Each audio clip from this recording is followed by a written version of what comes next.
Elon Cyber Oracle, welcome back, my friend. Sakutera, hello. Good to see you today. Alice Dole, friend Jim, welcome. What is up, cats? Hello, Fuhard. Hello, Sakutera, again. Also, welcome in, my friend. Valencia, sorry. Meffert, hello. Cyber Oracle says, I have a jar of coffee here, Riz. Well, on my way to get some. I'm a little bit envious of your jar of coffee. I will surely refill my own between today and tomorrow. I just totally forgot. I was out of the house yesterday and should have stopped and got some, but just didn't do so, unfortunately. It's all good, though. Cat, you're saying tea is better than okay and better than coffee. You're speaking fighting words. That is fighting words. Those are fighting words. I don't know. I mean, tea's fine. I like tea okay, but it's a habit. It's a routine, right? In the same way that one might, I don't know, go for a jog in the morning and someone says, you know, Resorty, better than jogging is weightlifting. Maybe so, but I like doing things my way, thank you. And so we'll be back on coffee again tomorrow, I'm sure, but how about coffee from a vending machine? Cyber Oracle, you're not wrong. Genuinely within like 30 seconds walk from my home, there is a coffee vending machine. The idea, though, of going outside to come back inside, probably not for me, but yes, it is true. There are many coffee vending machines all around town. Actually, I almost forgot. Yesterday I saw a new kind of vending machine here in Tokyo. I'll need to see if I can find it online to show you all in a moment here. But I'm always delighted when I see a new kind of vending machine, or at least new to me, because I think for many of you, if it's new to me, it's also new to you. You'll prefer leaf water to bean water. Described abstractly, both tea and coffee are disgusting. Luckily, we understand them via the taste, not via the words. When it warms up, you want to see Resorty compare coffee vending machine to regular coffee. Oh, to how it compares in time. How long does it take me to go get coffee from the machine versus making it upstairs? Oh, I guarantee it's faster. Yeah, I guarantee it's faster to get coffee from the machine because I don't have to wait for the water to heat up. A large portion of the making coffee around noon time is just standing there, petting the cat and so on, while the water gradually heats up. And I don't even wait for it to boil. My thought is always, why should I use boiling water for this product? I don't have to wait for it to cool down to drink it anyway. Where I recognize that you're supposed to do maximum boiling for tea extraction and so on, but no, really, I wait till it's roughly drinkable temperature and then use it. And Nam finds it aptly horrifying. Nam finds it very horrifying that I would not heat things up all the way, but that's how it goes, I suppose. Hello, Dado Quiz, good seeing you. Paul, Harry, welcome back. Hope your week's going well also. I want to see if I can find this vending machine. It's not going to leave my my attention until I look for it for us. So let's see. Okay, so it might be a common one, I'm not sure, but it's called iJuice, I believe. Yes, here it is, team. Now, is this a thing that there is where you are also? That is in English, but I think maybe so. Powered by robotics, machine vision, AIoT. They are around the world. They're around the world, team. I want to see a bigger version of the same thing here. Like, what's this? Vry cocktail glasses. What on earth is this? All right, no, I need to see like smart juicer. Here we go.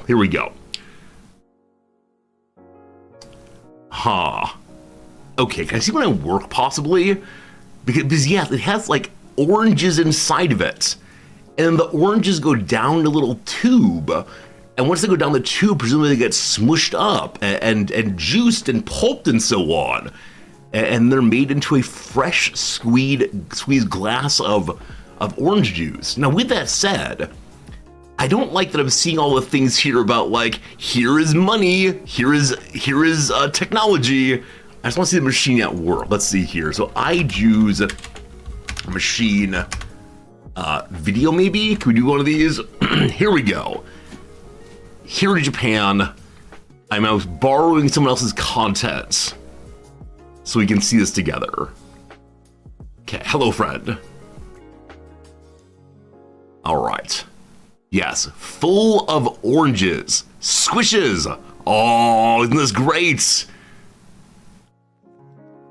And you get a drink. Is that all you got? The whole thing? Oh, it's very tasty, very good. All right, hello to you, Food Travel Company. I've only seen 3 of these so far, and one is actually here in the neighborhood, probably about a 10-minute walk from here, maybe. And so I appreciate the discussion here, because how does it make the orange juice? So we put money first, and then 45 seconds of watching it work.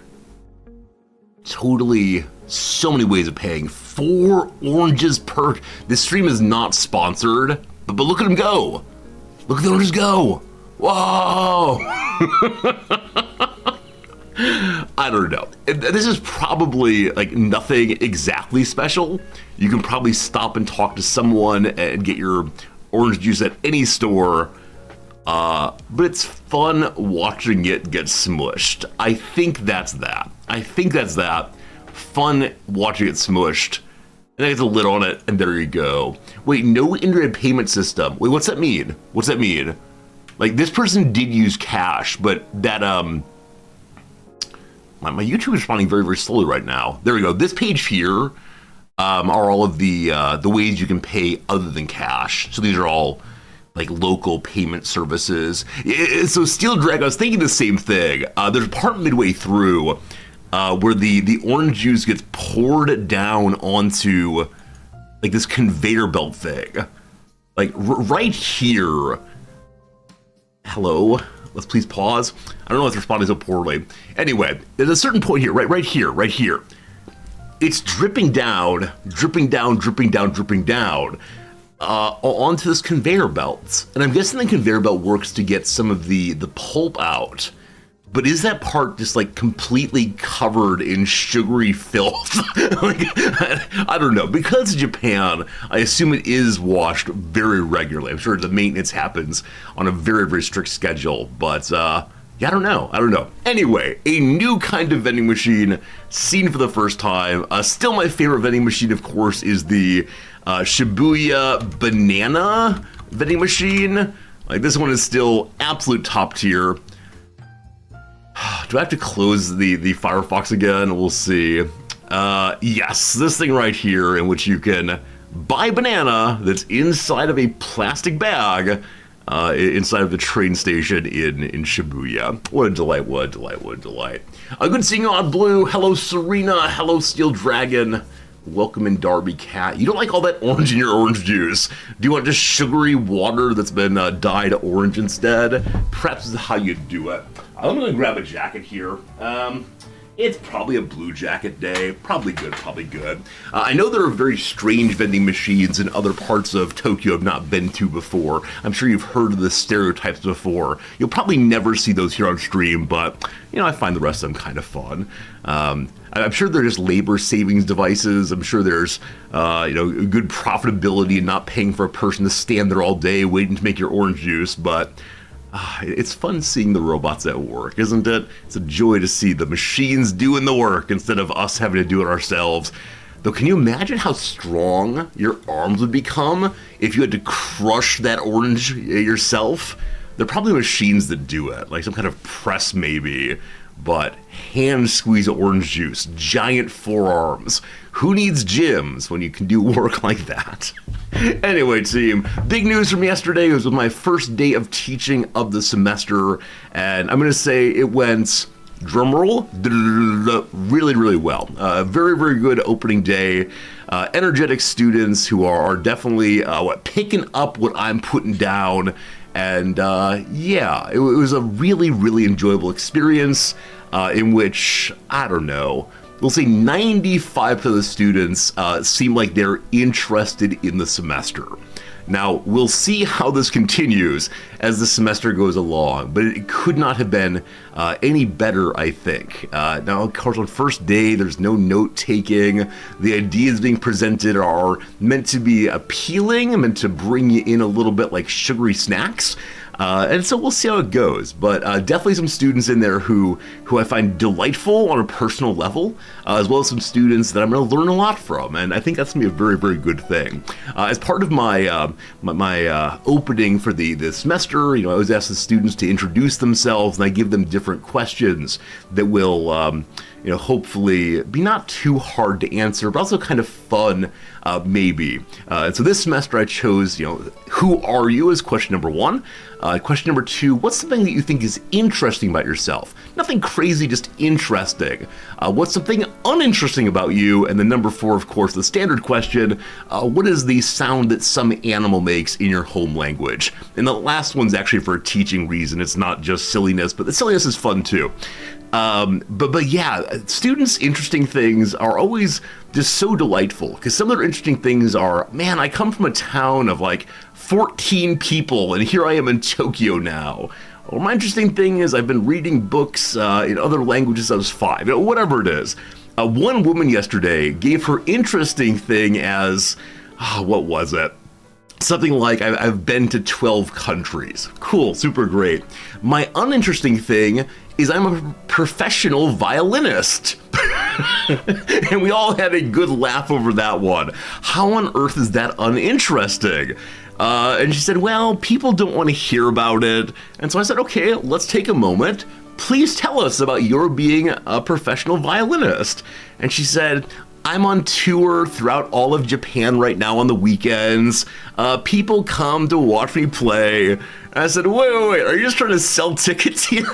So I don't know if she misunderstood the assignment or was being a little humble braggy or what, but definitely some good laughs on the first day. And then the students were thinking along with me and talking about stuff, and it was good through and through. No Brother Band version 2, no. At least this semester so far, there doesn't seem to be anyone who is trying to question the value of the class before it's even begun.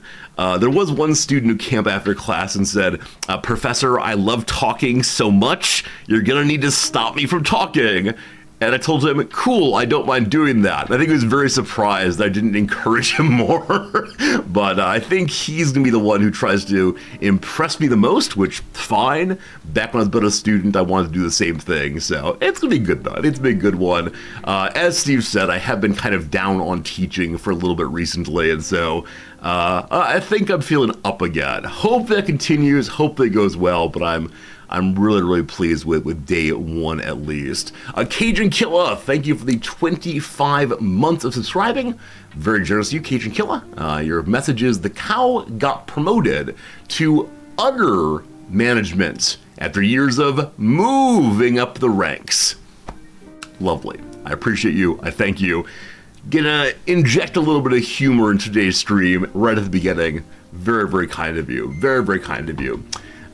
These stories are very cute. Thank you. I always have teaching stories. Yeah, and I try very hard not to make my students look bad. They do it to themselves. No, very much I try to tell the positive stories as much as possible.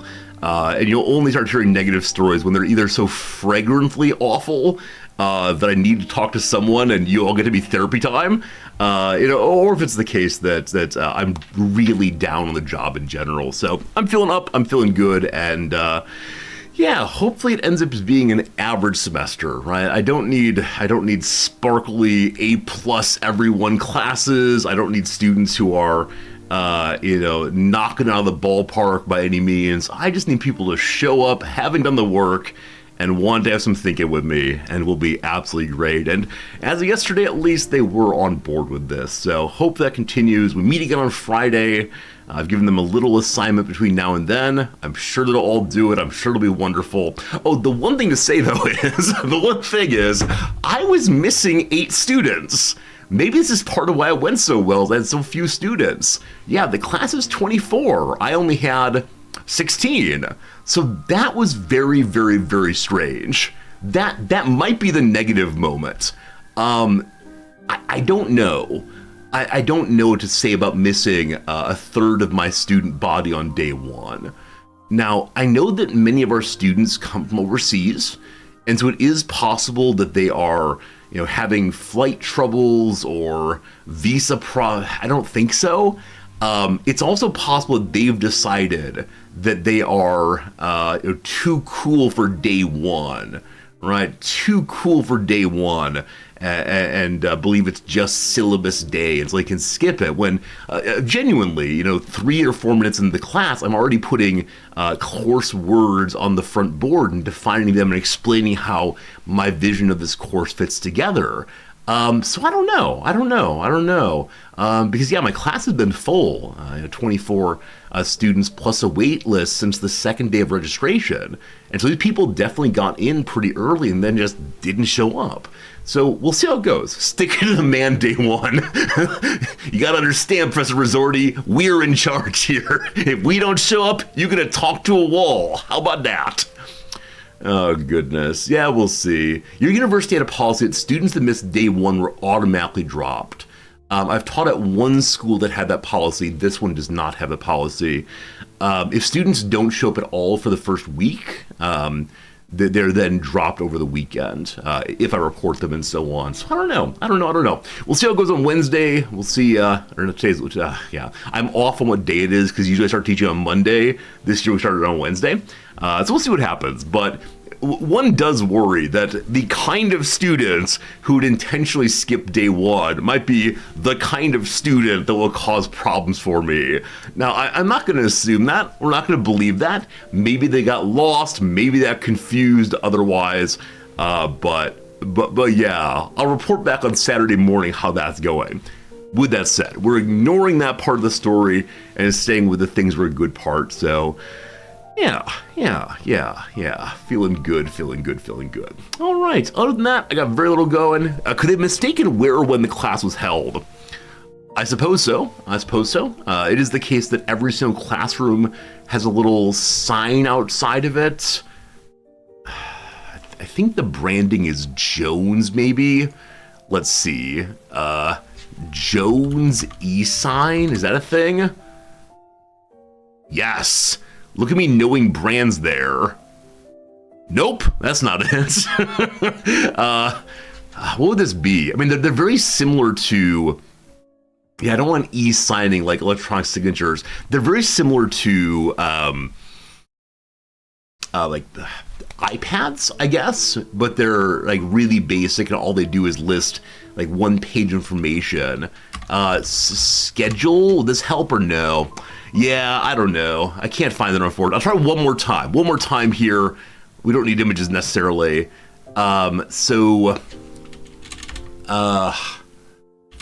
Computer sign, electronic door sign schedule, question mark? Meeting minder room signs. These seem roughly correct. Yeah, it's not exactly this. And these appear to be actual factual iPads. Ours are much simpler devices than that, but they show which classes are happening at what time. This is very useful for if there are students in the classroom hanging out before my class who shouldn't be in there. I could say, look here, mister, this is my room now. I never say that, of course. Is it possible they missed what building it is? Yeah, I mean, it's possible. We do have multiple teaching buildings, multiple floors, multiple rooms, and so on, but unfortunately, the kind of thing I can't really help with. If a student just doesn't know how to find the classroom, there are student workers throughout the entire campus on these first few days to help people find their classroom. We think ahead on that one, but I don't know. I like these things very much because yesterday I couldn't remember if my classroom was 313 or 303 inside one of the buildings. And so I went to room 303, and instead of having to walk in and say, hello, students, are you looking for me? I could just read the little board and say, that's not my name. Let's go down to 313 indeed. And it was there, no problem. Did I get emails from any of the students that missed class? As of this morning, no.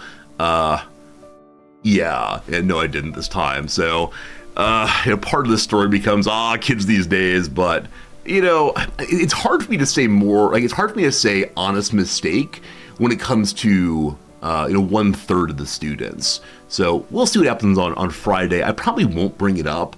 It seems the kind of thing where there's no real value in discussing it with them. They've made their decision. We'll move on. And yeah, there are, probably 5 or 10 things introduced on day 1 that will be kind of fundamental to the semester, and I believe they'll always be at a slight disadvantage. Not that I want that exactly, but I don't know. What's that old Woody Allen line? Half a life is just showing up. Well, they only have half a life now. Yeah, HPGS, right. They've made their decisions. I don't know. This is the place where as a teacher I struggle immensely. Because on the one hand I want to say, look kid, the real world works this way. You don't come, you got some problems. On the other hand, I want to say, look, my job as a teacher is to help people. My job as a teacher help people like form good skills as well as help them understand the things that I'm teaching, right? And so I want to catch people up. I don't know. This is the standard. It's very, very hard to know what responsibilities I have in these measures. I could definitely just like say, hey, not my problem. Maybe I should do that. Resorty no snitch. It's true. It's true. It's true. Now, it is, of course, possible, with this school being here in Tokyo, that some students do sign up to be students and sign up for classes in order to ensure they have a visa to be legally in Tokyo for 1 year.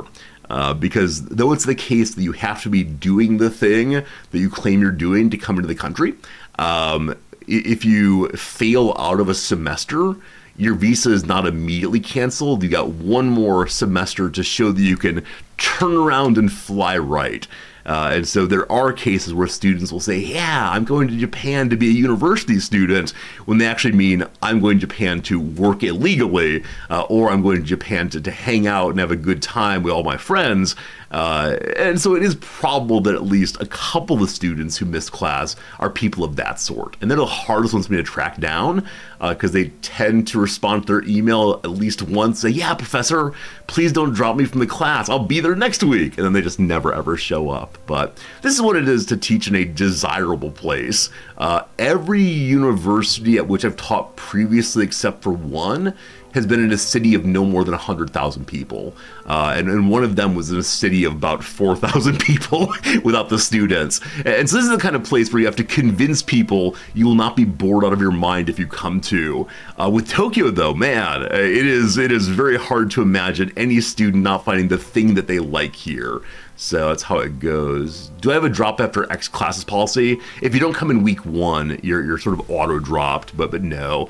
I don't drop students. The student has made the decision to sign up. The student made a decision to fail, whatever it is. But at least in my case, I try to lean in the direction of forgiveness. That old mercy versus justice issue. Old softy resorty leans towards mercy every time because he's a rube, a pushover, and a doormat. This is not therapy stream. My friends, I got no other stories. That's what I got today. I haven't had time to look through Reddit and find you funny pictures to discuss, etc.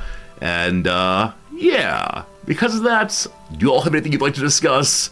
Anything coming forward to chit-chat about, or shall we move on to the games and get into UBOAT early today? I should say, friends, the first ad break is coming. You know the routine. It'll be 3 minutes of ads, then we'll be on to the joy that is the little games. Can we discuss how cute Cat Fritz is? Cat Fritz was so confused this morning. I don't know what happened, but beloved Cat Fritz did not come downstairs for his treats.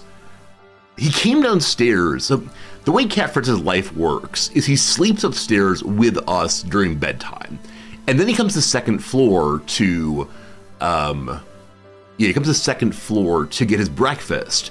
And he hangs out with us while we're having our breakfast. And then we go about our business of getting ready, and he comes down to the streaming room and sleeps until it's time for the green screen to go up, and then he gets his treats. This is the routine every day. Today he did come down for breakfast, but for whatever reason he went up to 3rd floor, back to sleep in the bedroom again. And so I was confused. He was not in his normal spot waiting for treats, and I put up the green screen, I turned on the lights, and I cried out, "Baby Fritz, where are you?" And he did not respond. And so I was thinking, is he unwell or well? Is he not doing well? And so I took the little treat container here and gave it the old squeeze, squeeze, squeeze.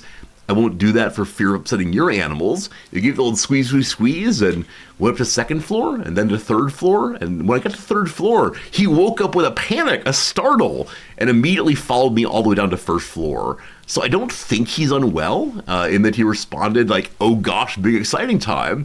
but I think he just got confused on what day it was or something. But poor Fritz needs the food. Obviously, you can tell there. That said, Fritz is continuing to do well in his diets. It is the case that we can now easily feel his shoulder bones, where previously he may have had a bit of a defensive pad over the shoulders. So he's been on a diet now for, I don't know, 8 months or so, maybe a little bit longer. And so it's been going well for him. He does have that perpetual pouch at the bottom, as many cats do after they've been neutered or spayed. But he's a big boy, strong boy, etc. A little Lilith was purring loudly in her sleep today. Cats purring while they sleep. Absolutely love it. I mean, cats purring in any way. Absolutely love it. Also, Cyber Oracle, you just mentioned a cat by name. If you'd please go ahead and take a picture and post it in the animals pictures on Discord, I'd appreciate it. Also, anyone else who feels like sharing pictures of their animals, their plants, I don't know, whatever you want to share pictures of over in the animals and plants pictures makes me very, very happy. I love seeing the things that you all care about and you take care of and so on. The cat tax man caught you, it's true. Maybe we need a cat tax emote in this channel. I'm not sure I like this picture of Fritz as the current photo. Like, while it has a good story with it, and it's unlike any Cat Fritz picture previously, he doesn't look terribly, what is the phrase? Doesn't look terribly demure in that. He looks ridiculous, frankly.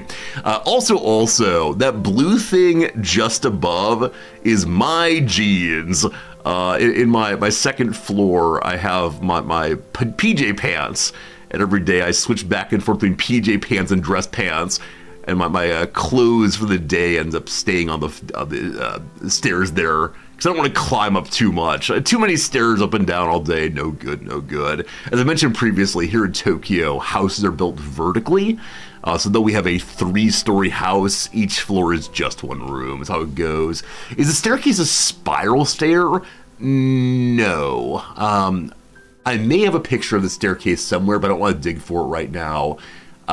Yeah, I mean, it runs next to, are my jeans, PJs, or dress pants? Dr. Cool Jedi, I made a slight mistake there. Yeah, these were weekend pants. I don't wear dress pants on the weekend usually, but who knows, who knows. But no, I don't, I don't sleep in my jeans. Thank goodness for that. Maybe I can explain this. Let's see if I can do this. Where is the MS Paint? Clearly this is what we need right now. The good old MS Paint. Oh, friends, I installed Windows 11 on my laptop. I bought a new laptop that had Windows 11 with it, in it, etc. Already installed. There we go. And I found that in the default version of Windows 11, when you mouse over and click on the time and date thing, it doesn't bring up a calendar anymore. Instead just goes click. And so I did some searching, I did some Redditing, and there's a claim that in Windows 11, you're supposed to use a Microsoft Outlook calendar instead. And then it showed me how to engage in registry editing to bring up the calendar again.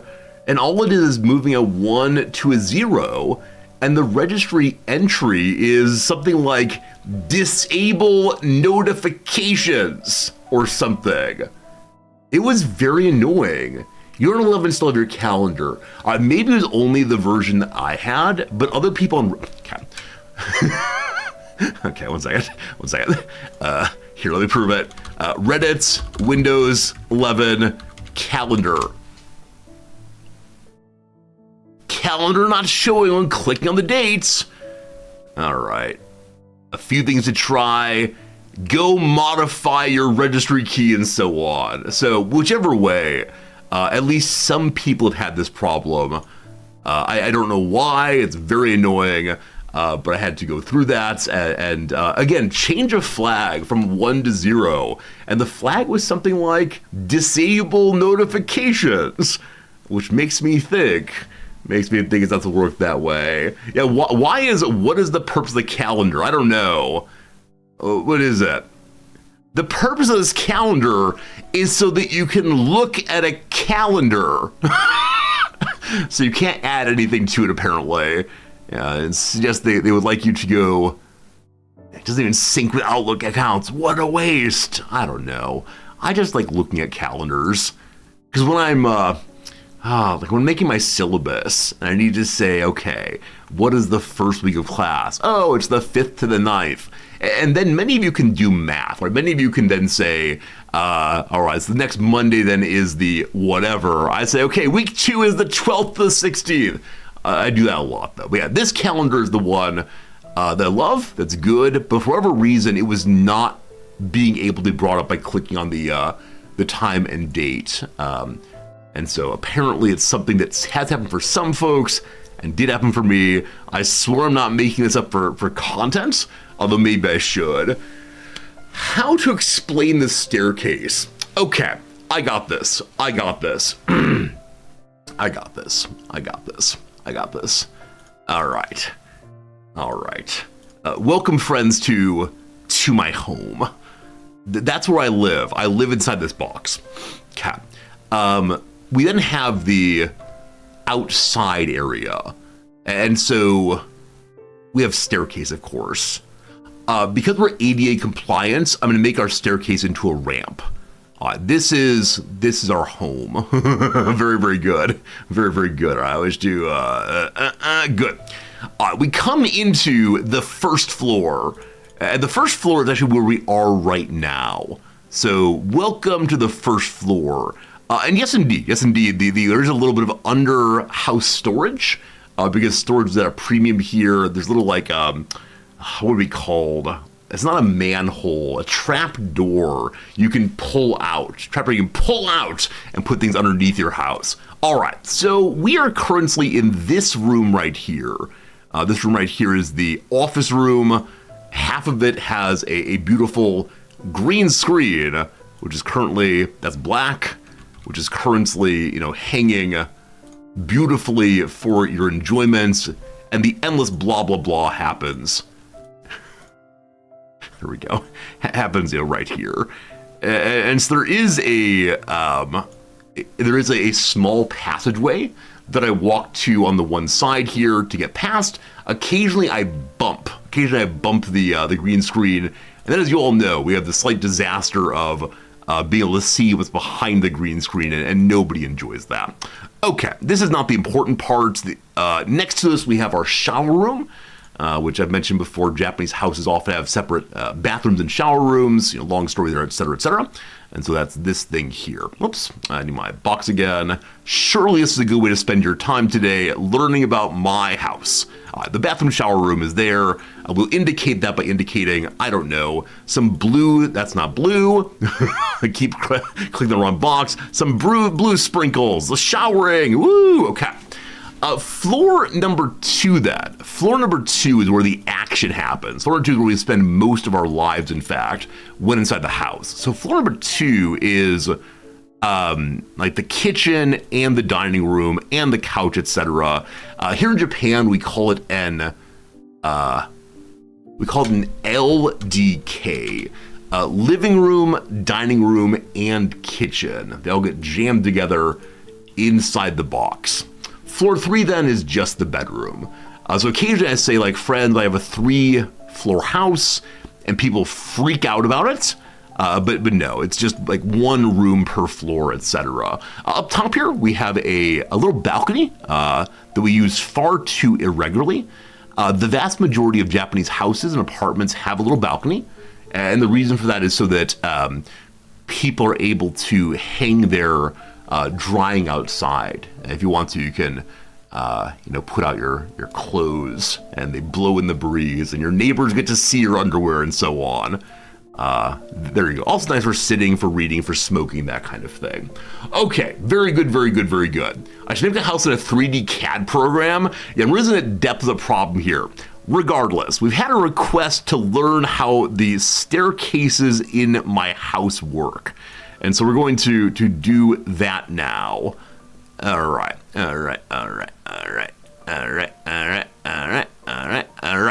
Okay, so on the first floor, This is a wall still, I swear. I just don't know how to indicate it's a wall in one dimension. Fine. Whatever, fine. So you go ahead and you take your little steps. I'm going to make brown. Brown is the color of our energy. Whoa, whoa, whoa, whoa. Okay, so good. Great. There's a landing into here, but the landing is a step from the hallway, as well as the first step up. Does that make sense? And so then when we get to the second floor, there's another landing, but that landing is also... Oh, this is not true. This is not true. I'm about to deceive you. We now need three-dimensional space. So the landing here is not also the landing to go upstairs. Instead, forward towards me, there's another one of these that goes to the third floor. There you go. Can I build a Sims floor instead? Maybe. But the particular question was, in this image, do I have a spiral staircase?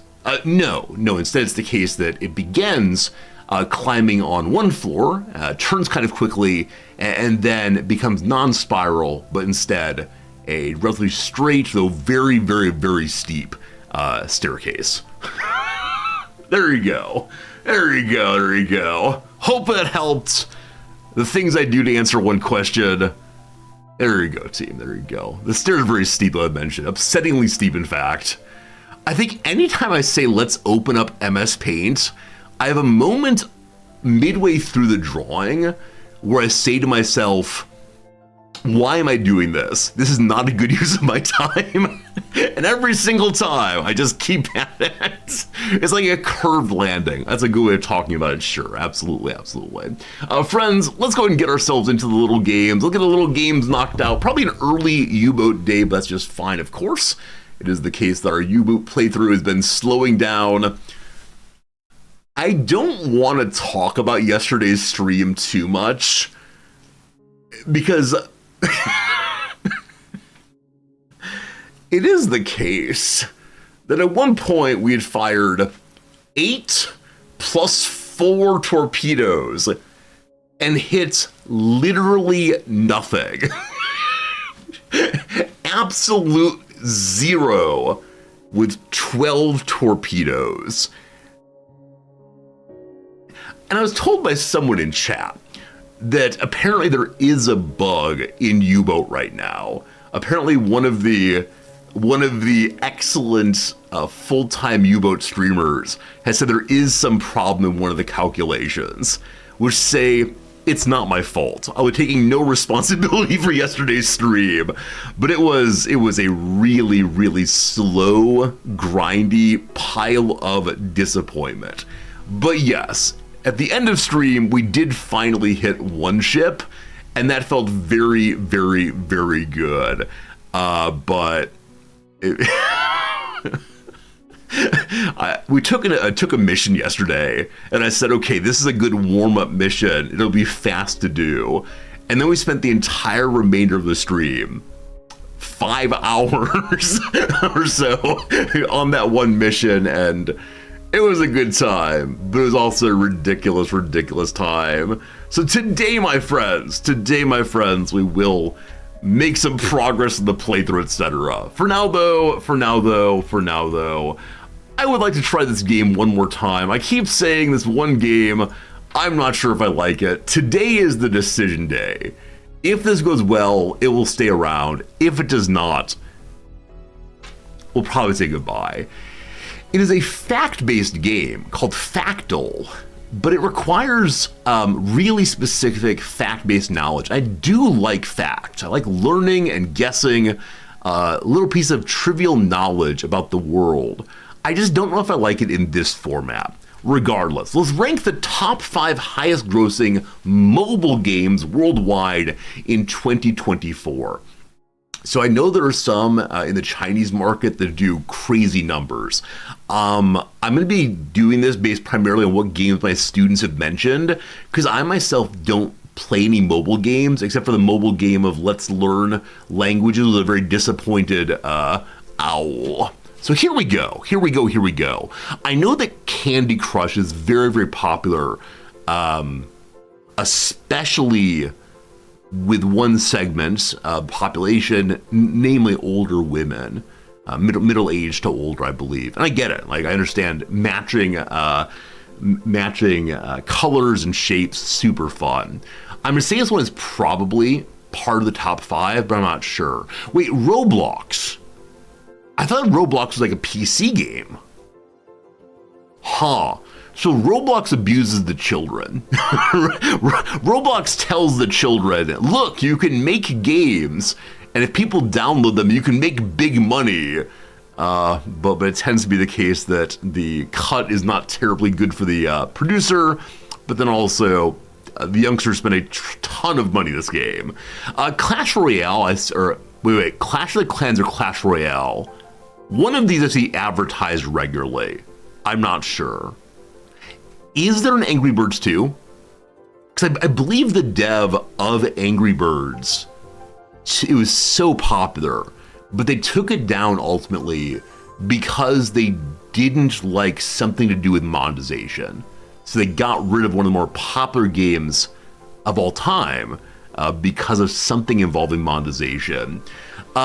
Coin Master and Garden Space I've heard of never. Homescape's the same. Asphalt 9 Legends, never heard of it, unfortunately. PUBG Mobile, I know this is a game with cosmetics. PlayerUnknown Battleground, I didn't know it had a mobile version. Monopoly Go, I've heard people mention this one. Pool, I doubt it. Honor of Kings, I doubt it. Arcaro, I doubt it. Royal Match, no idea. Pokemon Go. For a while there, the youngsters were really into Pokemon Go, and the oldsters, everyone in between. So what I'm amazed by here is I don't see any of the gacha games my students play. My students play some anime-based game that I was going to trust myself to recognize the moment I saw it. But I don't believe that the anime game that my students play so much of is here. It says worldwide. Now, it's possible my students are not exemplary of the world, but they pump a lot of money into these mobile games in order to get special drawings and lotteries and jackpots to try to find their anime waifus. And if they get male characters, they get very, very angry and say, no, no, no, I'm gonna put in more money until I get the little cute bunny anime girl. I'm surprised that's not here. Now, I do wonder if the American market has more money going into these than anywhere else in the world. Again, I thought the Chinese market would be huge, and the games my students play, I believe, are Chinese. Anyway, I have no idea. So, let's go ahead and say, gosh, the kids like Pokemon Go. I've heard of Subway Surfers as being the kind of thing that current what Zoomers and Gen Alpha like, that's constantly moving. I don't know if they make money on that one though. I feel very old suddenly. I was ready to be with it for a moment there, and I now feel very, very, very old. Let's see. I don't know. There's no Raid Shadow Legends. Where's Raid Shadow Legends? I thought it was a thing. All right, we're gonna go Monopoly Go, Candy Crush, Roblox, Clash of Clans. Are we right? Well, boom, boom, too good to go. Number 4, abusing the children. If you like Roblox, I don't mean to be rude, but you know. Okay, so 2 are right immediately, but Pokemon Go, Candy Crush, and Clash of Clans are not involved at all. I do wonder if in that beautiful summer of Pokemon Go, if it was higher than some. Okay,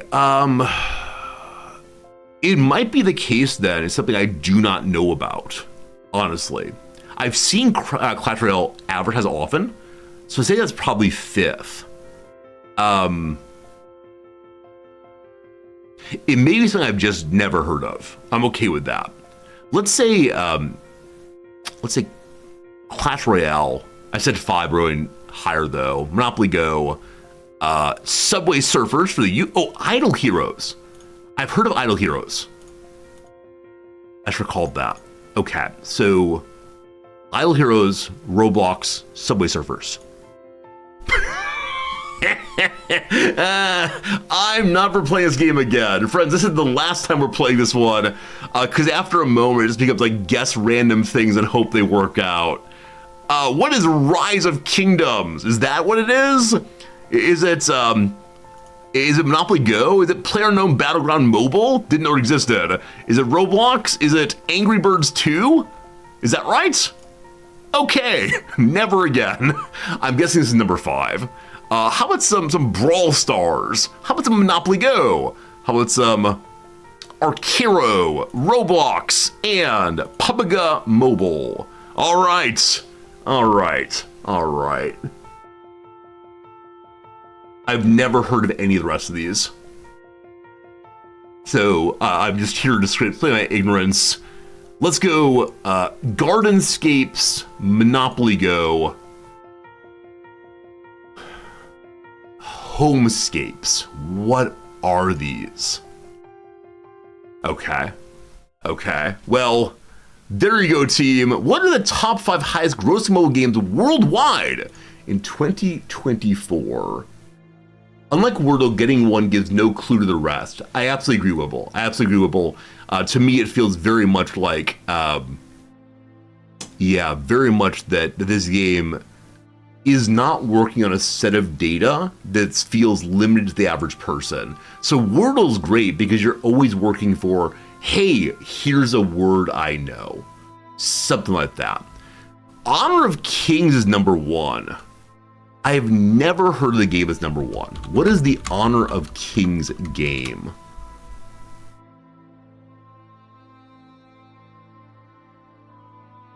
$100 million. It is a Chinese game. It is a China game. The world's most played mobile MOBA. Interesting. Absolute foolishness. So what's the game my students play? Is Genshin Impact a game that's on the mobile? Is it a mobile game? Or is it not a mobile game? They mentioned this one a lot. What are other games that the students mentioned? Star Rail, maybe? Star Rail? Oh, I was thinking of Flappy Birds, not Angry Birds. Thank you. So Flappy Birds was the game that was crazily popular. Honkai Star Rail. Florida, that seems plausible. We'll look at it in a second. Yes. We have to restart the Firefox again, I'm afraid. It's getting a little bit laggy. Okay, made by a Vietnamese video game programmer. The game was released in May 2013, but received a sudden spike in popularity in early 2014. It's the most downloaded free game in the App Store and the iOS. During the period, its developer said that Flappy Bird was earning $50,000 a day from in-app advertising as well as sales. However, it was removed from the App Store and Google Play on February 10th, 2014, when Wing claimed he felt guilty over what he considered the game's addictive nature and overusage. Like, from the perspective of 2025, this sentence is, in my view, inconceivable and also so unbelievably beautiful. I don't know. I can imagine so many of my students saying, if I don't do this, then someone else will. Or if I don't take advantage of addictiveness and overusage, someone else will do so. Yeah. I mean, very impressive guy to make that decision, but I don't know. You thought it was sued due to Nintendo sprites. Oh, is it possible this person knew that he would be losing some kind of trademark war and so dropped out instead? Maybe. Anyway. Yeah, but I think so many of the games that are so successful now, like, attempt to lean in on addictive nature, give you just enough of a reward that you want to go again. You get disappointed, but if you just throw in $5 more, Twitch has been making some moves in this direction. I think the hype train feels this way to me. I don't know. Monetization is the death of us all. All right, what are the other games here I've never heard of? What are the games here I've never heard of, my friends? Uh-oh. This is the part where we get some trouble from having too many things open. Oh, no. Well, all right, if we go back to this one over here, Factal, view the data again. Oh, there it is. We found it now. Okay, so it is Monopoly Go, Royal Match, Roblox, PUBG Mobile. This one is 1,867 million US dollars. That's over $1 billion. Many of these are over $1 billion. That's amazing. Cyberhole, it does seem like Firefox is handling multiple tabs worse than Chrome. With Chrome, I need to restart for weeks on end. Here it's being somewhat more often. Huh. Interesting. Thank you for helping me there. The golden hype trains are definitely a money grab. I don't understand hype trains. I've said it 1,000 times. It's because I don't know how to handle them, right? I know. Not right now. All right, sorry, friends. Factal, a fun game, going on the junk heap, never again. My friends, welcome to the word of the day. Welcome to the word of the day today. The word of the day today is hackneyed. Hackneyed. Do you know this word? You can say it as hackneyed if you want to, but hackneyed is the correct pronunciation. It's a word that I learned when a professor wrote it on one of my papers back in my sophomore year of undergrad. I took a theater appreciation course. As part of my appreciating theater, I wrote a little review of a theater play I saw, and my professor circled one of my lines and said, "This is hackneyed. Don't ever write this again." Here we go, team. Something is considered hackneyed when it's not or interesting, funny, etc., because of being used too often. In other words, it's neither fresh nor original. The new crime drama's characters are shallow stereotypes who engage one another in hackneyed dialogue. Professor said that to me. I try to be very nice to my students. I sometimes wonder what would happen if I actually wrote what I was thinking on my on my students' papers. I think kind thoughts usually, but occasionally I write things like, "It's clear to me that you didn't edit this section," or things like, "I think you could have tried harder to find the right words here." But yes, hackneyed, never do this again, or never write this again, whatever it was. I need to share what I wrote. How long ago was that? I was what? Sophomore year, 20 or so. I'm 41 now. This is insane. This thing that I just told you about happened 21 years ago.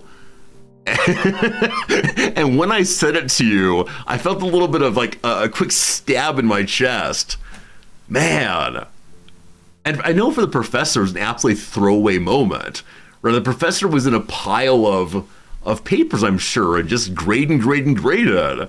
But this tiny little throwaway, this 12 words or so, stuck with me. Now, maybe part of that is I take professor feedback very, very seriously.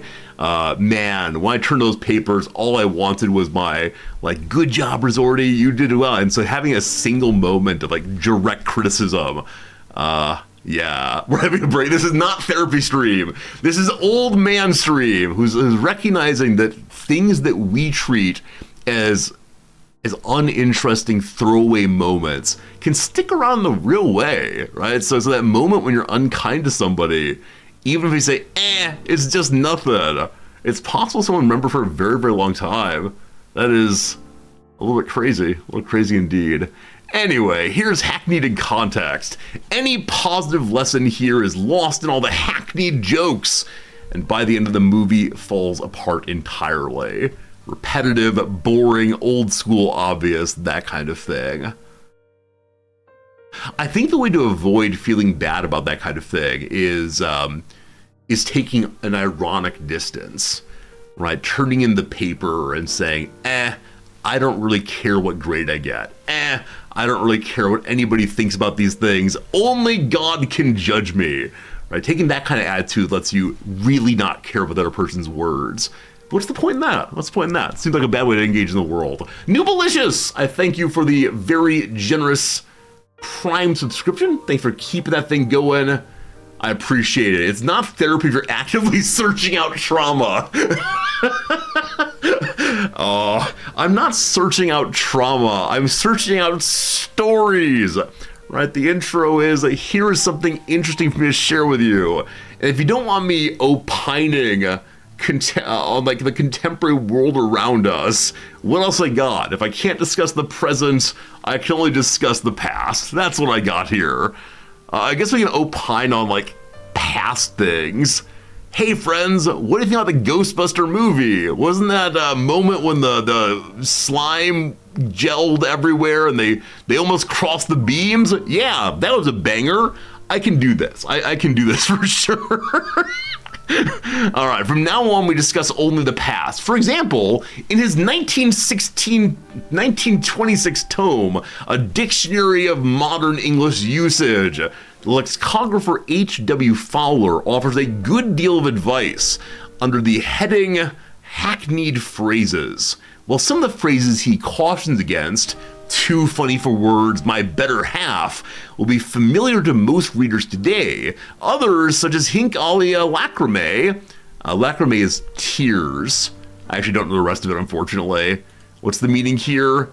Hence those tears. That's what tears are for. Hinc alia lacrimae have mostly fallen into obscurity, which probably means that if you want to, you can bring this phrase back. No longer hackneyed. I want to start seeing that going. Fowler was not the first usage writer to warn against the overuse of hackneyed, that is, trite or cliched phrases. A number of authors in the late 19th and early 20th century had similarly, hackneyed phrase alert, taken up the cudgels against trite and banal turns of phrase. In 1897, for example, Frederick Lawrence Knowles advised against using agitate the tintinnabulatory. Love it. And in 1917, Margaret Ashman and Gerhard Lohmer discouraged the dreamy mazes of the waltz. Were the hackneyed phrases so objected to that they became obsolete? This is unlikely, as the same manual which object to long dead expressions also object to blushing bride, bated breath, and one fell swoop, all of which have survived. Perhaps a more plausible explanation is that phrases come and go with time. This is, in a way, a pleasant explanation, for it means the seemingly ubiquitous phrase you detest stands a fair chance of falling by the wayside. Only time will tell, as they say. All right, very good. A little bit of story about where the phrase hackneyed is used. That said, this does not tell us the etymology of hackneyed.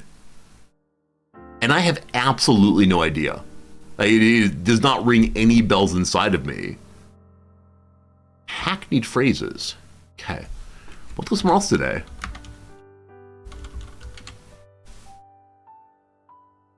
Oh. This word is used, hackney, in Sherlock Holmes stories, to use a horse for ordinary riding. So the hackney. Originally a British place name, once rural and covered with horse pastures. Yeah, hackney carriages, I remember being used in Sherlock Holmes. As a distinction from, I think, is it Phansom? Is it Phansom carriage? Fandom? No. I can't remember what it is. But there are multiple levels of carriages in Sherlock Holmes writing. It's an F word, definitely. I can't remember. I'll figure out it one of these days. Don't you worry. There you go. Test. Oh, handsome. Handsome. Thank you. Handsome cab. There we go. Versus the hackney cab. Kind of horse-drawn carriage designed and patented in 1834 by Joseph Hansom, an architect from York. Originally called the Hansom Safety Cab, designed to combine speed with safety, with a low center of gravity, etc. Yeah, you've probably seen this kind of thing, with the driver not up in front, which is more common with the Hackney cab, but instead back behind. Pretty cool, pretty cool. I have no idea how someone had the idea to let's put the driver behind. It becomes kind of chariot-like, doesn't it? I very much enjoy the idea of it being a chariot with people inside. There was a discussion in chat a moment ago, and Cyberoracle's absolutely right. I want to draw attention to this briefly. That small talk is a learned skill. I don't think I ever learned how to do small talk. I don't know why, but I recognize about myself. Like when I'm sitting and talking with someone, and we go down the path of like, how's the weather? How's your favorite sports team doing? Unless we're discussing Wrexham, I have a very, very hard time staying well engaged. And part of it I tell myself because I want to know the person. I don't want to stay at the level of superficiality. We just say words. I want to know the person more deeply. I want to understand myself and my beliefs more deeply also. But I don't know. Should we have a new segment on stream where Cyber teaches me to engage in small talk? Is that what's happening here? Is that what's happening here? I don't know. Yeah, you have to learn it as a survival skill. It's very draining. Yeah, it's very draining for me also. I find it very strange. I understand that the Cyber you have to work in situations where it's part of your job, right? To make connections and so on. For many of us, it's part of our job, right? But it's part of our job to talk with people who don't want to share themselves more personally, who don't want to express their deepest beliefs and what matters to them and so on. But I don't normally have to talk with those kinds of people. Yeah. Part of it is when people meet me in a professional capacity, they expect me to want to only talk about things that have a little bit more depth. And so if I meet like donors to the university, which are the only times I'm expected to engage in small talk, the minute I say I teach philosophy, they start asking me questions about the meaning of life. Right? They start asking me questions about things they've been wondering. They open themselves to me in a way that I find really quite lovely. It's also kind of vulnerable for them, but they're up for it usually. Like, or they go the other direction. The other direction is, too smart for me.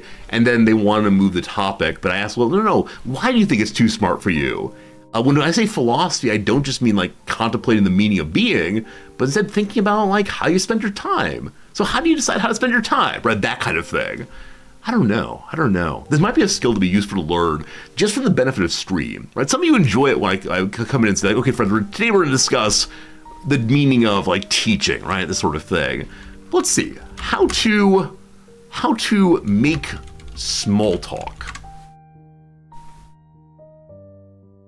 Should we practice small talk with Gemini?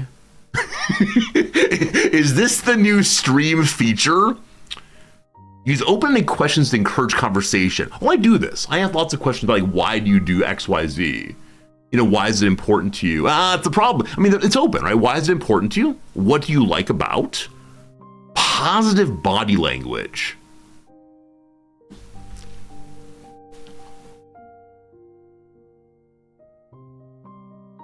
I can do positive body language. Common ground to discuss. We are all humans thrown into this world of suffering. Okay. Share a bit about yourself while showing genuine interest in what they have to say. Okay. I can work on this. Man, it's tough. It's tough. Maybe I should have someone on stream to help me learn this. Let's see here. Learn to make small talk expert. Can I hire someone? This would be an excellent special stream event. Toastmasters, of course. Yeah, this group that helps people learn to speak in public and also in small groups. Yeah, I've never been part of Toastmasters. But yeah, it's people who want to learn how to talk and make connections. Completely forgot about them. I had a professor friend who said that he learned how to feel comfortable giving class lectures by going to these groups, which are meant to give people space to talk and think together. And and talking about things that were unrelated to class. I think he gave a talk on like his favorite kind of cat or something. And by talking about that, he was then able to talk about his subject matter as well. Okay. Hello to Mattia Press. I thought you were Klepto Cat note cards? Oh, who are the naughty kitties? What did you steal? Those ballet shoes? Ballet flats, and someone poured the marbles everywhere, and someone is wearing some bling. Absolute bling there. That's wonderful. I think like my go-to conversation for small talk is pets. I feel very, very safe in that topic because I know what to say. Maybe that's it. Maybe it's that. Like I feel safe in small talk where I have pre-prepared answers. See, and now we've gone to like, why don't I like small talk? Oh man. Okay, here we go. Where is bring me my tool. I must practice a little bit. Okay, hello. May we practice small talk? I'd be happy to practice small talk with you.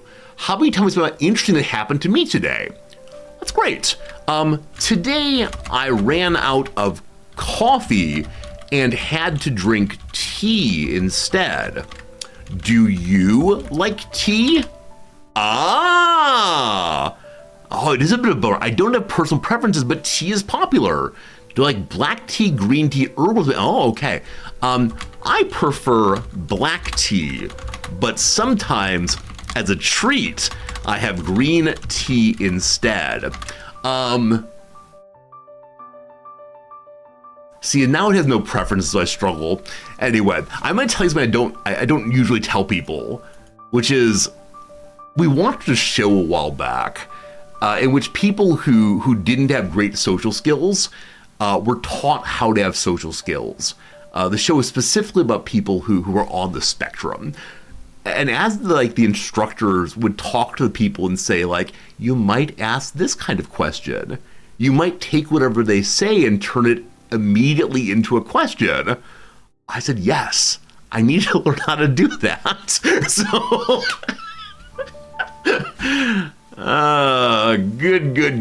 good. Anyway, thanks for going along with the bit. This is obviously a bit, unless you didn't find it funny, in which case, sorry. All right, team, what's this game? Help me find this game. Here's a game. Let's do a game.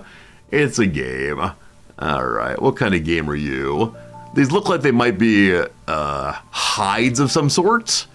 We see here a flagpole or torch, sconce maybe. Is that a sconce? Or do sconces require a kind of concavity? I'm guessing this is a painting on a wall. I think we're very zoomed in on a wall probably. And there should be a light here to help us see that better.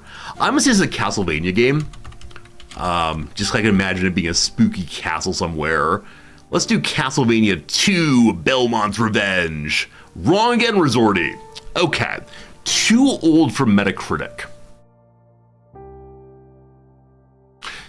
It does look very old indeed. Early 90s? I can imagine this is a point-and-click adventure where one goes hunting for things inside of the fireplace here. Like you can collect this and that, and it shows up in your inventory at right. What that game would be, I don't know. It's not Maniac Mansion. It's not Zach McCracken. It's not one of the Indiana Joneses. It's too new for that. I'm vaguely remembering at one point there may have been an animated Zork.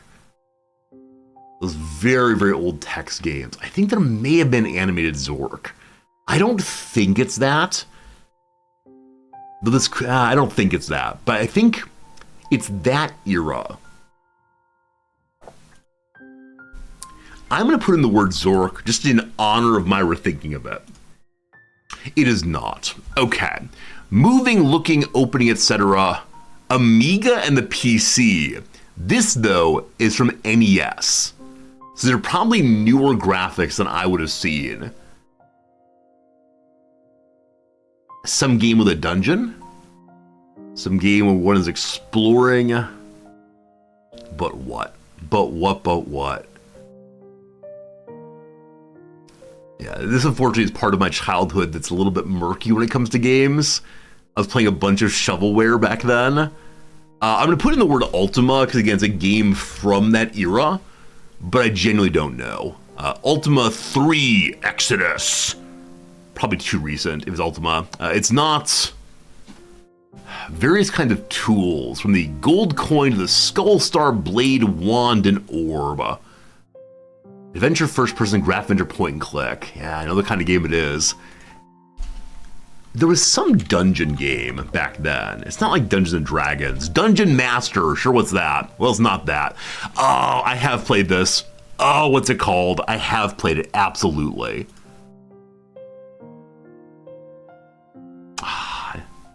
It's not there, unfortunately. I absolutely remember this moment of it. I remember opening that trap door and feeling so proud of myself. What on earth was it called? Oh, man. I see you all in chat. You all got it. So the nostalgia is hitting so hard right now. Like, I'm connecting with some earlier version of myself. But I remember trying to take that sword on the wall over and over and being convinced there must be some way to take it.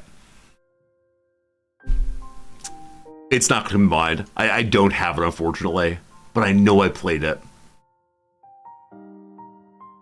I'm going to put Might and Magic in. I'm relatively sure it's not that. The very first one, way back many centuries ago. Book 1. No. All right, team, I'm done. ICOM simulations.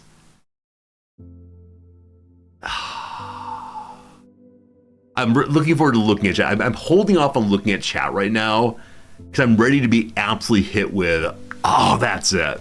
I'm savoring the moment of anticipation. Friends, what's it called? What's it called? Oh, are we not sure? Are we not certain? Oh, wow. Oh, wow. Oh, wow. Fireplace of the game. Very good. Huh. Found it but didn't know. Shadowgate, maybe? What is it called, Shadowgate? Is it Shadowgate? We'll see. We'll see. It is. Good job. The name didn't click, but I definitely played that game. Wow. Some of you weren't alive in 1987. You're all too young to know it. It's okay. It's okay. Oh, man. There's a new remaster of it? Okay.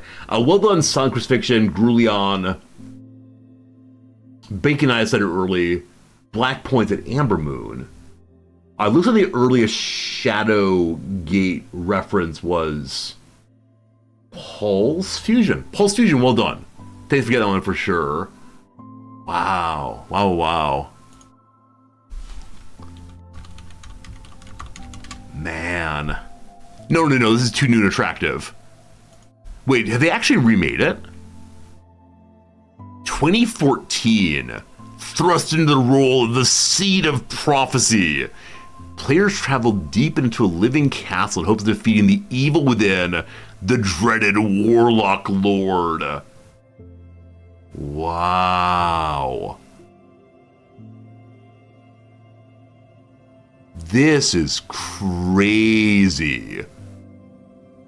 They really have taken some old school graphics. Have they? It's a full remake, not a remaster. Okay. I see. Well, they want me to stream it as a Saturday game? Maybe. So on Good Old Games, they actually have the remake. Can I find the old one? So we're not typing in the magic word ROM, but sometimes there's a, what's it called? There's like an old games repository. This is definitely the right phrase for it. Repository. Old games download, my abandonware, that kind of thing. Okay. Do you have Shadowgate? Whew. The legality of these, I think, is questionable, but that they've not been removed suggests it might be okay. We're just having a look. Having a look. Huh. Shadowgate, Beyond Shadowgate, and Shadowcaster. This is the one I played. I played on slightly more recent graphics than this. Buy the game on Good Old Gamer Steam. This is interesting. So they're saying they're not they don't have available things that are that are being sold still. So it seems that it's just not here unless you go buy the game. Available for small parts of the websites, no longer abandonware. Well, that's great. It's absolutely great that they do direct if there's a place to buy it. Cool. Let's see if that's true. I do have a Good Old Games account somewhere. Hello. Yeah, the amount of time I've spent trying to relive the nostalgia of games that are actually not good games. But I remember playing, like in 1994, I had a great weekend playing some game that now costs 11 cents to play. It is, yeah. I wouldn't mind doing these variety Saturdays. It's all gone, I'll never feel it anymore, and yet I constantly chase it. I never stop chasing the joy I felt as a child. And not just in like, I hope contemporary games are equally good, but it is visiting the old place, right? When you go back to your hometown, if you've been away for a long time, it is always a striking thing of, oh man, the thing that I thought was there just isn't there anymore, right? This place seemed so big when I was a kid, and now it's so little. Yeah, I think it's the case that a lot of old games feel that way. Now, with that said, many of the old RPGs do hold up really well, in my experience, because they were never about the graphics. They were never about the gameplay. They were about like pushing the button and seeing how the dice roll, and the characters still hold up well. But I think any game that put forward like, here are cutting edge graphics of the day, fast-paced action, are almost never that. So it is Shadowgate here. Beyond Shadowgates.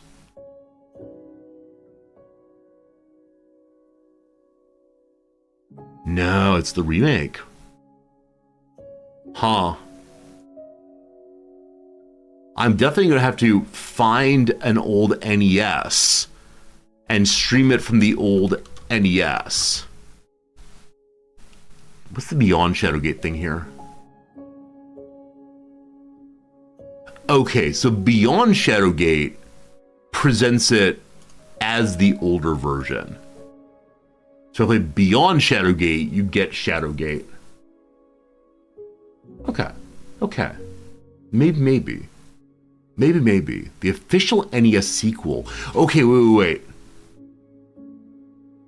It's created by the PC game created by the designers of the original 8-bit hit.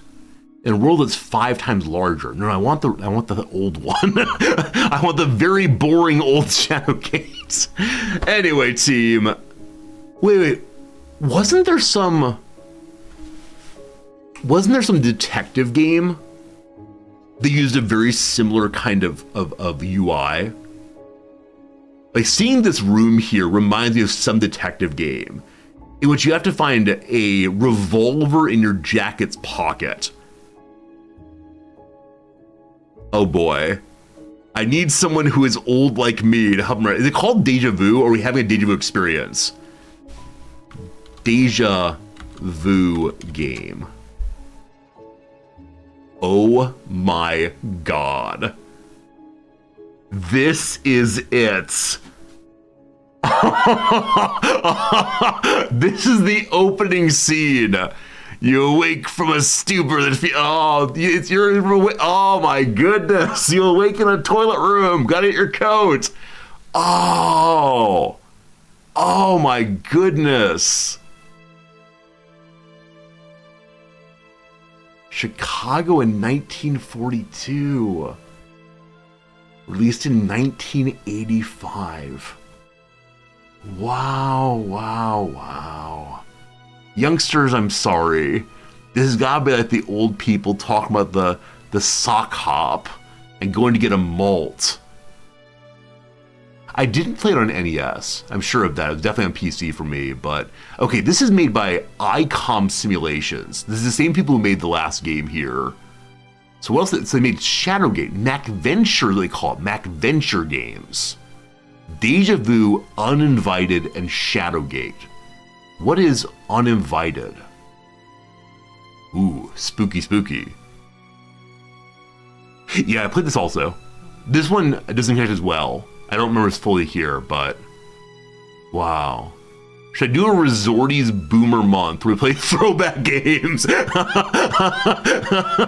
I like it, I like it, I like it. Maybe we should. And what was that other game where you, like, explore some haunted house? It's some guy's name. It's like Simon something, maybe. A Boomer Month sounds absolutely amazing. Just playing the oldest games we can find. Simon Haunted House game?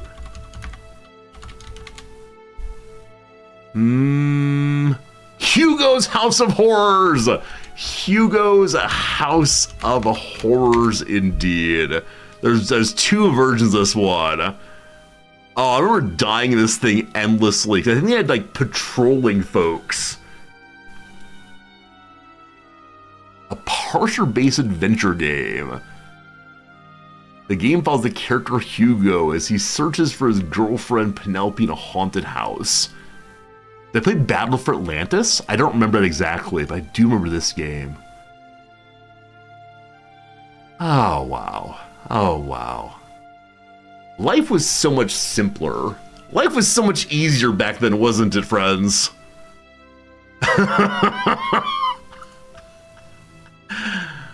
Battle for Atlantis.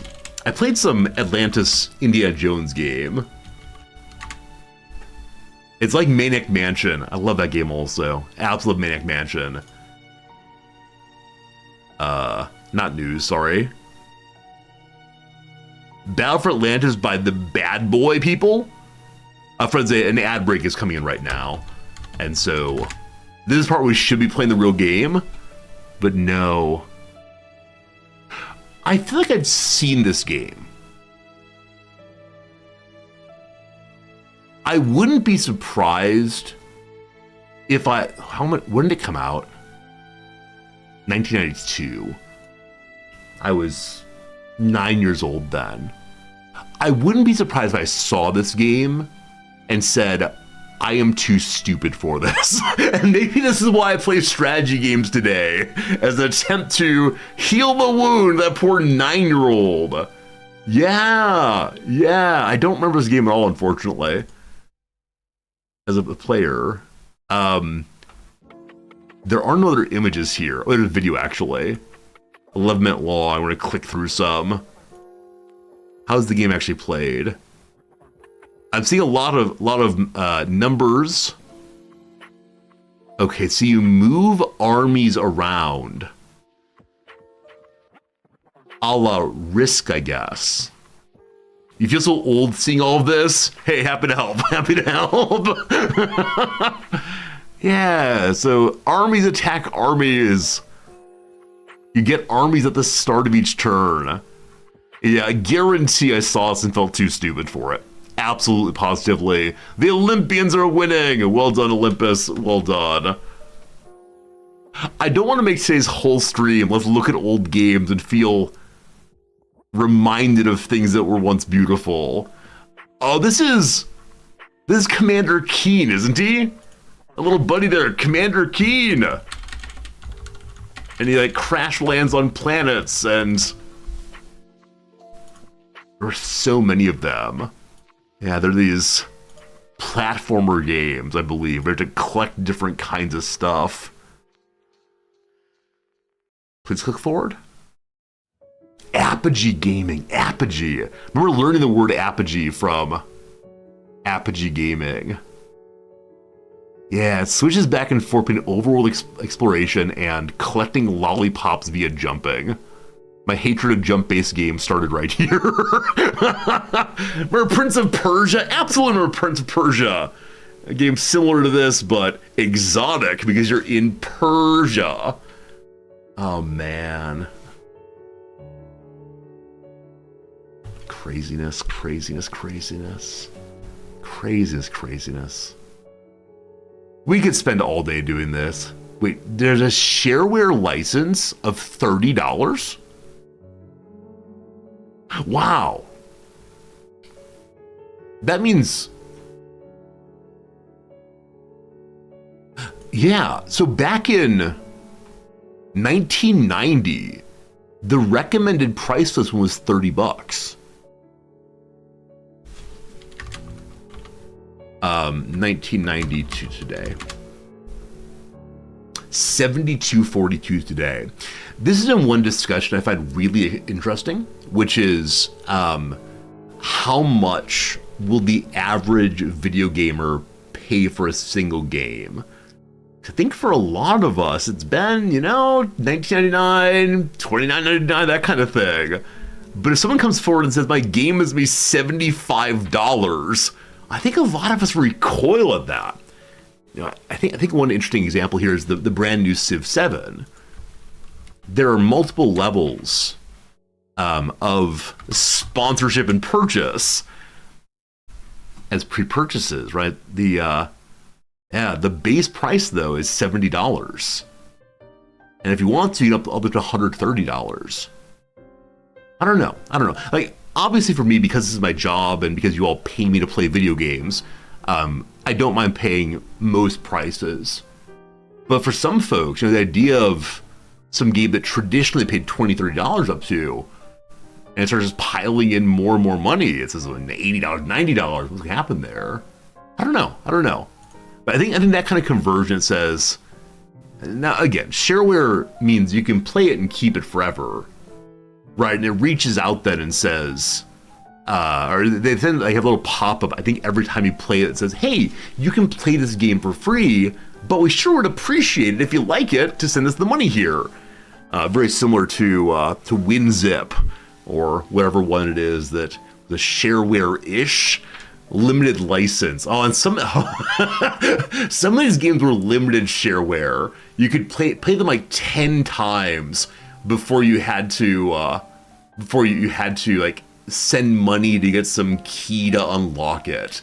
You'd send $10 to the publisher and they would send back a magic little string of letters to type in. I remember uninstalling and reinstalling games so many times, like keep playing them. Oh, little thief at age 14. No good. All right, a delightful bit of fun today. Thank you all for helping me find the game called Shadowgate, sending us onto an absolutely delightful path there in my experience. On the old game front, you put forward the game Little Computer People. All right, one more. Can go back to the well forever. Little Computer People. This is adorable. I don't recall this. Look how adorable Buddy is. The game has no win condition, only one setting.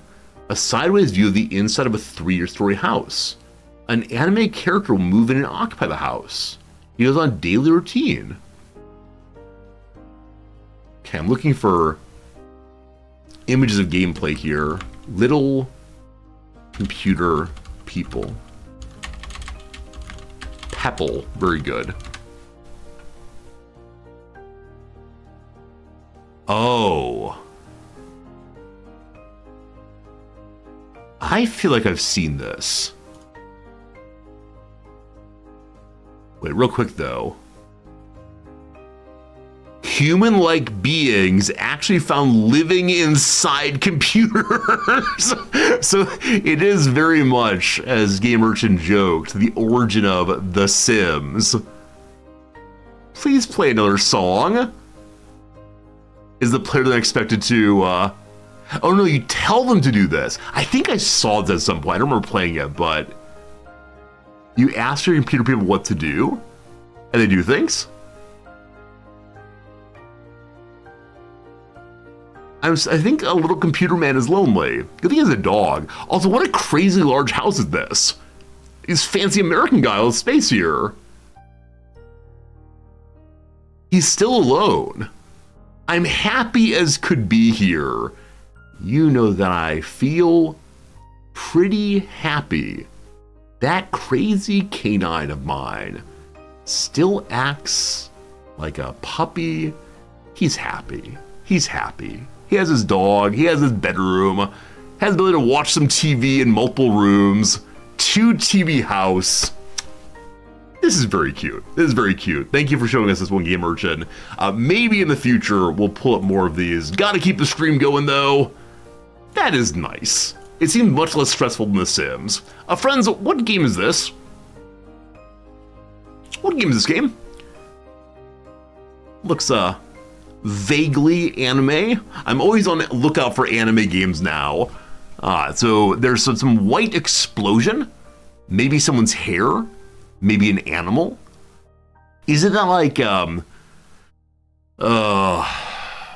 fellow with all the tails? Inuyasha, I think. 6 average guesses here. Game 1000. 6 average guesses, so probably not a widely known game. I don't know if Inuyasha has a game. I think also it's some kind of like red color. How do we spell this person's name? Inuyasha. Well, maybe not. It's not that. It doesn't exist. Aren't you some kind of fighting game? Are you Fists of Fury? That's not a game, apparently. Not an old game today, it seems. Are you Mortal Kombat 7?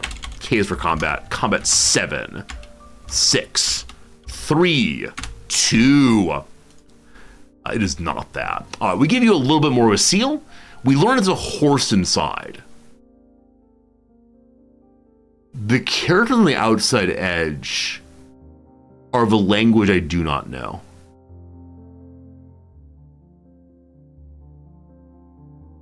I remember there being like, what is it? Like the War of the 6 Houses, the Empire of 8 Houses fighting.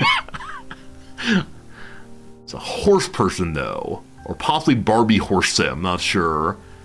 What's that game called? There's an old version, I think a new version also. If I just put the word houses in, does that help? Fire Emblem 3 Houses. No, it's not that. It's some like Jade thing, maybe? Jade Empire, that's not right, but we'll go with it. All right, this is a absolutely useless uncovering. Unless this turns out to be a language that many of you know. Like, it could, I mean, is it Greek? Wait.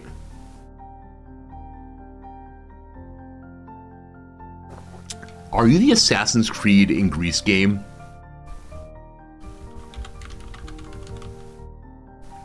Origins, I think it's called.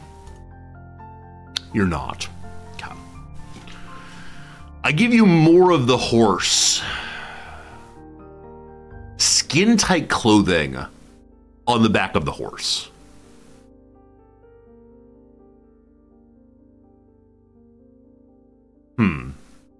That horse is quite muscular. Is this Horse Breeding Sim 2027? Well, I have no idea. Absolutely no idea. We're gonna go with. I know it's not Red Dead Redemption, but I'm trying to think of other horse games. Does one of the Shinobis have horse games? Yeah, give me Shinobi. A very hard game. Return of the Ninja Master. It is not Shinobi. Who dat? Good God, who dat? This is one of those more extreme cases of, don't you worry, women don't need armor. What on earth is this game? I got one more guess. Is there some like Valkyrie game? Valkyria Chronicles, sure. Not that. Team, what game is this? What game is this? Goddess of War. I see a C-R-E. It's called Sacred. Sacred. That's obviously a good game. With graphics like that, what else do you need? Sacred, we're saying. Okay, do we think it's Sacred 1 or Sacred 2? Wow, Mark said Sacred quite a while back. Were you the very first Sacred, Mark? I think you did. You were, rather. Yeah, you were. Well done. Well done. Sacred 1, okay, got it. Well done. Thank you for 1,000 game duels. Thank you also. What on earth is this game? From 2004 by Encore.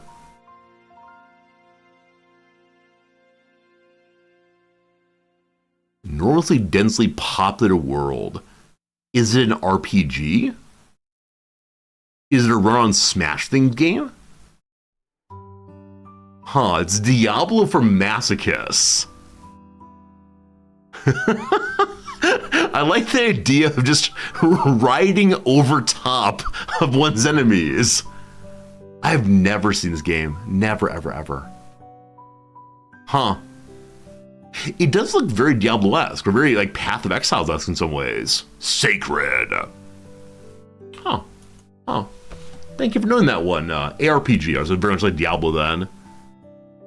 I've been listening to a lot of barbershop music recently. I don't know why. That's how it goes. All right, team. We've done the game, done the word of the day. Pardon me for one quick second while I check one thing. I'm just curious as always. Does the Urban Dictionary of Acceptable Word on the cover today? Do they update the word of the day only once a week maybe? Friends, here is the word of the day from our friends at Urban Dictionary. Incon. From 2008, I give you a piece of important lingo to use with the kids.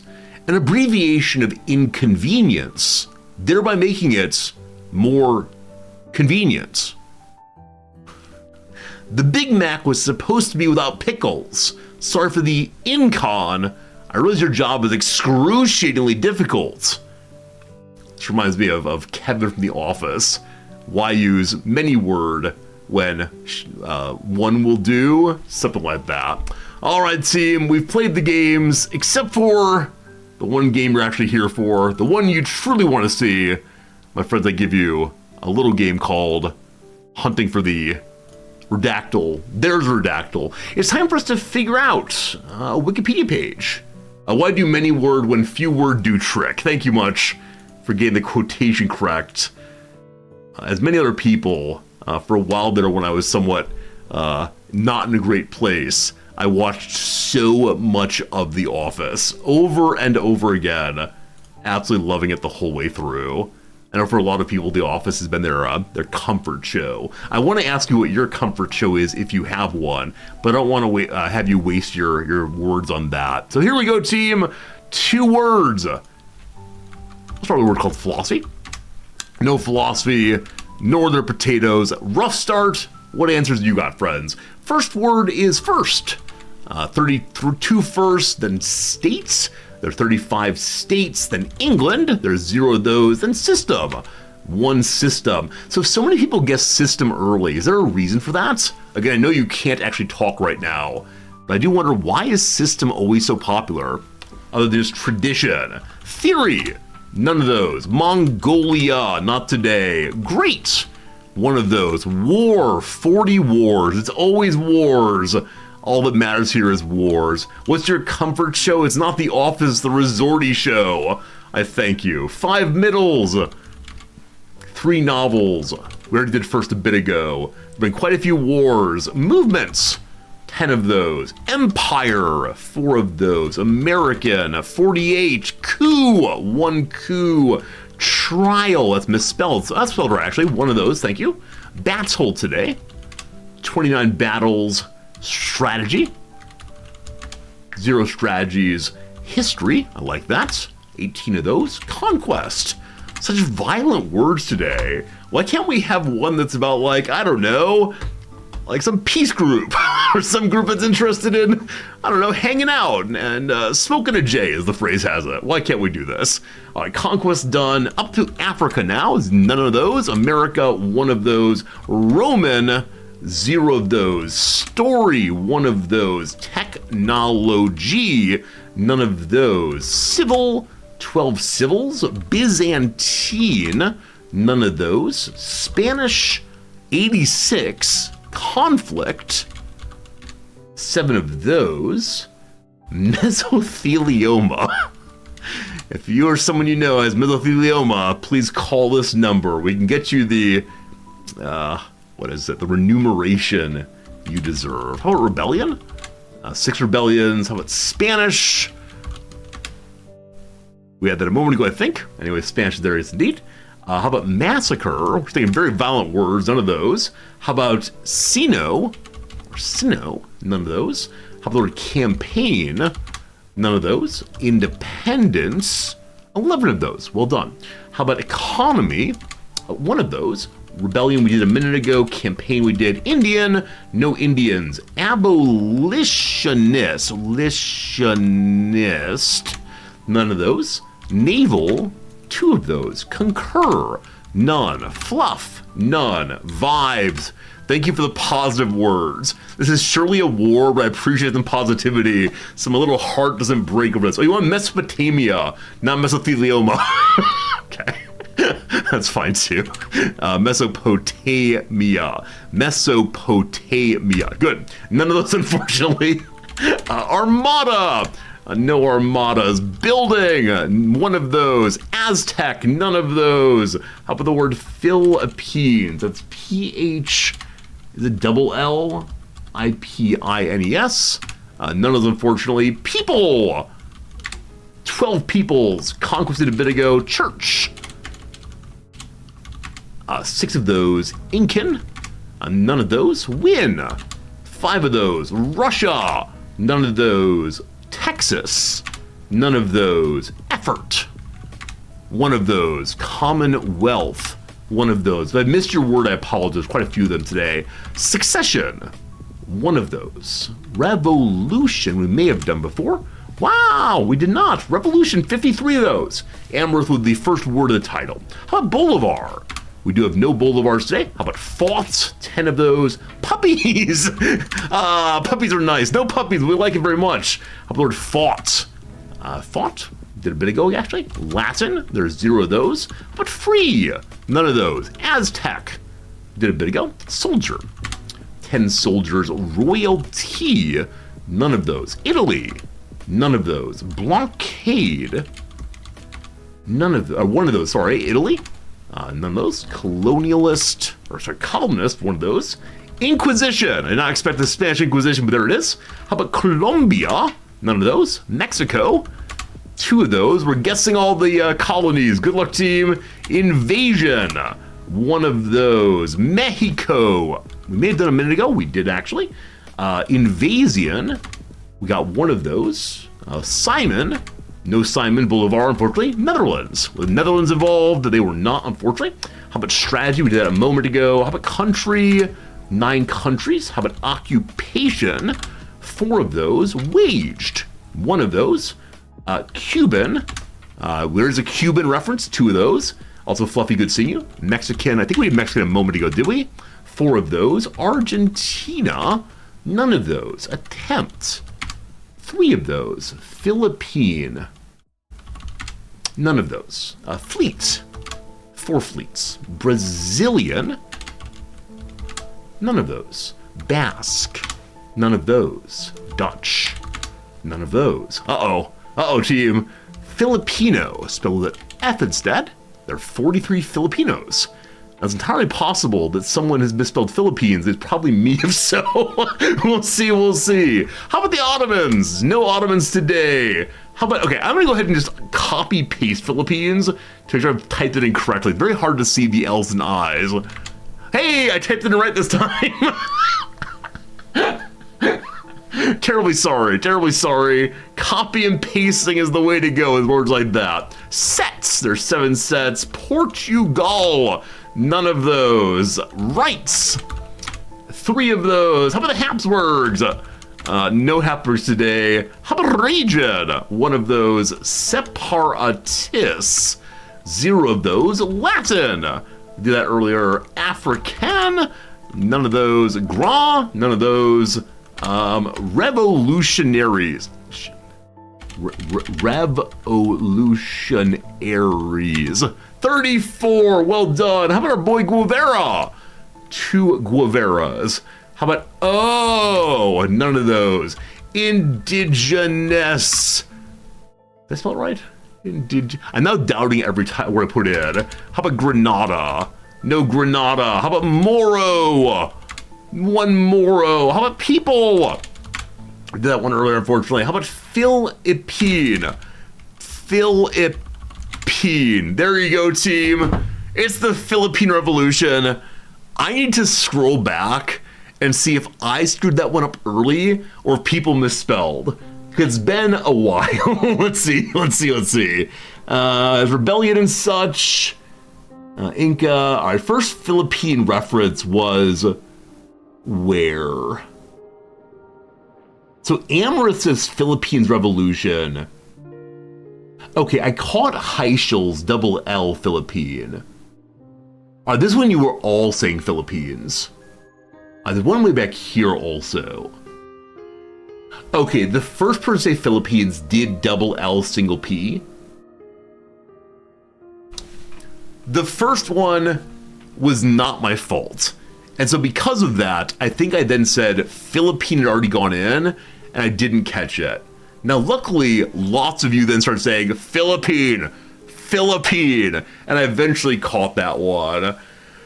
Oh man, I apologize how it goes. You missed the redactyl, Aris, I'm sorry, it just ended.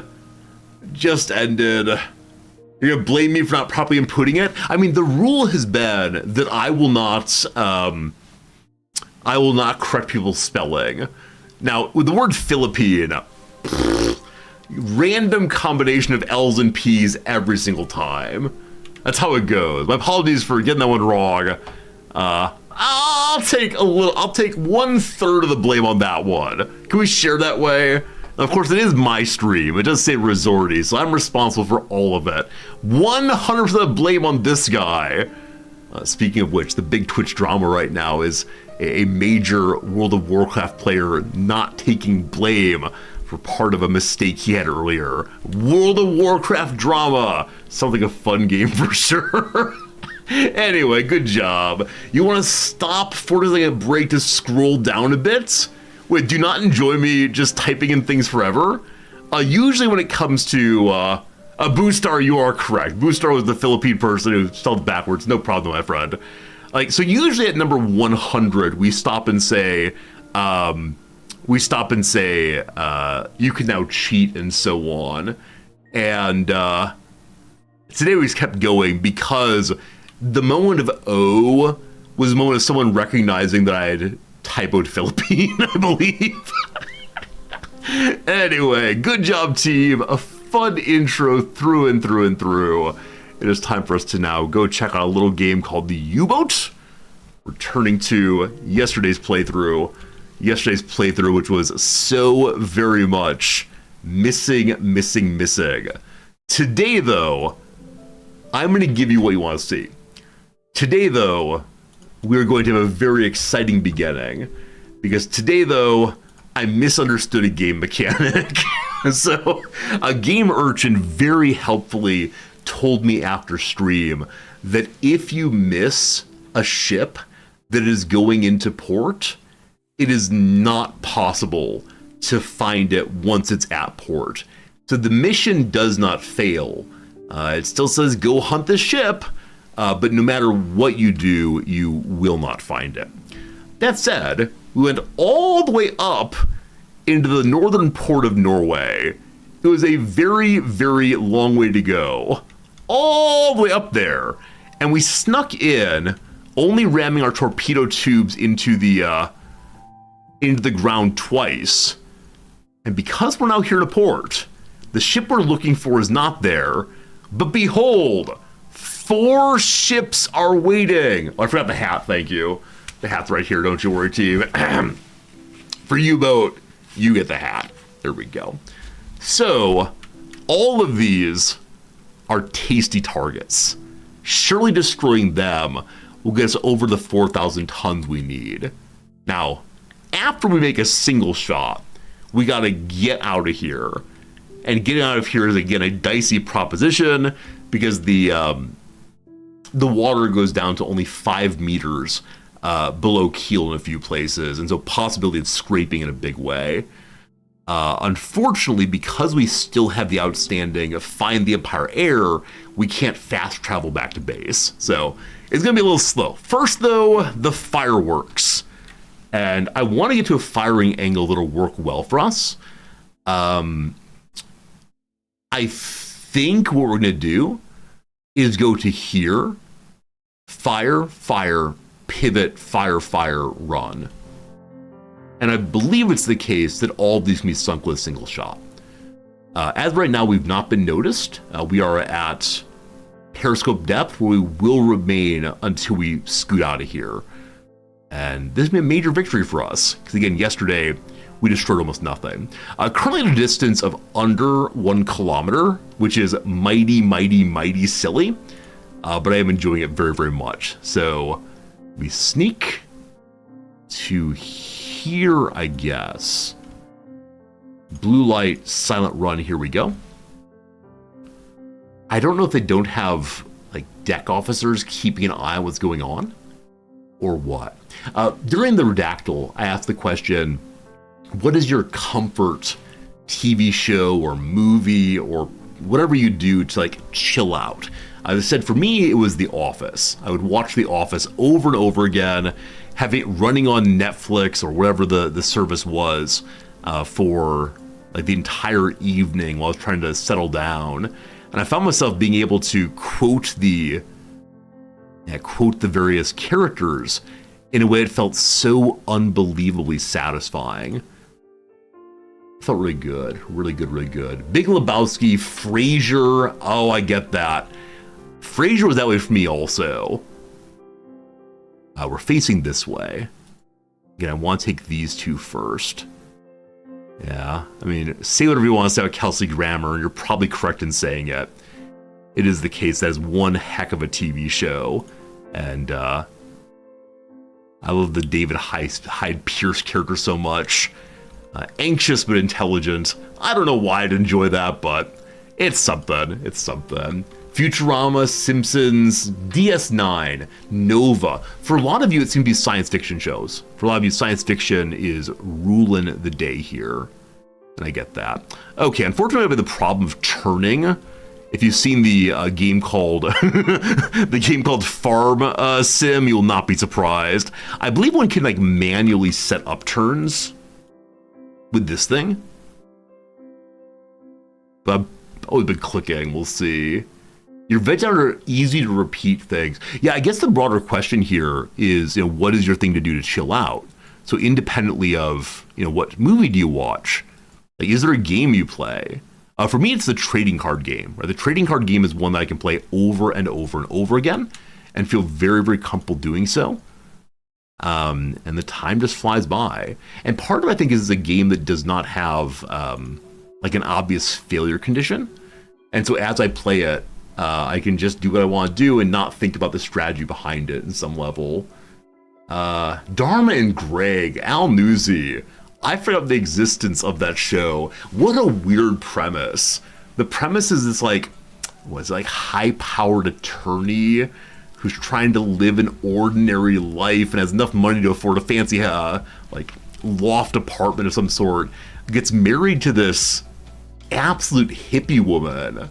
And it's just like the zaniness, there are two worldviews colliding and resolving. I watched it a long time ago, don't remember much about it, but that sure was something. All right, team, we have for ourselves 4 targets, I do believe. And I should have seen where the first one was. I believe it's to the right of the port of etc. Sorry, starboard of etc. The waves are a little high, but I believe this area is not the port. And this is probably the first ship, the Empire Leopard. Leopard. Is that correct? As always when at port, I wonder if there are people aboard or if we're just destroying ships. 1, 2, pivot, 3, 4. I believe. I appreciate those of you who are saying your relaxation thing to do is to watch Resorty. I mean, I kind of expected. It's very sweet of you to say it, though. And I'm looking for other things, of course. Not because I need anything. Like, right now, I think for me, streaming is pretty relaxing. And then post-teaching, I'll usually either do some reading or I'll, you know, watch some YouTube videos.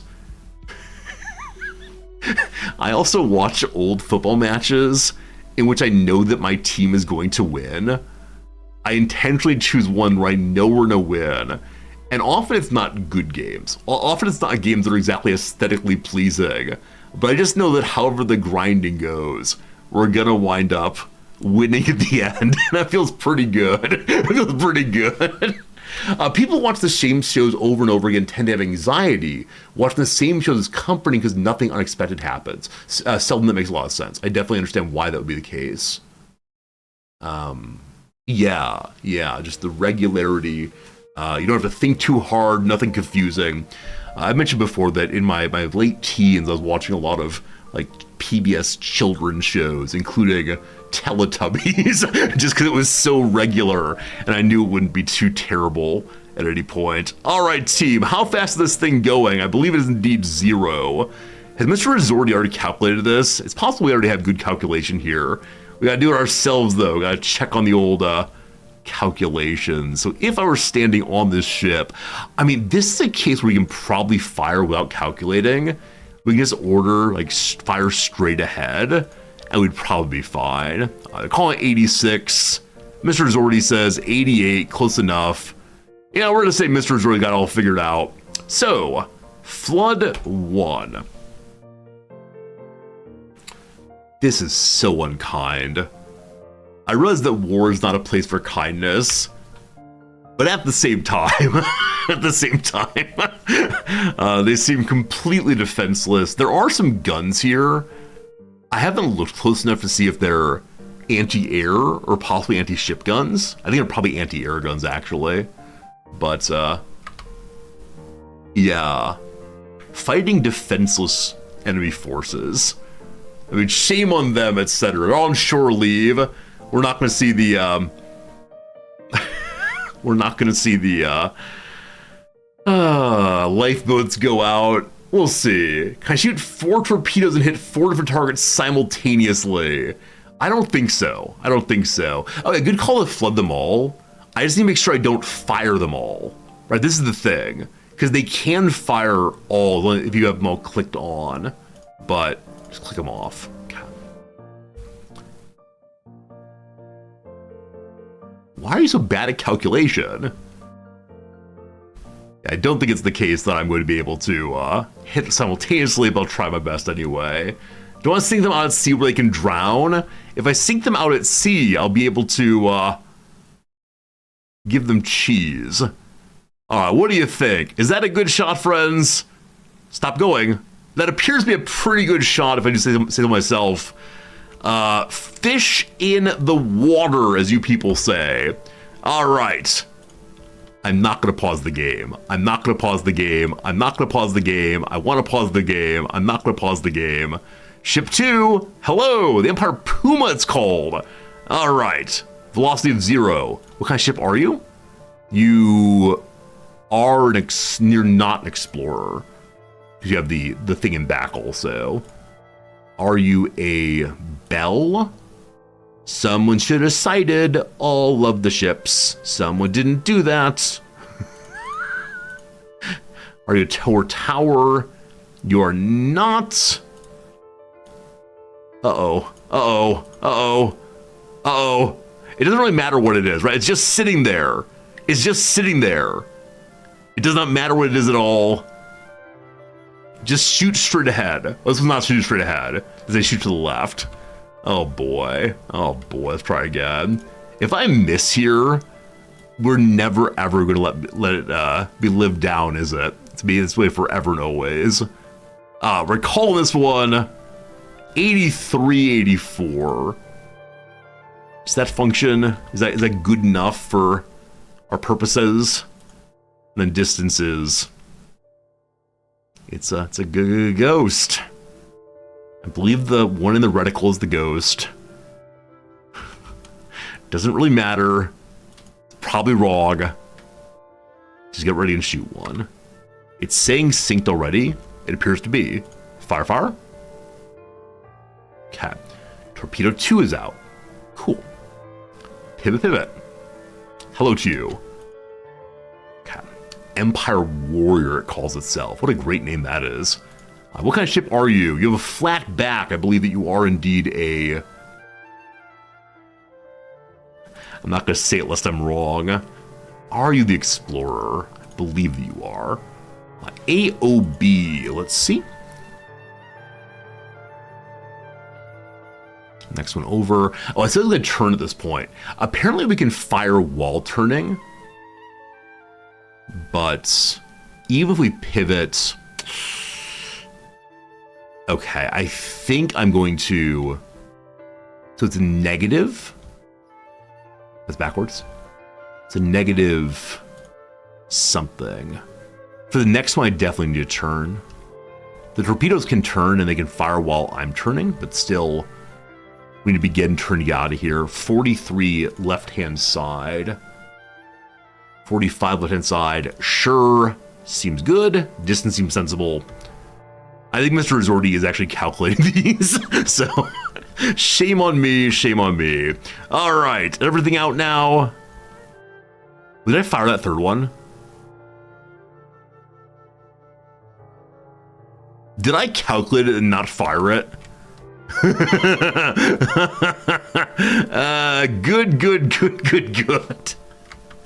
All right, it is time for us to turn a little bit. We have one target remaining. How close is this fish? Looking pretty good. All right, so last one and then walk away. I need some speed here. They're not all gonna be in the water before the fourth one. Or before the first one hits, I don't believe. We'll see what happens. All right, we're now spinning. Good. Mr. Zordy. Last target? No. Mr. Zordy, move.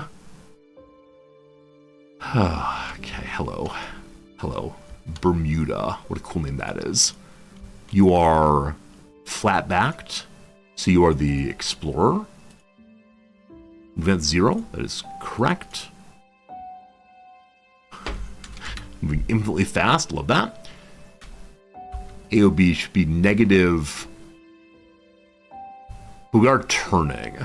That feels awkward. We want to turn that much though. Okay, this is the front of the ship here. To here. Good. I bet today that like, naval sighting is just done by a computer. You probably just point a laser at something and the computer goes beep boop, figured out, push button please. Seems likely to me. They're doing the old fashioned way here. Someone get me a protractor. Negative 86. Is that true? No, it's facing this way. It's facing in a direction. Positive 86 or so. It's too far. Positive 86 or so. Okay. Glad I caught that. Doesn't really matter, but still. Okay. This is the ghost. Keep turning. Again, doesn't really matter. Just go straight that direction. Shout it. Calculation? Almost ready. Good enough shot, we'll call it. Not perfectly aimed, but okay. Okay, and now we got it here. Now we got it here for sure. We're gonna flood the back one just in case. And we're gonna get out of here. Okay. First one. Already hit. I'm waiting for the first explosion. The first explosion's already occurred. Good to good. Order in progress, we're turning. Shot number 2 on the way, shot number 3 on the way, shot number 4 on the way. We are pulling out. Let's watch what we've done. What hath God wrought? Or at least resorted today.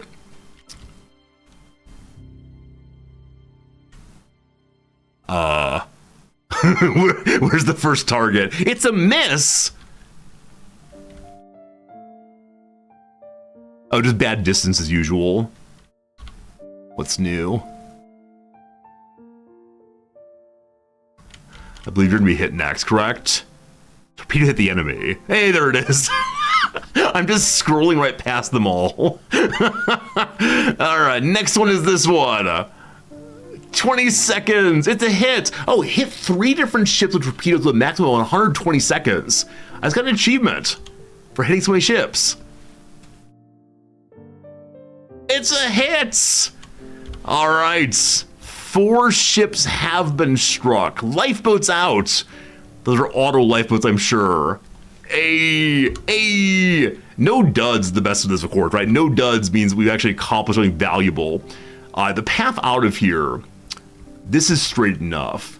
Objective completed. I'm going to go to decks awash. Oh, mission completed. I can head back automatically. Someone's trying to see me. You can't see me. You're sunk. Oh, damage. Okay, in getting out of here, we absolutely cannot scrape the bottom the whole way. So, we're at a depth of 5 meters. It says 10 to 15 here. I may be going too fast and like bouncing. Slow on down, team. Slow on down.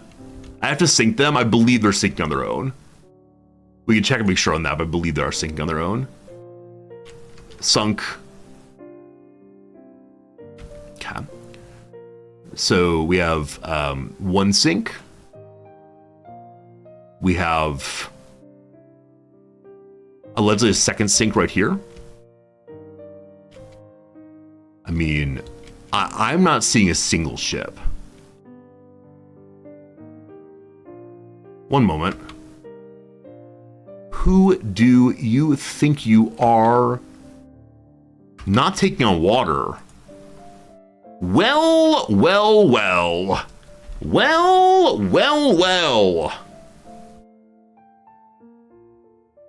Well, my first shot did not sink. We're facing away. This is fine. This is fine. Trying to show me up here. Trying to pretend like you don't get to die. Clearly you do. Okay, Explorer, yes. Velocity, not moving, yes. AOB, directly behind us, which means to their 90. Cool. Shout it. Distance? Questionable at best. Really the other direction this time. Are you the ghost? Good enough.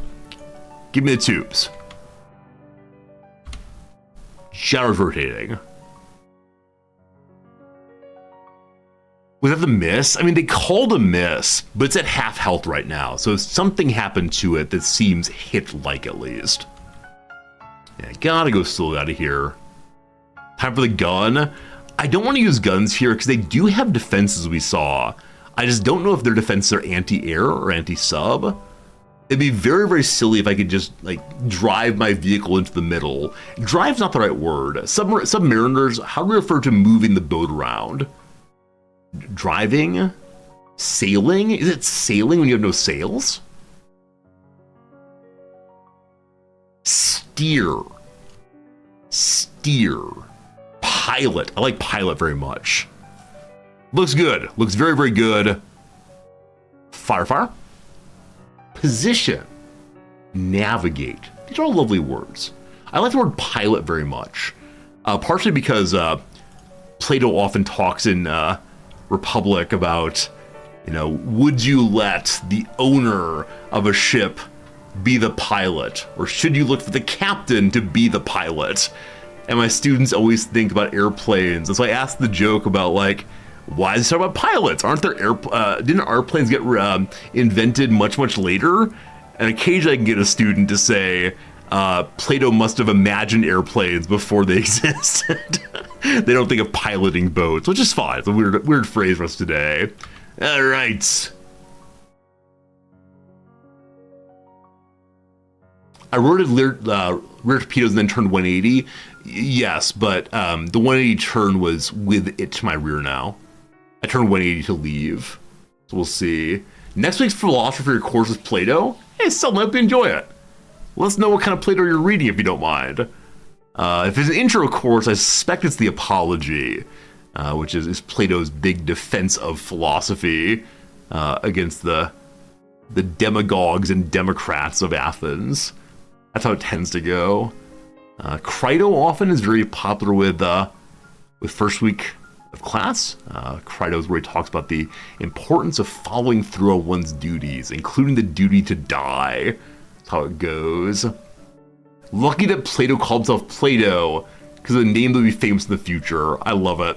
Speaking of famous in the future, we shall be forever known as the captain who sunk all of the ships in the port. We proved we're a force to be reckoned with. Very, very, very good. We can send 10,000 money worth of messages. I'm going to show off. As I'm leaving their base, I'm going to send a radio message that shows exactly where I am, and they can't do a darn thing about it. Did the Bermuda sink? What was that? How the Bermuda sunk or sinking? If not, we may need to stay for a moment longer.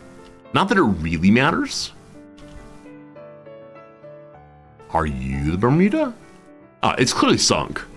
It's showing as being a full ship here still for some reason. The other three have the wreckage mechanic. Not sure. Not sure why it's showing non-sunk when being sunk there. One possibility here is we know a convoy is coming up this way. The correct move to make in Ray avoiding the hero move to make is attack the convoy and sink absolutely all of it. The correct move to make is to find a deep part of the fjord and hide there, like possibly down this way, because the main shipping port is this direction. It's not deep enough here for us to dive underneath a convoy. So we'll see. We'll see. There are some lifeboats. Most distressing. Yeah, it may be too shallow to count as a sink. Maybe a recoverable ship, but that's okay. It's merely playing dead?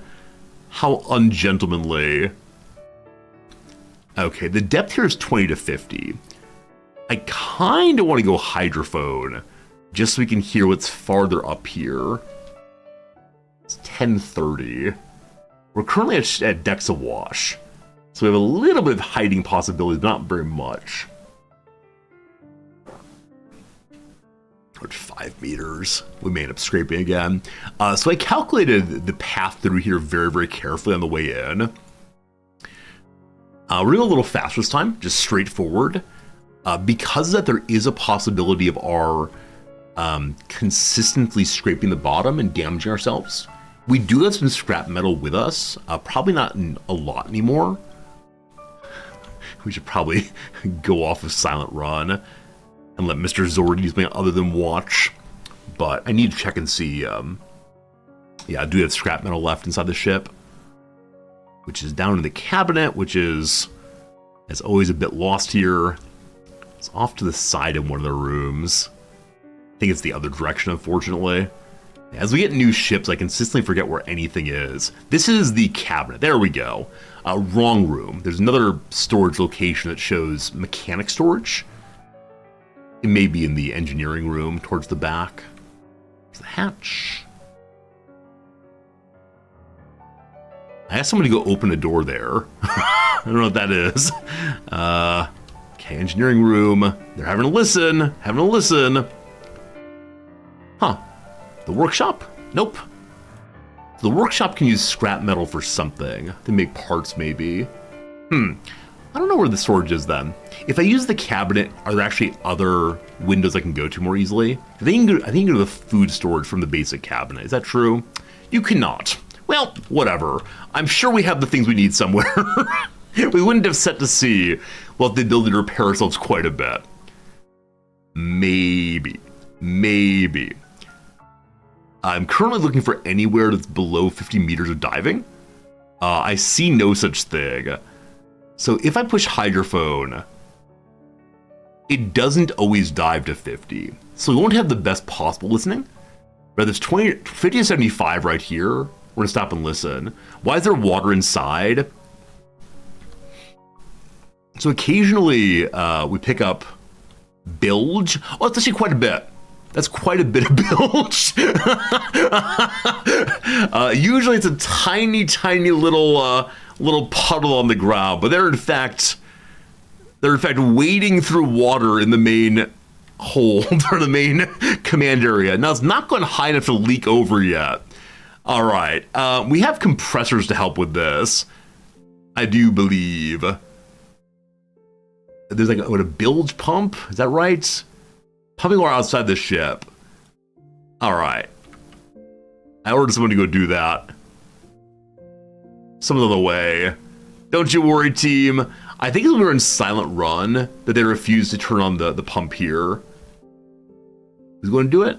The pump is now on. So we should see the water drop over the next little bit. Yeah, I never quite know. I don't think you get a warning about that, except you get a notification over here of the boat's buoyancy going down. Now we can force our buoyancy. We can force ourselves to the surface with compressed air, but it's much nicer to have a buoyancy that is, you know, not taking on too much water. That's notification there. Is it going down? I mean, the machine is still on. As long as that pump keeps going, we're fine. Though I wonder, does it have enough pressure to force the water out underwater? It's going down. 3.3, 3.2. I wonder at what point the image of the water changes. Oh, it just did. So they're now walking on top of the water, splashing through, instead of getting the bottom of their pants wet. That's great. That's great. It's all fine. It's all good. Now, there may be water in their compartments. That looks dry. A little bit of mopping there is fine. That's good. That's good. Yeah, we're all fine now. Very good team. Very good team. Am I on to be for the dive? Not quite. Not quite. Not quite. At 2.5 meters, it shows the animation. All right. Thank you all for catching that. I completely missed it. Okay, so as we slide forward here, I stopped too fast. My brakes are working too well in this thing. Those of you who know things about submarines, how do you slow down? Like, is it just stop applying spin, spin, spin, and the friction of water will slow you fairly quickly? Or is there like a reverse engine setting that will remove your earlier momentum? Excuse me, a little coughing there. All right, I wish to hear something. I want to know, is that convoy coming? The big question there. You do reverse propellers, okay. I figure water's a lot of friction. I don't know if that's true, but I think it might be. All right, so do we have propellers are angled to cause water to flow in the opposite direction? Interesting. I've got to convince the US Navy to let me go have like a video on their submarines. Now, having said that, I realize we're playing as the Germans in 1940. Now, I know there is some big engineering YouTuber that was allowed onto the nuke subs in order to help people better understand them and so on, but much larger streamer, probably not seen as a dissident and riler up of the youth for being a professor. But maybe I could find something like German History Museum and get a tour through the U-boats. That could be fun. That could be fun. Smarter every day is the person able to go onto the ships. Yeah, super interesting. I always enjoy watching engineering videos. There we go. May I, a resident of our country, come on board and take Fozer submarine? Yeah, I've been told that because of my current living situation, I can never, ever, ever get some kind of clearances in the U.S. I don't remember all the ins and outs of it because I live in. I'm not being monitored over here in Japan. Now, it is an allied nation, so who knows? But it's possible I've had contact. We'll see. People are getting clasped in bronze for showing up. Good job. The captain gets more points. Not if you have the fancy thing. It's not true? Okay. I don't remember what I read, and I I don't know all the ins and outs of classification or access. It's not part of my life by any means, but I was told that being unattended to in other nations is a problem. Maybe not, though. Maybe not, maybe not. There's a U-boat in Chicago. Oh, Bob, if that's actually a U-boat at the Museum of Science Technology, then I've actually been inside of a U-boat. I don't know. I guess I'm not like unaccompanied in whoever the enemy of the day is, but who knows? Again, it's not an important part of my life by any means. Friends, we managed to intercept Royal Navy warship and troop ships. I don't know if the friendly freighters are probably troop ships now. Whichever way. Sinking.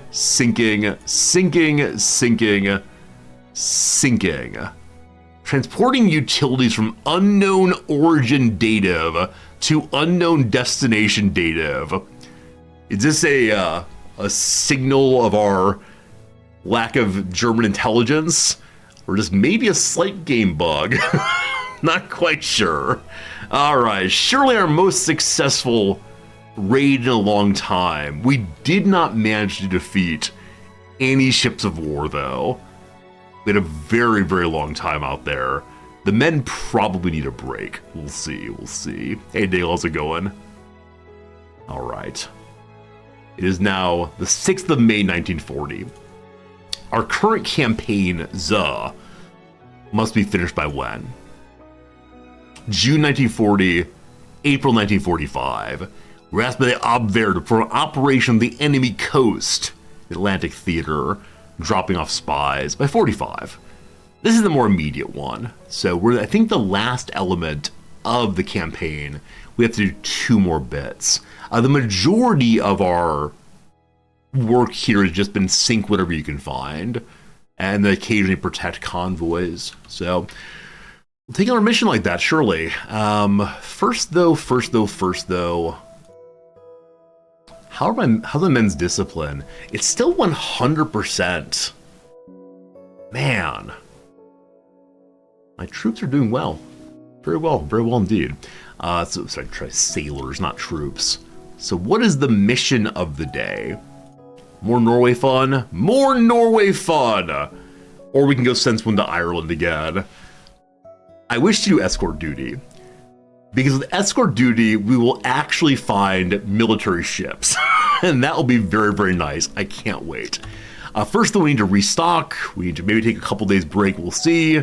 Also, unfortunately, we do need to take a brief moment to do a little bit of ad break, a little bit of 5 minutes ad break, 3 minutes ad break. I don't know how math works. I always say 5 minutes, just wrong. Why do I say that?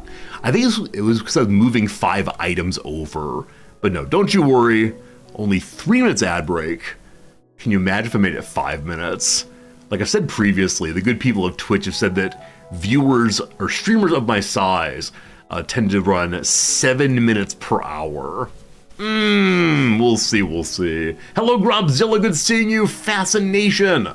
Thank you, Fascination, for the generous Prime sub. We gotta keep that those ads away, of course. That's how it goes. Thanks for being with us, friends. Always a good time on a day like today.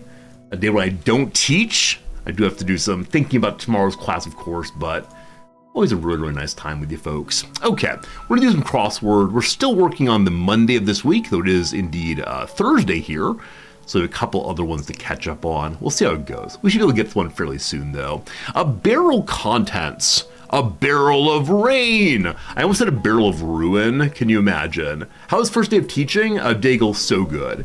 The students are really, really, really cool this semester. The students seem like they're, I don't know, like on board, on side. They did well. They were engaged. They were funny. They were eager on the whole, and so feels really nice. We'll see. Protagonist of the TV series Undone. I don't know.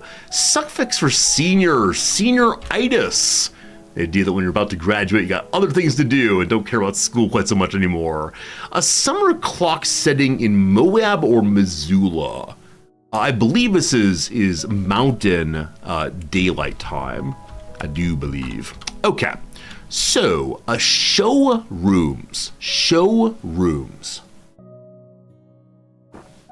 I just don't know. The loose A here is for prize as award or adore. Minatory. This is a word I just don't know, or it's made up something to do with the Minotaur. Minatory. Huh. Not every day could be rare. Is the Minotaur from Thrace? If so, prize would be AC. I don't know. They can be 30 or 60 minutes. Take your pick. This is the dumbest / best joke in a very long time. Take your pick, of course, refers to not you may choose between 30 and 60, but instead it's a guitar lesson. So take your guitar pick. I love it. I love it. I love it. A shout out during acceptance speech is interrupted. Interrupted. So Beers is wrong here on flight parts. Yeah, I thought it was going to be a flight of beers. So it could be instead flight parts. Flight parts. I mean, like wings, of course. Not sure. Actress in Scrubs, Claws, and Devious Maids. Judy or Rudy or something. I'll put a J in and we'll see. I don't know who it is, unfortunately. Moral individual. Moral individual. Or morale. Wait, the morals are kind of fungus. There's all the E's, I believe, unfortunately. Mentor from Crete. So I was thinking that also possible. I was thinking it was a Cretan, not a Thracian, but who knows. We're on! It's a go. Good. Brand with many soft launches. I don't think I know a brand that's blank ERN. I want antibodies to be nose or nays. Ooh, on the blank tip. I have no idea. Crystals believed to have healing properties. Huh.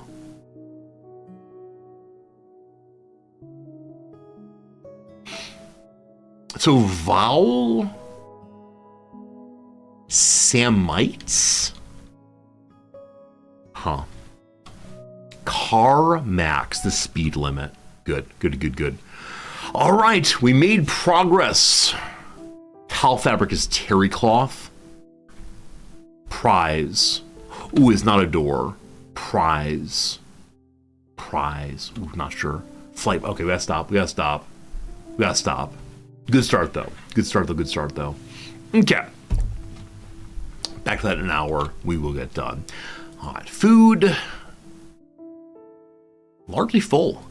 So we've been seeing like the bonus to our characters' morale because they have varied food. I'm always surprised though when they've only eaten one kind of food. So maybe varied food means there's the possibility of eating things they want to, as opposed to that they actually do eat all the things. Who knows? No potato meals yet.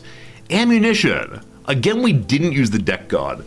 We need to promise ourselves. We need to say no matter what happens on this mission, even if we pop up directly in front of a warship, we will use the deck gun at least for one moment.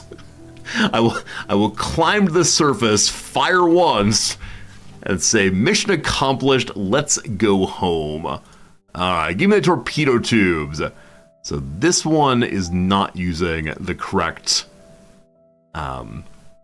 firing pin. None of these are.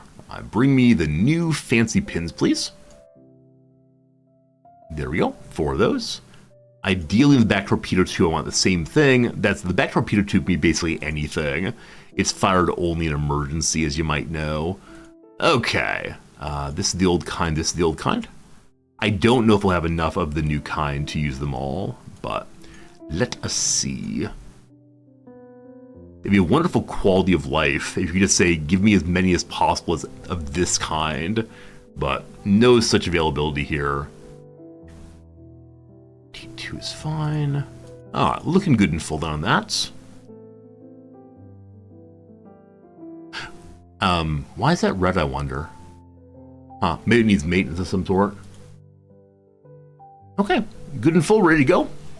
There's so much coffee availability. I still haven't used coffee at all. I wonder if you have to use that more on harder difficulties. Oh, it's currently being loaded in. Black Mamba, thank you for knowing how to play the game. I thank you for understanding things. In 1 hour and 20 days, we'll have the ability to put armored conning towers on. We're off for 3 days.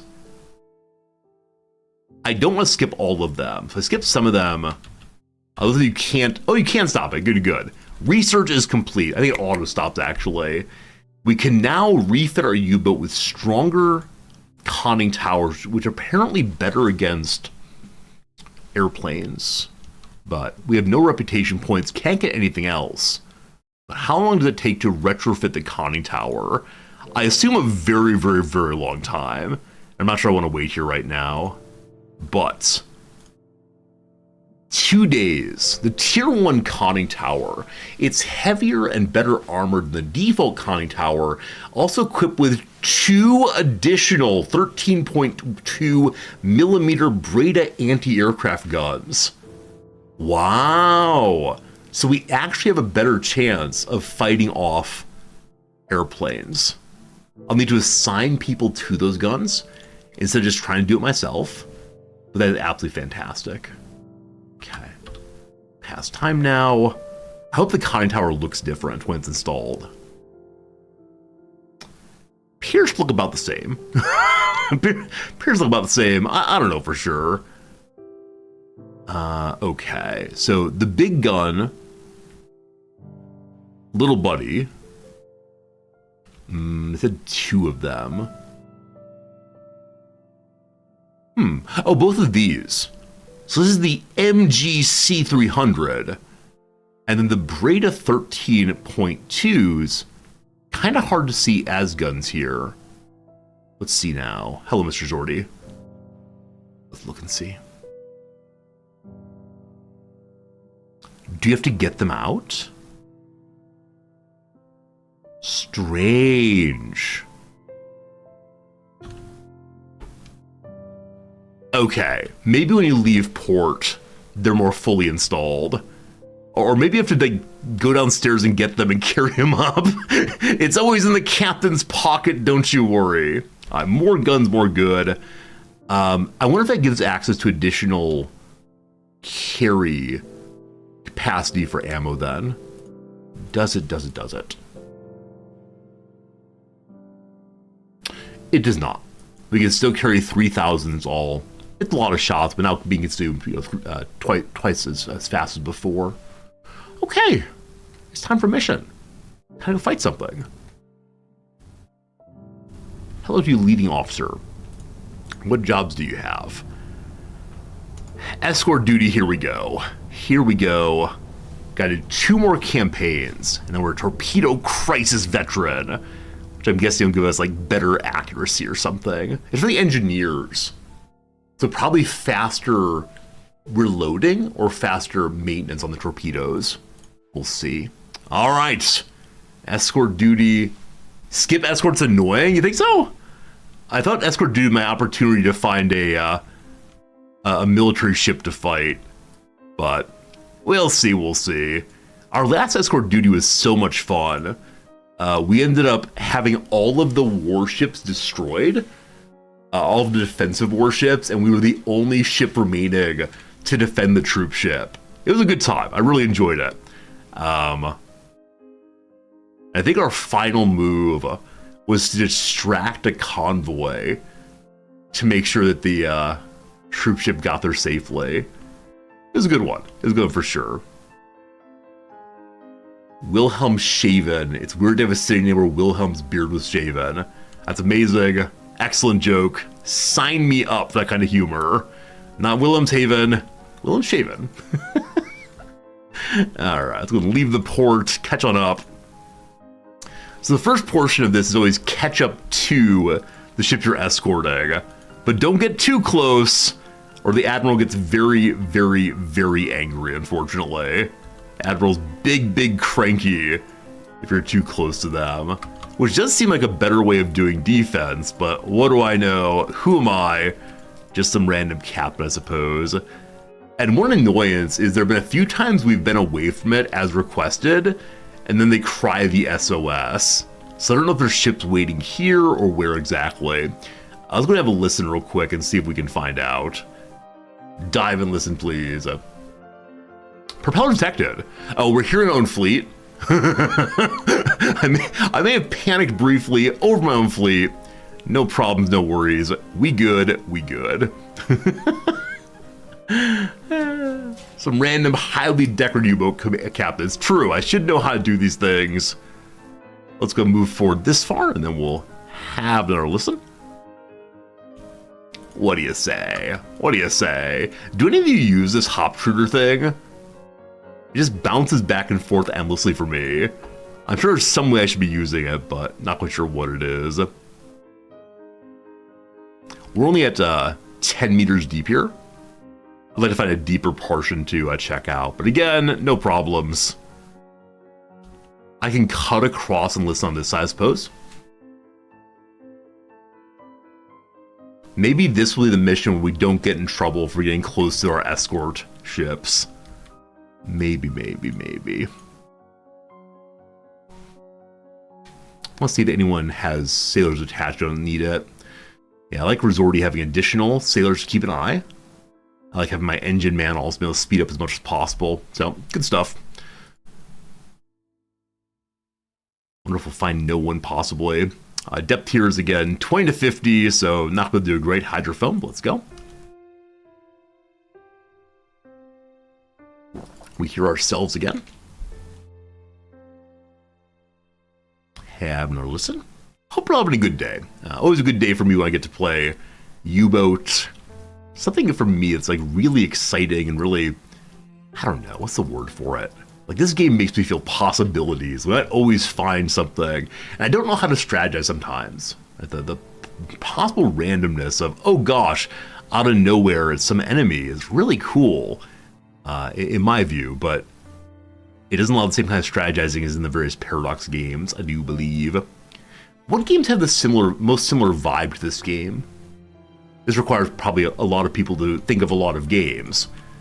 I've never played any other submarine game, except that one in which I died immediately over and over and over again. That wasn't much fun. But I'm guessing there's some other submarine games that have similar vibes.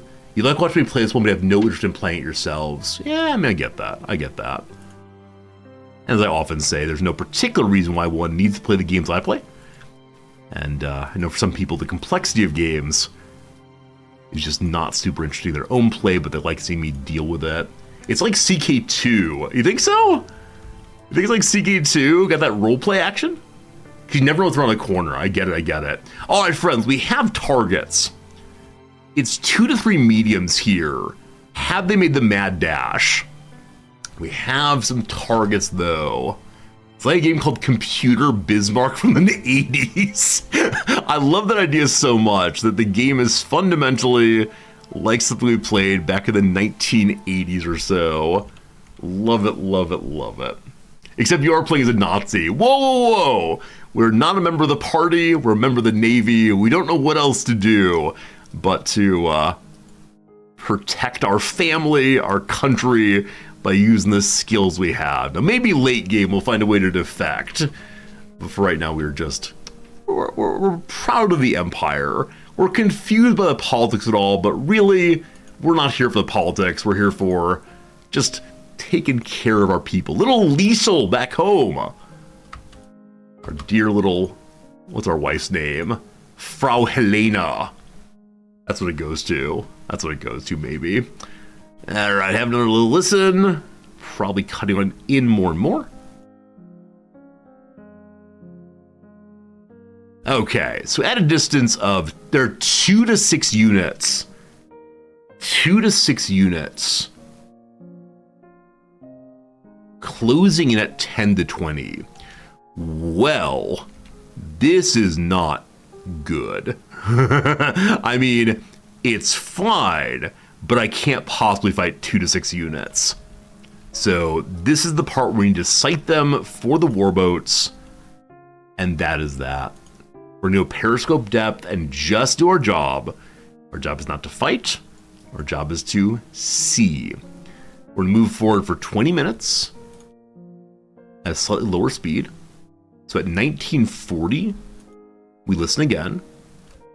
Smoke on the horizon, here we go. It was, which side of us? It's to our starboard this time. Okay. How do you communicate with the convoy? You don't. If you get too close, they yell at you. It is a strange game in that respect. You can receive messages from the convoy that say, hey, we're being attacked, but you do absolutely nothing past that. What do I see here? I see an enemy warship. Yeah, I like to assume that the AI will send our warships to protect this thing, or fight this thing to protect our own forces, but I don't know if that's true, actually, factually.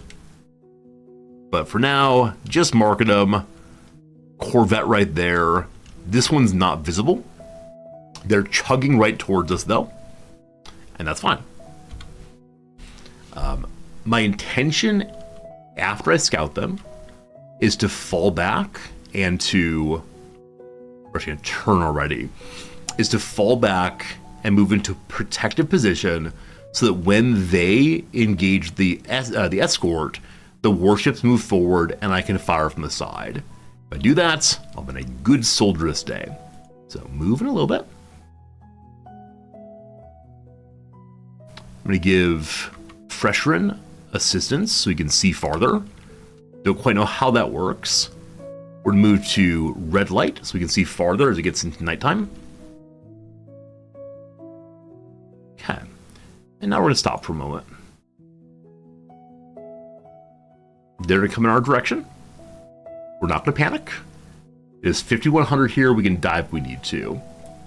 The convoy is escorted by weak destroyers. Yeah, we'll see. We'll see what ends up happening. We'll see if we need to get involved. But yeah, taking out a destroyer early does sound really nice also. I just want to get clear sight what's happening here. They did say there were up to 6 targets here. And that doesn't sound like a lot of fun to me, but what do I know about fun? Alright, so 2. Is it possible it's only a destroyer or corvette? I thought I saw a 3rd one earlier. That's the destroyer. That's the corvette. Huh. I can fight a destroyer or a corvette no problem. Like, genuinely no issue at all. How far is it? So we're going to want to turn around and wait. I wish the corvette were not on this side. But we're going to pivot about now. Make sure we're within 3, ideally. Proximity to corvette feels bad. We'll see, we'll see. 2 shots might get both. We'll see, we'll see. If I take out the corvette, the destroyer's going to hunt me. It'll be horrible. So, we'll see what happens here. Quiet, quiet. Quiet, quiet, team.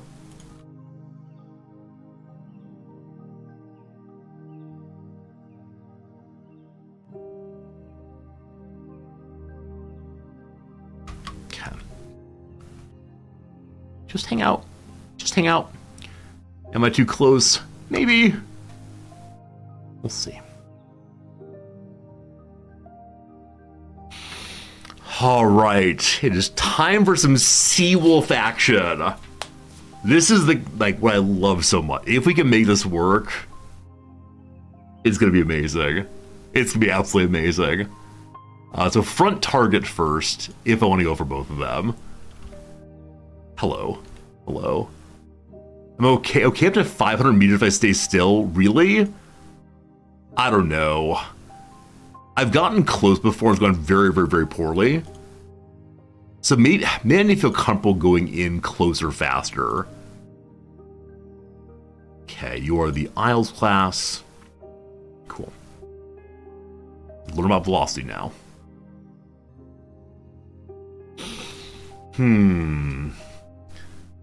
Yeah, the number of times I've ended up in a hunt with depth charges feels real bad, man.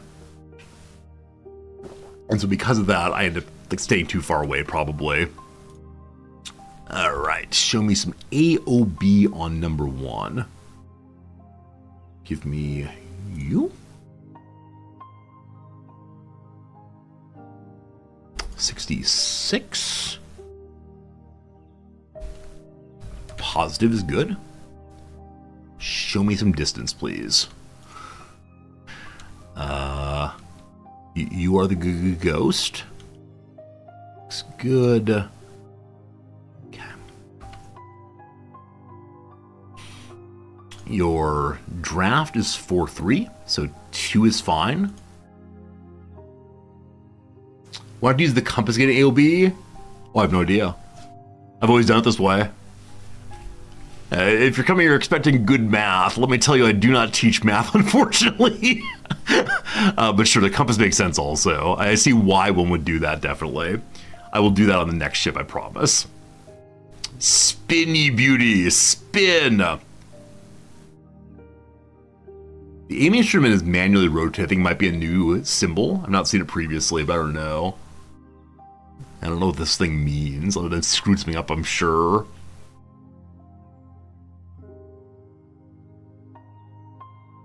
Okay. What do you think, team? Does that make sense? Maybe. Alright. Number 2 is desired. Hello. Lock here. What flavor destroyer are you, my friend? You are known as... No. Certainly not. Possibly. Oh, I know I'm blocking them. Sorry, you can't see when I talk through what things are. I'm fairly sure this is an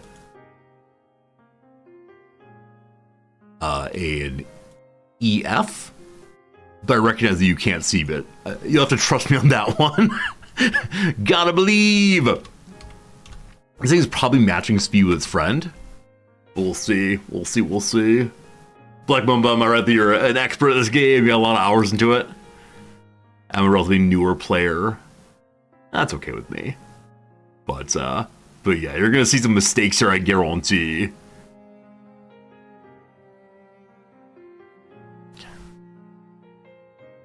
We'll try the AOB and distance simultaneously this next time. It's a smart idea. I do enjoy smart ideas. Cat, it is set.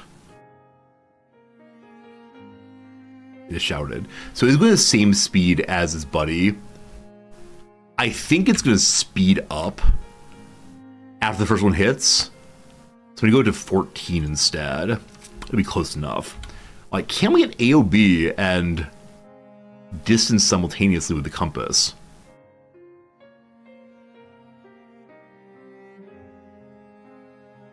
Okay, that's not the right compass to use then. It's this one instead.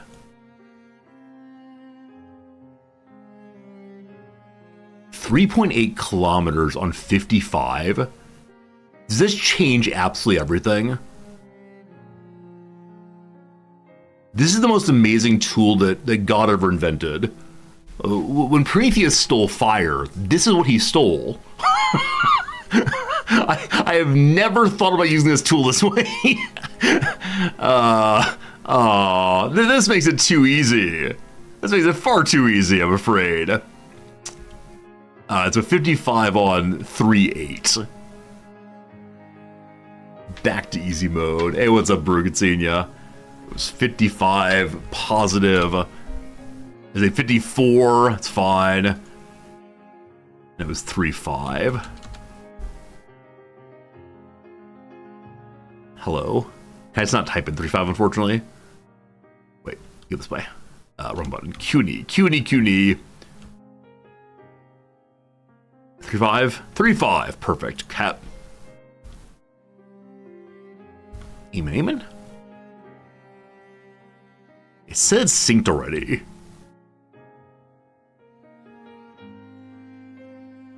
Am I suspicious? I am. We'll see what happens here. No more pausing allowed? Should I go to a no pause playthrough and calc faster? Possibly. Alright, some friends are out for right now. Gotta clear all this then. Go away, no one likes you. Hello? Hello, please go away. No more dots allowed. Gotta show our work and then clean up our work. Okay. So, in case this goes bad, we're gonna turn around. We have the rear torpedo if need be. I think something gets hit here. I think something. How can it be synced if you haven't fired? Oh, you. Homophones are our friend.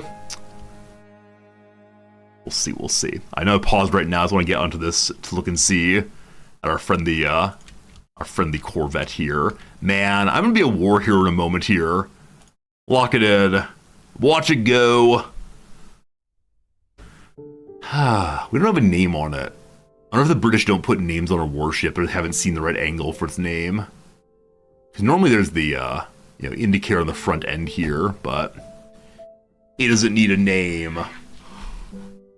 Its only name is the SS Bottom of the Ocean.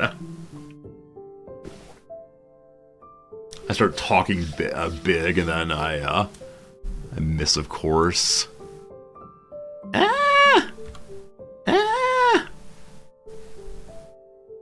You can maybe go close enough. So I know on warships you can see it right here. Sorry, not warships. Ships of peace, transport ships, freighters and such.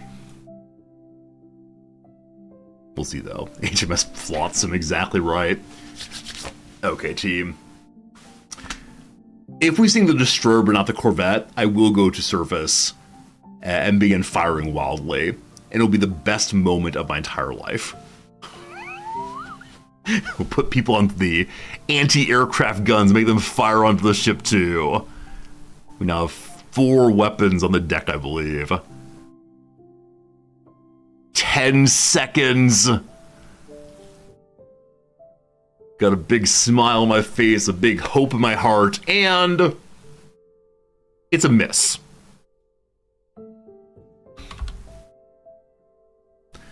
It went behind it looks like. A little behind it. We can fire while turning. Now, when its friend is hit, it's very, very likely this will go into anti-torpedo maneuvers. That's distressing, though. I'm going to fire one more time, and then, as I said, once the destroyer is sunk, I will engage this one from the deck, like an absolute fool. Maybe it's the Coriolis effect. Yes, find some way to blame this on mathematics I don't fully understand. You're going about 13 right now.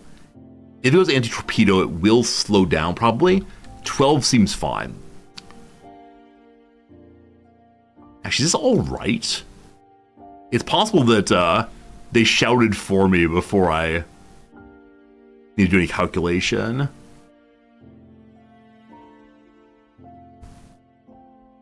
Yeah, very similar again. Flood is done. Because we're silent running, we're not refilling. As this fires, we'll refill this one. And then we're going to go off of silent running so start refilling again. Okay, normal operations, good to good. They're trying to retarget for the rear if we want to. We'll not be using that, I don't think. Okay. Please. It's a miss. So that's like a situation where my distance was off. And so they're calling miss very early on that.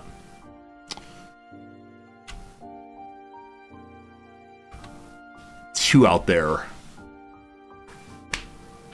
They can't all miss.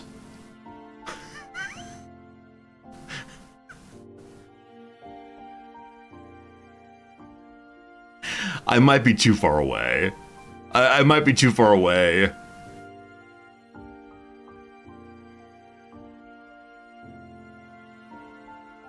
Oh, video game. Oh, video game. I mean, the ship is beautiful in the sun. It is beautiful as sun, but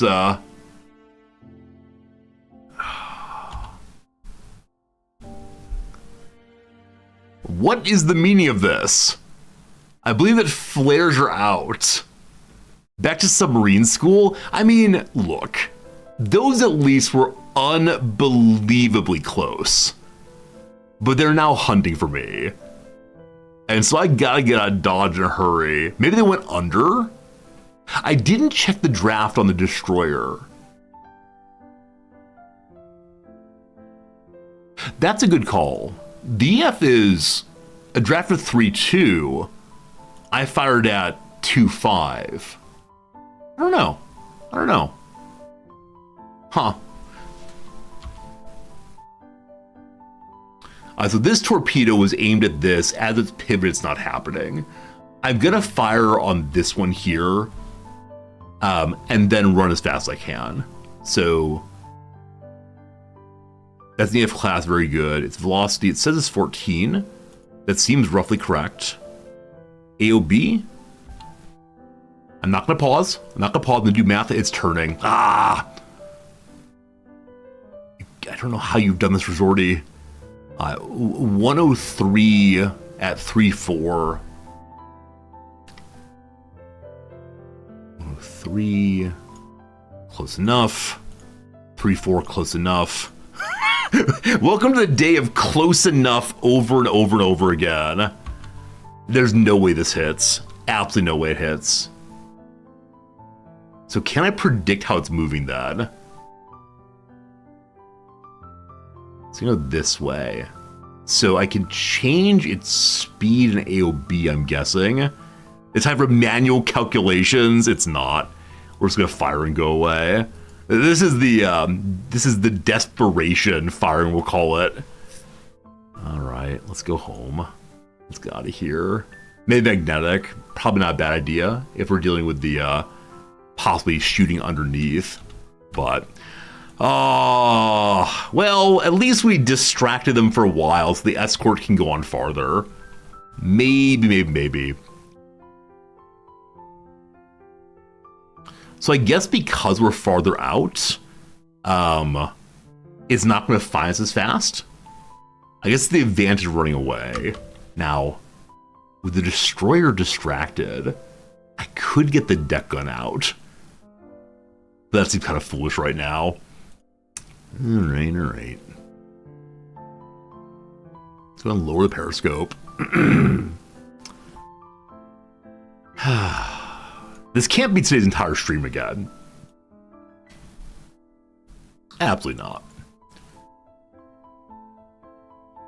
We're being hunted. It's fine though. Duck on the front, rear duck on the front. Oh, I've been told that if we face towards what's trying to ping us, they're less likely to pull it off. In this case though, I'm good. Oh, never forget the port attack in the north. It is true. We did sink 4 ships earlier today. 5 direct hits. Let's not talk about why those were good and easy hits. All right, alarm off, normal conditions. Poor friends. Poor, I swear we tried our best. All right, we're at distance now to go back to surface. How far did the ship get? It's about a third of the way there during that hunt. Now, I suspect it's the case that the enemy's going to continue heading in. So probably the right thing to do after surfacing is to listen again. And yeah, there are propellers right there. Once our funnel is refit, I should, not funnel, our tubes are refilled. I should go engage them again, probably. I'll engage from the north. Now, I do wonder, is the convoy now aware? Like, have they shifted their warships to the port side? Every time I say port, friends, you probably already know this, but every time I say port, I immediately have to think, is this starboard or port? But remember, every time is port has 4 letters. Left has 4 letters. port is left. Eventually, if we keep playing this kind of game, I will remember this on my own, but yeah. So getting closer next time, and using magnetic probably. All right, periscope up. It's going to be over in this direction. I wonder if that port is left. It is taught to people who are entering the Navy. They don't take they take people regardless of familiarity with boats and such. They take people regardless of familiarity with learning generally. That's how it goes. Port's the side of the ship used to offload the ship. It's the side at the port. See, I understand we say these words. I understand why we say these words about it's the port side, where it's docked and loaded and unloaded. But just a bit ago, we saw a ship that was, I believe, anchored with its starboard side towards the dock. Now, maybe that's false. Maybe that's false. Okay, this direction, 5 to 10. I believe that's probably both of them again. But okay, we'll remember port is where the docking happens. The docker's at anchor, I have no idea. How many times have I unloaded a ship? I've unloaded on ships many times. I'm not sure if I've ever successfully actually done anything to them, but we'll see. All right, alarm, alarm. They saw something. They see the conveyor Corvette and Destroyer. I'm trying to run this together as Corvette and Destroyer. How many times have I unloaded a ship in IRL? I've done Boy Scout canoeing. Does that count?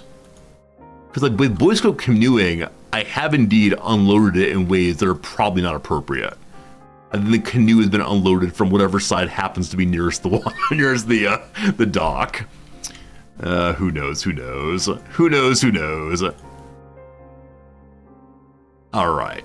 So, bring me periscope, please. Bring me, what time is it? Nighttime. Bring me red lights. Bring me silent running. The hunt is on, as my man said. This time I'm trying to be much, much closer than previously. We're gonna run along the side of where they should be.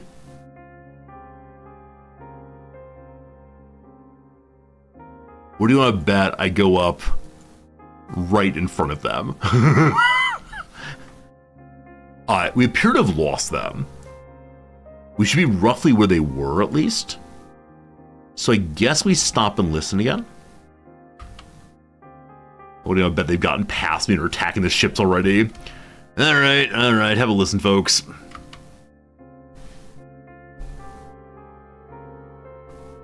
The mnemonic is there's no red port wine left. Red light on a plane is port left. There's no red port wine left. This seems more complicated to me than just port has 4 letters, left has 4 letters. Is the assumption that people can't count to 4 possibly? Alarm, alarm. They say they saw something. It's very, very close by. I don't know how my periscope man didn't see it. But okay. They're at a distance of 5 to 10. They gotta be moving that way. I suspect they've stopped their hunting. Now that may not be true, I'm not sure.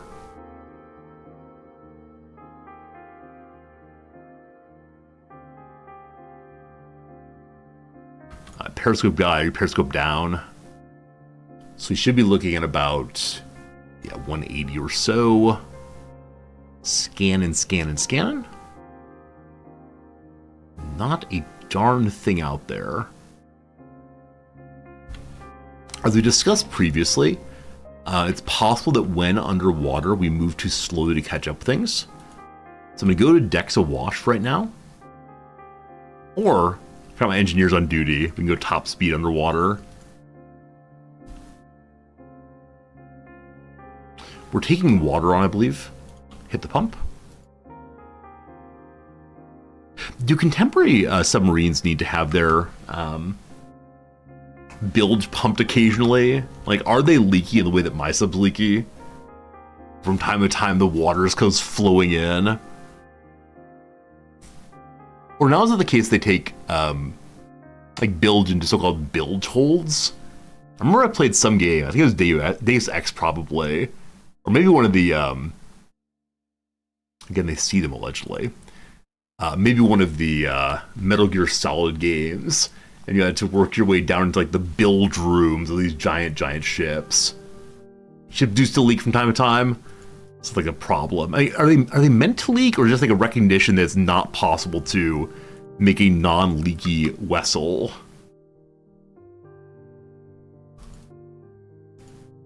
We are speeding along. We're moving to an intercept angle. We're taking on water, that's fine.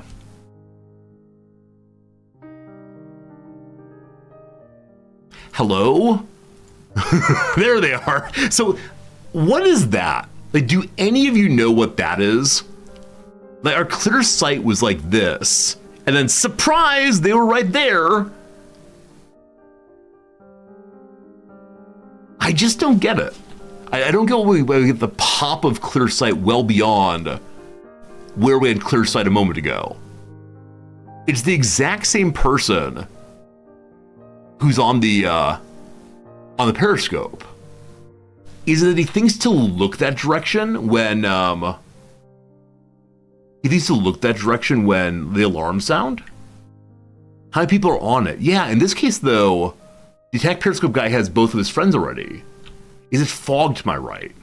Yeah, I mean, it is a foggy day. That is true. It's a foggy night. But they sounded their alarms.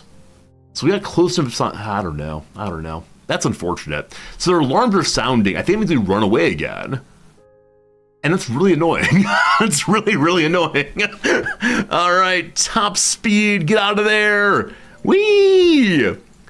Whee! Made it look like I was sleeping. Perhaps. All right, one of these days I'll be a good hunter. One of these days. In this case, I don't know how he saw it there when our clear sight's here. And maybe it's just the fog. Like maybe the fog is the story here. But I felt like I was chasing very effectively. And then suddenly, ta-da! So who knows? The alarm is done. One of these days I will hunt you well. All right, turnabout. Go to the top of the world, please. Warship spotted.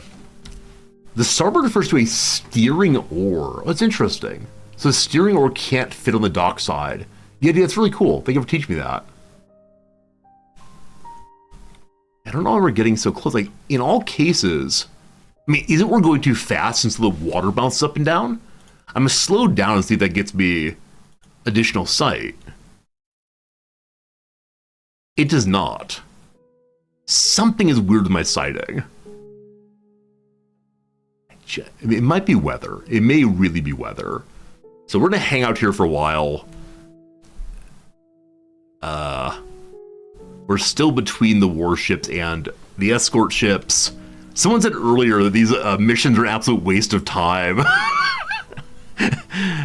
With my confusion, they feel maybe that way a little bit. All right, it is now 40 in the morning. If we go to red lights, I don't believe it helps our distance because we're standing on top of the ship, but we'll make the change anyway and see if it helps you a little bit.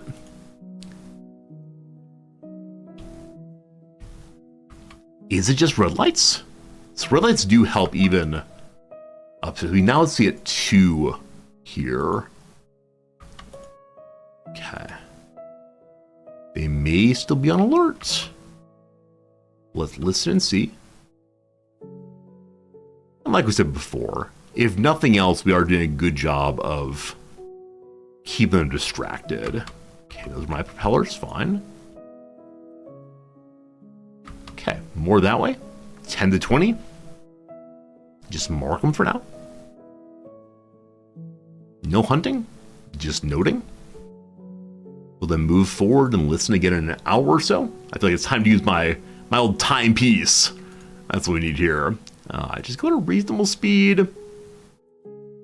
Hit the button. Half an hour or so. We'll have a good listen again. This is the peaceful part of the game, right? We're just out here doing some math, looking around. It's It's like people watching. I've heard from some of you really enjoy people watching, sitting in a place and watching the kids play and the parents chit chat and people walking from place to place and imagining stories of where they're going. I think the reason I don't like people watching is I always worry that people might look back at me. But maybe that's just how life goes. I'm not quite sure. Alright, we're off of Silent Run. The compressor is going. Alright, very good, very good. Refilling oxygen. That's about 15 minutes so far. Let's go ahead and speed it up a little bit. I guess that you find folks involved in the people watching on Twitch. That's how this thing goes. Being perceived as scary. I considered making a, some kind of command that said, it was one of the commands that every time the command is used, it moves up by 1. Like or how many times since someone has reminded Resorty of his physical form. Being perceived implies there's something to be perceived. But yeah, I think a bot command that keeps an eye on that would be good. IPP! IPP, thank you for the generous resubscription for 1 year. Thank you for the New Year's card. Hey, you're welcome. I'm glad you got it. One's arrived on the 16th of January. Fantastic, my friend. And yes, indeed. Happy New Year's, everyone. So many of you got New Year's cards this year. So many of you got a card from Old Resorty over here in Tokyo. We sent out 100 and I don't remember how many. 100 and some though, quite a few, and it was one of the bigger joys of the past year to send out those cards. We'll do it again next year. We'll do it again every year as long as I'm living in Tokyo. I don't know. It might be kind of silly if I sent it out from rural Nebraska, but... And someone got 2 cards, it's true. One person hit the jackpot and had 2... So one person definitely got 2 cards. There's one other person who may have gotten 2 cards, and actually wrote on their card, you may have gotten 2 of these, I'm sorry if so. The way I kept track of who had gotten a card and who hadn't is I just kept open the Google form, like the list of people. I should have marked them off, but every time I finished writing a card, I would just move to the next one, and then I would take breaks. When I opened it up again, the old computer, I would start at the same one again and again and again. But there was one time I stood up and walked away from the computer and mailed a bunch of cards. And when I got back, I couldn't remember if I'd moved forward to the next person or if I was writing a Happy New Year's card to that person a second time. And unfortunately, they didn't use their username. They used their real person names. I couldn't say, okay, I know I wrote a card to Grobzilla. I know I wrote a card to Game Urchin. Instead, it was like a general name I just didn't know. So that's fine. New Year's cards are fun.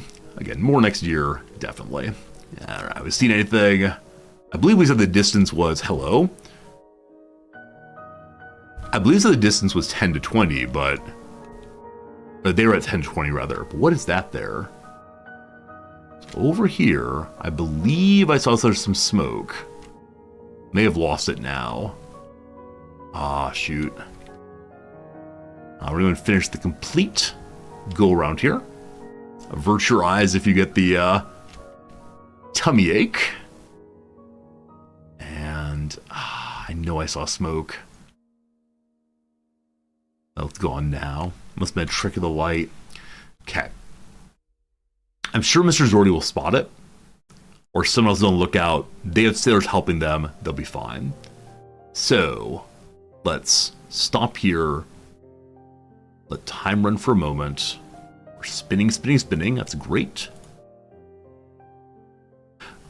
Ostensibly, we don't see anything. Red lights are on for maximum sight. It is unfortunately still foggy. So it's possible to go right past me. And then we're gonna feel like a big old dum-dum. Maybe we can sight them only by sound. And pop up right next door. Huh. There we go. Took a moment to get the listening going. All right, there we are.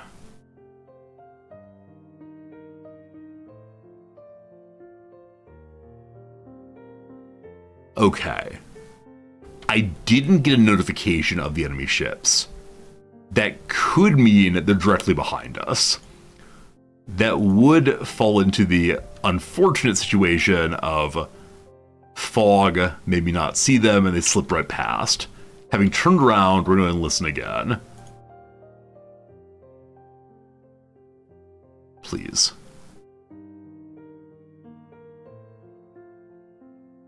Okay, maybe they were recalled. Maybe they decided they no longer want to be here. There they are, okay. 10 to 20 still. I don't know what they're doing. They might not be moving. It is possible they're still hunting me from our earlier engagement. So I'm just going to move north again and continue staying between the enemies and our beloved queen. Hail to the noble boat, oh how well she doth float. Let Germany reign. Important message, you're being attacked, aren't you? Important message. Wee-oo, the convoy's under attack. Alright.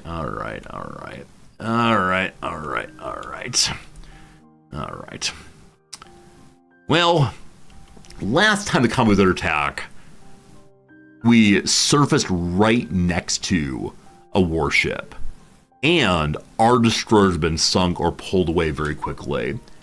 We will listen first. I'm going to get a little bit closer and then listen again, though we're only hearing one unit, which should not be the case. Okay, it's time to have a listen. Looking right at it. Everyone hold your breath. Everyone silent run. Show me what's there.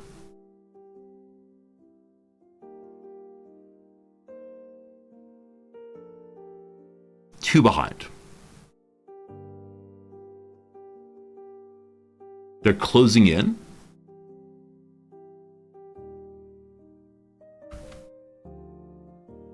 Two in front. I wonder if this is the attack. But here we go. Let's see if what's behind us is in fact the attack. If so, I might be a little cranky. We'll see.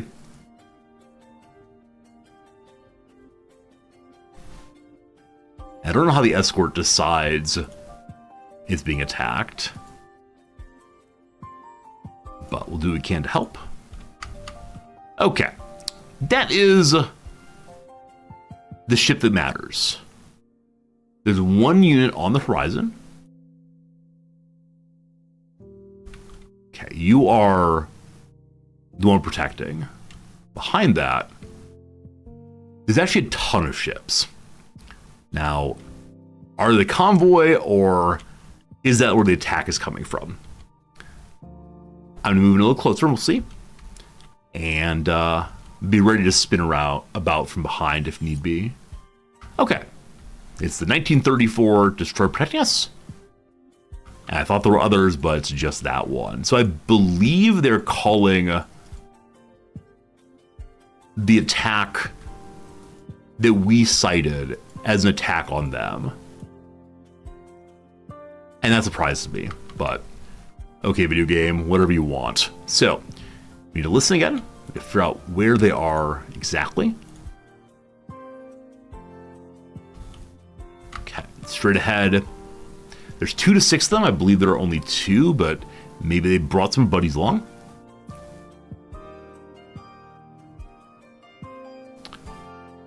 I was told in the beginning of the game, or beginning of the mission, I was not supposed to hunt things. I was supposed to let the warships do so.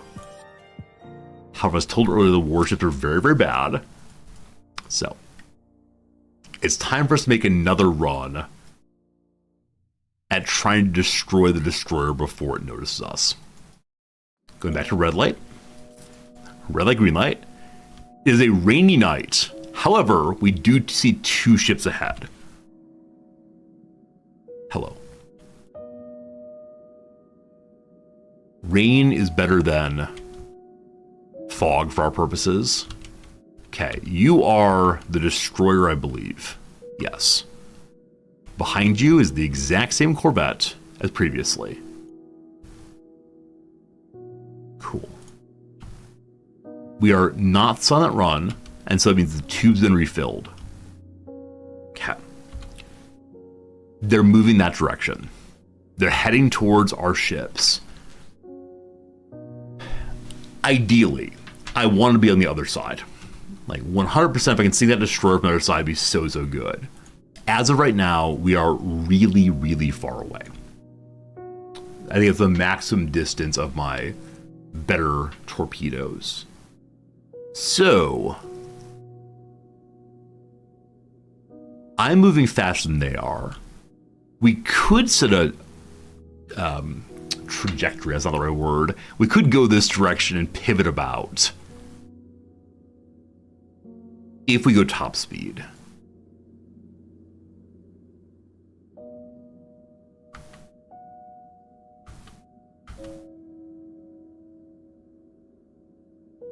I think.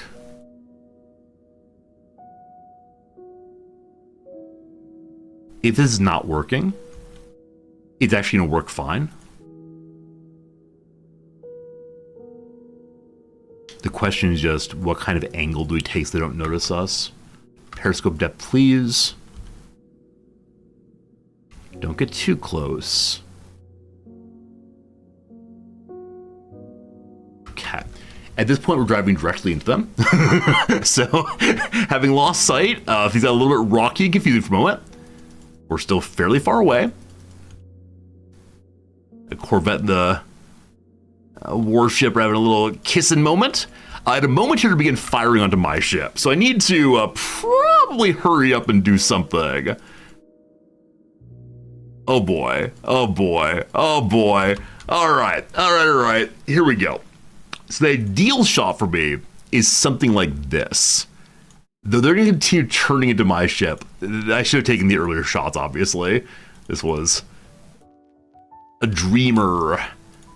Now, this dreamer might have a shot still, but... Okay, if I just stay here, I'm within a kilometer.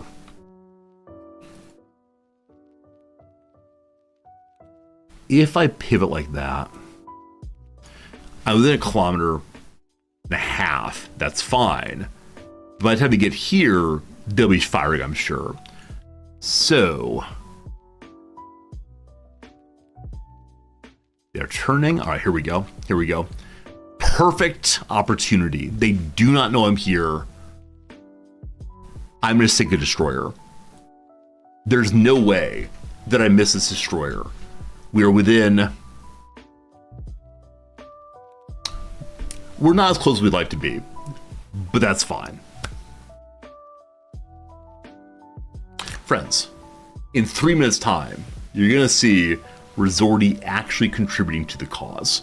I don't know. Hope you're all doing well. Folks, what are you up to tonight? It's about noon o'clock my time. It's part of the day when I often go get a coffee, but I want to play some crossword instead and maybe finish this. But how y'all doing? Getting a little cozy, a little relaxing time? Is it instead time for video gaming for you? How are you filling your time? It's awesome being here with you, and I hope you have a good one, for sure. All right, flight parts. Still not sure on that one. Dethrones. Unseats. Current directors. Huh. Do diodes? Direct currents? Possibly. Blank Diary. A girl group formed on the reality show Chasing Destiny. You're finishing your Stellaris campaign. Nolfi, what does that mean for you to finish your Stellaris campaign? Are you trying to take over the whole world? Just survive against the crisis? What are you trying to do in your Stellaris campaign? I have no idea what this girl group is, unfortunately. Lakota something. Oh, moral individual is Aesop. He wrote fables with morals. Where does your phone live? I correctly identified that this was the place where one's phone rests. I immediately began thinking about really old school home phones. Where does your phone rest? In your pocket. All right. Ooh, on the blank tip.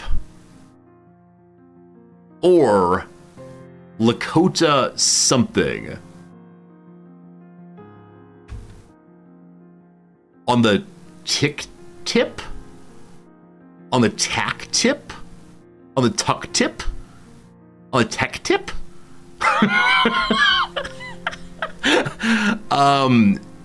It's definitely a vowel. I agree it's a vowel. Wait, TLC tip. The band called TLC. Yes. All right, so it's Oglala. Awesome. Awesome. Antibodies. Nose. Protagonist of the TV series Undone. Alma? Maybe. Showrooms. Tattoo studios. Maybe. Minatory. Threatening? Maybe. Double A, I don't like it all, though. Prize. Value. TV studios. Flight parts? Steps? Like a flight of stairs. Judy Ray's, like it. Crystal with healing property are Epsom salts. I got stuck on crystals like gemstones. Jude's Diary? Brand with soft launches, Dern. Okay, this is a case where I don't know what either one's referring to. Brand with soft launches. So I was thinking initially of brands, like brands of televisions, brands of toilet paper, whatever. But brand is also a like way of marking cattle. Soft launches. So again, the obvious reference to soft launches is like releasing a product without telling many people about it. The down Blank's Diary. I mean, the name Jude's comes to mind. Something is wrong there. I suspect it's this letter. We may have to run all the consonants. Jukes. Jukes. Just CERN have soft launches. They do not. They have hard launches. All right. Something is wrong somewhere. In 5 seconds, I will ask you for your help because I'm sure at least one of you know what the answer is here or what's wrong. Jules? The name? I have no idea. Team, do you know the answer? What is the Blank Diary girl group from the show Chasing Destiny? Is it Rudy instead? Rudy Ray's from Scrubs? Maybe an issue with 44 Across. I agree. 44 Across is where I'm having problems right now. Junes. They had Junes. But they have Nern as a brand. I made 45 now the problem. So antibodies. I was thinking no, like people who don't like foes instead. Nerf. So antibodies were not like the people who are together. Boo! But instead, those who are anti-you, you're foes. And then yes, Nerf has soft launches because they have what? Like guns and swords and so on that launch little bits of plastic. There you go. Thank you for the help there. Nerf and foes. That's good. Took about half an hour, which means, 10 ad breaks on that one. All right, let me go and open the next one so we can start with a fresh page that we'll get to when next ad break comes along. Are you again logging me out? Why do we get logged out so often? I need some, exe file to allow me to stay logged in. No clue. Yes, send Resorty random exe files that will do the things he asks to do on stream, and he will install them immediately. Look forward to your keyloggers. All right. So,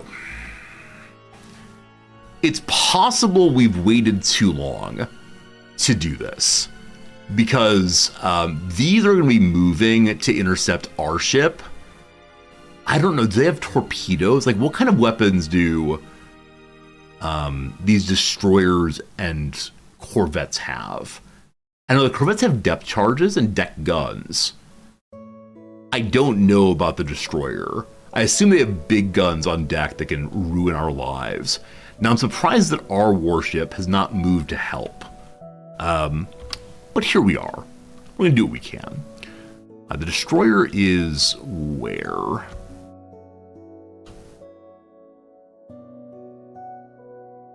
What's that? What is this strange graphical fun? Huh. Okay, it's possible I only see the destroyer, actually. Yeah, so I can't see the corvette from here. It's just behind, actually. All right, so you, destroyer, get shot number 1. You continue to be the EF class from earlier. Nothing has changed on that front. How fast are you moving now? It appears to be listing in one direction, I think. It is rainy, rainy, rainy, rainy, rainy. It seems like it's just floating here. We're gonna do halfway and then, wait. It's all this thing. So we're doing halfway and then divide. It says 10. Okay, fine. Is it currently firing? I don't know. I generally do not know. Okay, it's gonna be a negative AOB at... Wait, I'm going from the middle of the ship. That's a problem. Okay. So, from the bow of the ship, as of right now, it's still about 280 or so. At 2.8 kilometers, I think. Too much writing here, but 2.8 looked good. So 280, I'll call it 278 at 2.8. 278, 2.8, 278,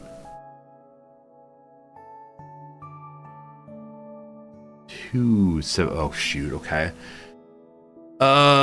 This is like the protractor, so 278 from 360 is negative, good God. So 360, negative 40 gets us to 300, negative 28.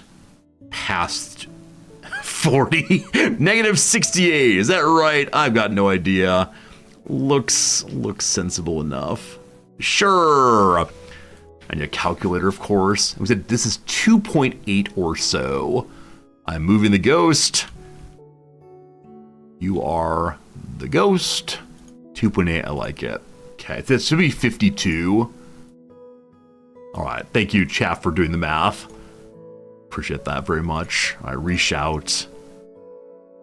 I will be firing 2 with a dispersion of 30. How long is this thing? 100 meters. Seems good.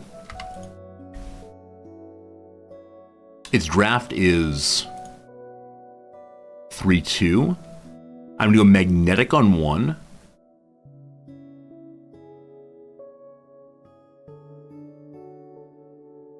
Mission failed. Just go home. Womp womp. We had an opportunity to destroy them earlier, and we missed repeatedly.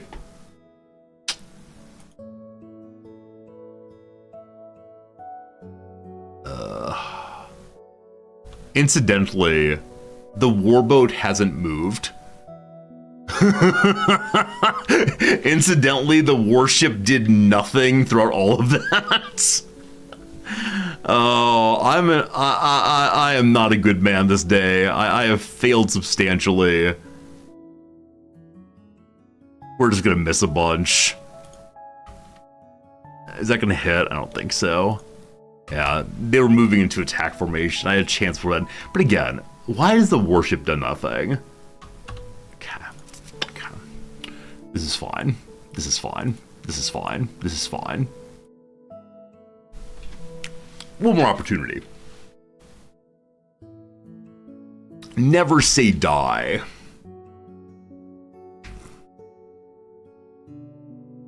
Man, the amount of missing.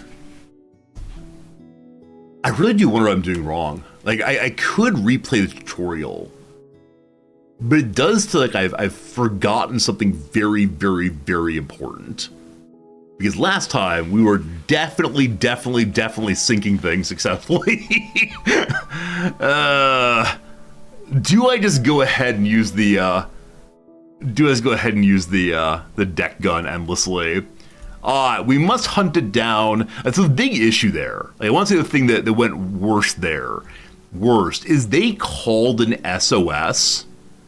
And I said, oh God, they're being attacked. And I ran towards them. I paddled as fast as I could. And they were being attacked by the people behind us. And so I ran away from my targets. And by the time I found them again, it was just too late, unfortunately, I think. So I'm going to fight them right here. Now, with that said, we had trouble last time seeing them until it was way too late. So my person on the periscope has 2 assistants. It is not foggy.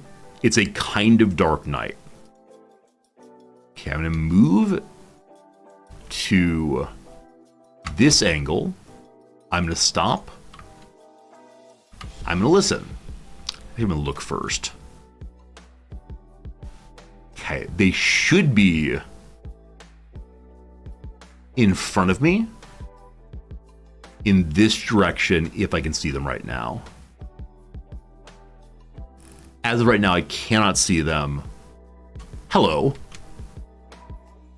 Cat. There they are. Cool. That's a destroyer. Cool. So I'm facing the wrong direction. Goody good. Goody good. Everything's fine here. Don't you worry, team. We have a target. They can't see it clearly, but they can still see it somehow. Now, I know there's a Corvette right here. Can we not see the Corvettes? Or is it not there? All right. I don't know where the Corvette is. Right behind, possibly. Let's see. This is full zoom, unfortunately.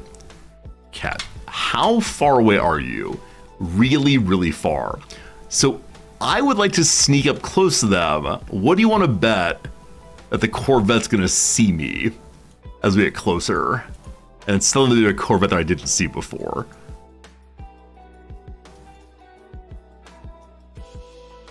Okay, it's gone again. Do I have to reestablish it for you all? Hello again.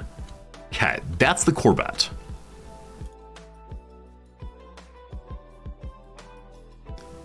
Is the destroyer hiding behind the Corvette again? It's not. It's right here. Okay, they're separated right now. Now is the right time for me to fight that thing, if I can.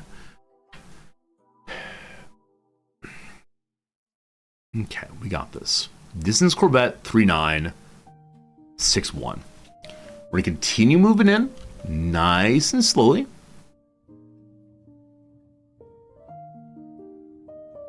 At what point do they see me? I don't know. Now, we have some distance till the intercept.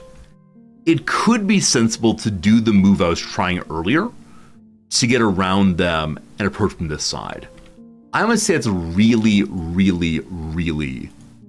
worth doing in this case. Because they're on a fairly direct path. I can stay roughly perpendicular to them. I'm going just faster than they are. Now, we're going to listen. Oops. We're going to listen to ensure that they are still right next to me. Okay, they're a little behind us. They're in front of us. Fine. So, back to the surface. Current distance is approximately 5 kilometers. Still lots of space for passing. All good, all good. Why is this a better shot? So in my opinion, it's more important to sink the destroyer than it is to sink the Corvette. If I take a shot from the side of the Corvette, I'm likely to have it blocked out. Is that true? I don't know. As words I say, they are. I want to get a clear shot on the destroyer and then deal with the Corvette, possibly. Okay, this time it seems we genuinely... Well, hello. I need my spotters to have more skills. That's what it comes to.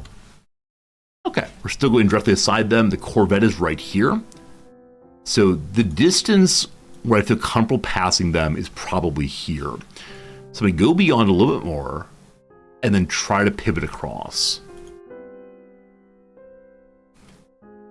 I'm going to go Dex Awash to pick up more speed.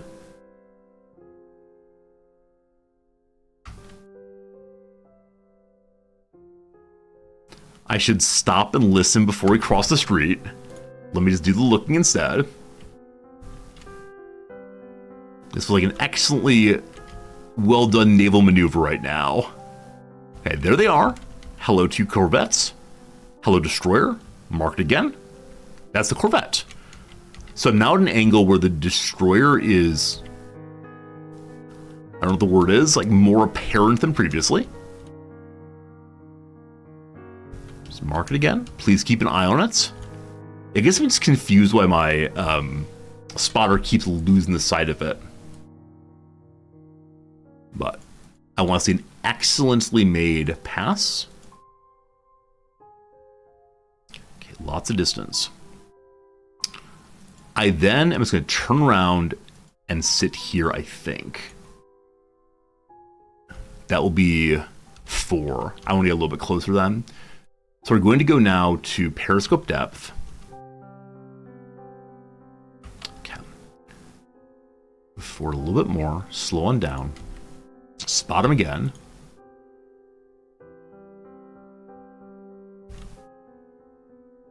Hello? You're the Corvette, I believe? Good. Where's that destroyer? There it is. Okay, we want to sneak in a little bit closer, but I feel like we are in the best situation we've been in a long time. I want to be within 1 kilometer. See, we keep saying that, but every time I get close, it leads to me just getting destroyed. They notice me too fast. So I wonder if I'm too high or something. Okay, that's 1.5. Assume it maintains its current movement. Let's see. Close, slow, periscope down. But if periscope's down, how do I calculate? I have no periscope. Or do I calculate first and then wait for it to move in front of me? I can try that, I guess. I don't know.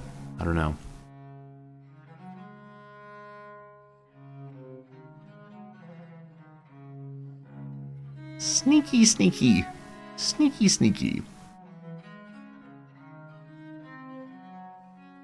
Do we do our calculation first, of course? Okay, turn just slightly. Oh, this part where I can use these to turn. Give me a... I don't want to go 90 to port, just a little bit. Like that. So I can change the course. I should probably use the tools right where I want to go. Oh gosh, with the course trying to speed in. A little more.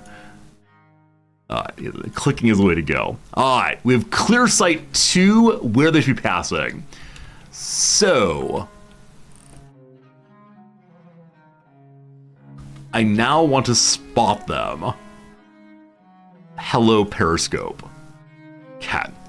I need to be able to see the whole ship. It is an EF class. So the velocity here is a little strange because I'm not perpendicular to it. And I don't know how to do any kind of math to fix the perpendicularity problem, other than waiting until it is genuinely perpendicular. Maybe I can eyeball it. It doesn't matter? Really? Velocity doesn't matter? I'm not sure what matters anymore. Nothing really matters. Anyone can see. Nothing really matters to me. I still got 13. That's good. All right, current AOB is really, really not great, but it'll become great as we wait.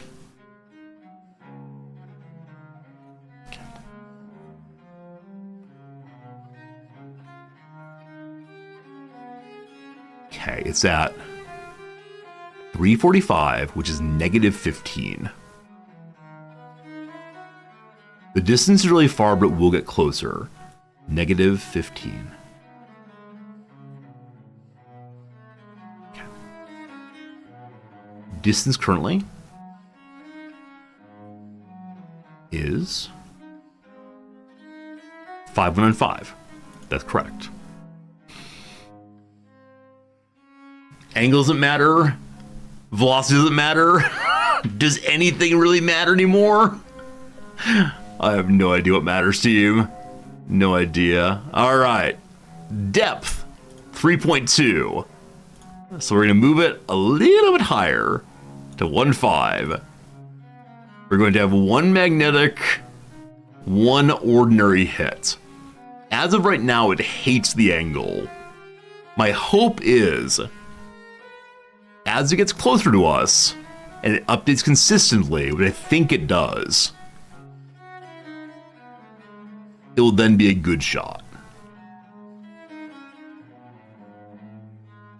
We do not want to take this shot. Now, if I put periscope down, it maintains its tracking. We don't have to look at it.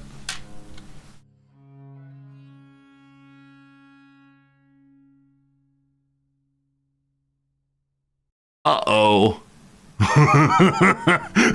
All right, maybe the computer has to see it, or the computer gets a little bit confused. Where are you going? Where are you going, team? I mean, it kind of knows what I want to do now.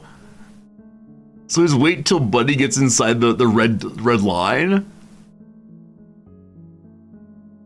I think if I fire right now, we just miss. Like, clearly, there's no way that firing it at that angle at 56 kilometers per hour leads to it hitting. There's no way. But it has the general sense of the shot I want. Time's not advancing, is it not? It's advancing slowly.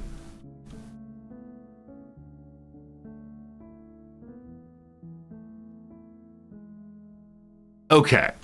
So you do have to keep eyes on it to recalculate, it looks like. I'm glad we learned that.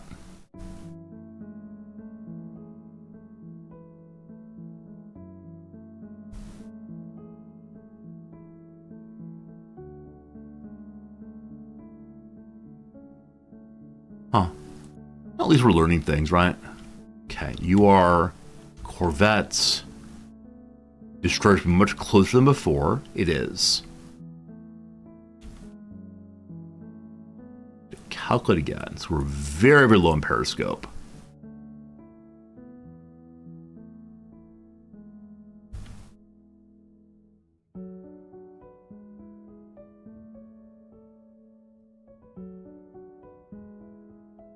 (3-3). The AOB is getting slighter and slighter. And maybe one shouldn't calculate actually ready to take the shot rather. AOB should be slighter than 23. Okay. Oh boy. It's currently noon. Currently noon 30. The question of the day for me is, will I manage to destroy even one ship today? That is the true question of the day. Cat. So, your AOB... I think I'm just doing it the old-fashioned way. I feel much more comfortable with that. It's not 350. That's negative 10.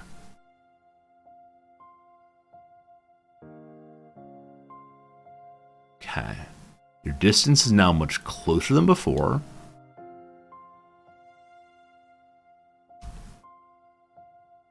Three, 7. Okay. So it's locked now. Question for me is, if we do nothing, will it move forward? It does. Okay. I think I need to keep eyes on it. But this is fine.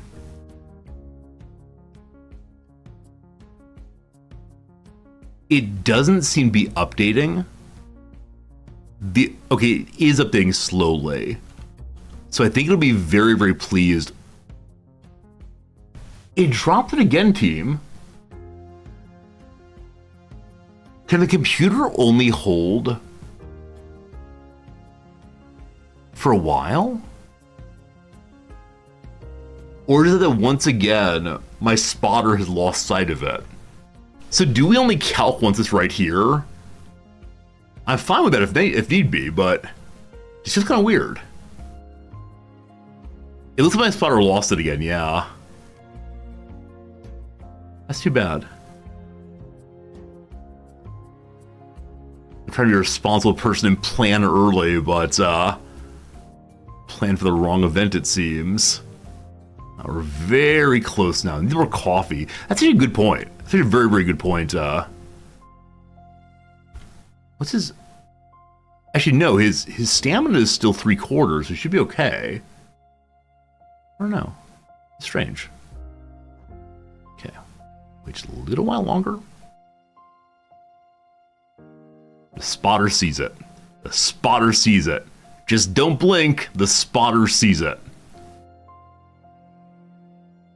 I'm going to call this acceptable. Okay. One more time. For the very last time. What is going on with you? 13. Sounds good to me. AOB.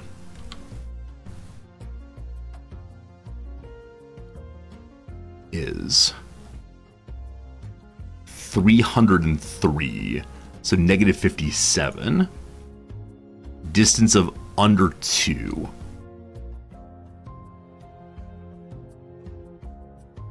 Wait, what did I say? Negative 57, yeah. I feel the anticipation building. This time.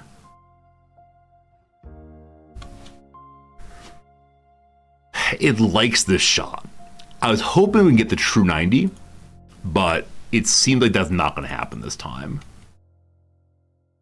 And that might be okay. Might be okay entirely. Where does this one start? There we go. Okay. It likes it. It loves it. Fish in the water. Cat. While those are going, we're going to try to sight instead the Corvette. I thought it was in front. Indeed it is. How far away are you, my friend?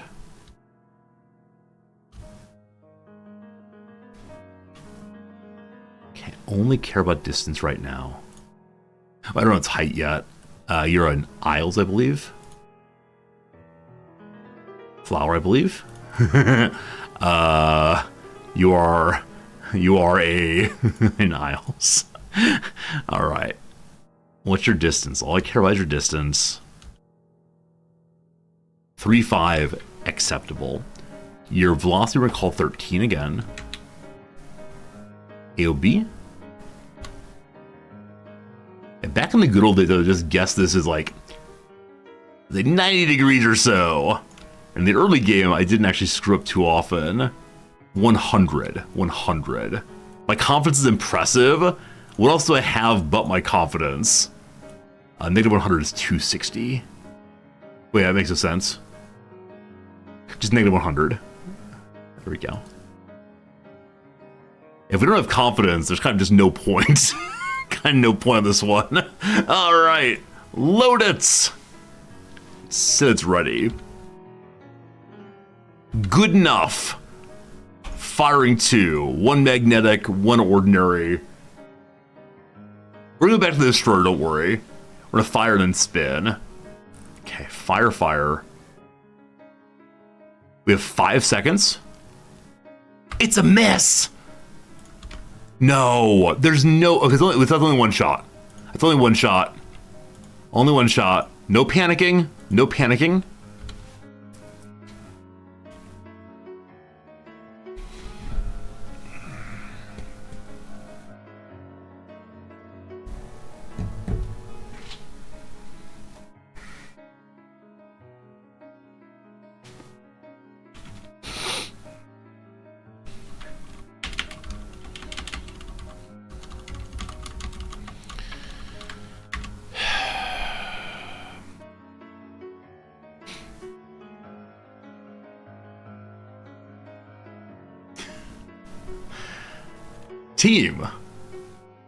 Team, I'm absolutely at a loss. I'm absolutely at a loss. So the one thing I changed was earlier someone came in and said, Resorty, why don't you use this tool instead? And I started using it, and I've missed since then. I mean, I've missed, I don't know what I've done. Does anyone have a sense of what's going wrong? Like, I'm absolutely fine with receiving, like, relatively direct back seating right now. Like, I'm just barely missing consistently. I don't think I've, like, made any especially bad decisions recently. Maybe launch forward instead, maybe. Like, I think I've been very, very careful and cautious. But I'm kind of at the point right now where I'm not sure I want to continue playing. Like, we've just missed too much recently. I just forward a bit more. Okay, I can do that. The distance there is, I mean, it's not quite within 1. Am I firing when I'm using the periscope and not the spotter? I'm not sure what you mean. Just speed, you wish you was rising, feels silently superior. Yeah, that's what the stream's all about. So normally the shtick of the stream is that people want to play better than I want and I can play, and that's fine. It's absolutely fine. But usually I feel competent enough, and then you all can become experts beyond me. Today I do not feel competent enough. Today I feel like this is the moment where we're not streaming. I'd say, well, that's enough gaming for today. That's enough gaming. Maybe if the crew calculate it. Game which I agree with is not terribly fun. Maybe I'm being too loose with the line of ship direction. So when you say that, do you mean like this bit right here? Like, I'm too loose with that. Wait, wrong one, sorry. So when I say like this, I'm too loose with that. I wouldn't doubt that. I wouldn't doubt that's possible. We can try it again. Like, we got time. We got nothing but time, all kinds of time. Maybe too loose with speed. Are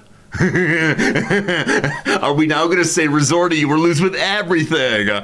And maybe one of them will ultimately be right. Love it, love it. Okay.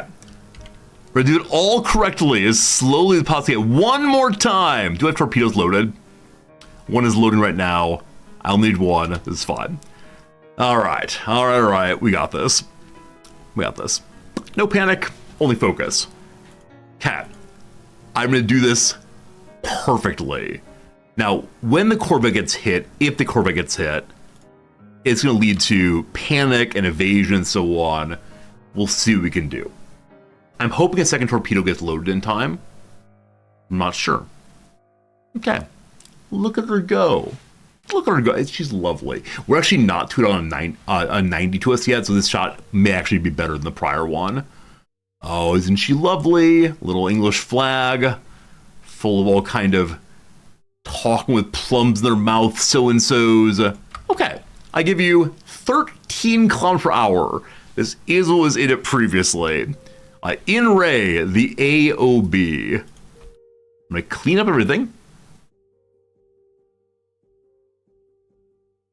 We don't need a direction here. We don't need this. Don't need that, of course. Okay.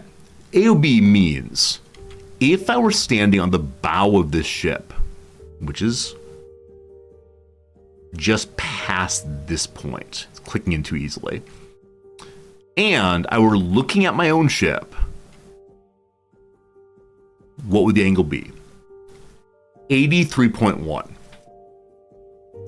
Now, it could be a little bit farther down, which would make the angle a little narrower. So round down to 83. Yeah, 83. Try midship to midship. I used to do midship to midship, but I was told stop doing that. I was told it is not how you play the game. It is to its bow, nothing else. But yeah, maybe midship to midship would be good. Round down to 83.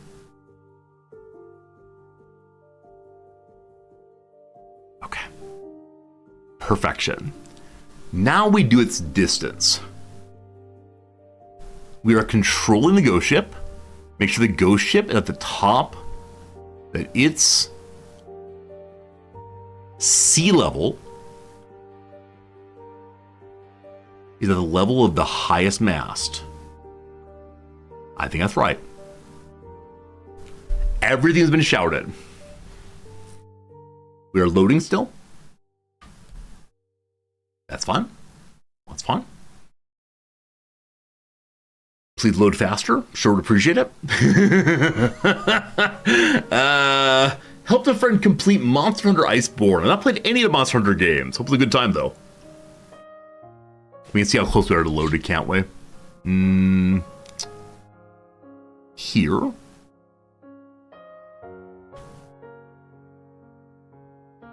If I zoom out, are you going to drop your synchronization?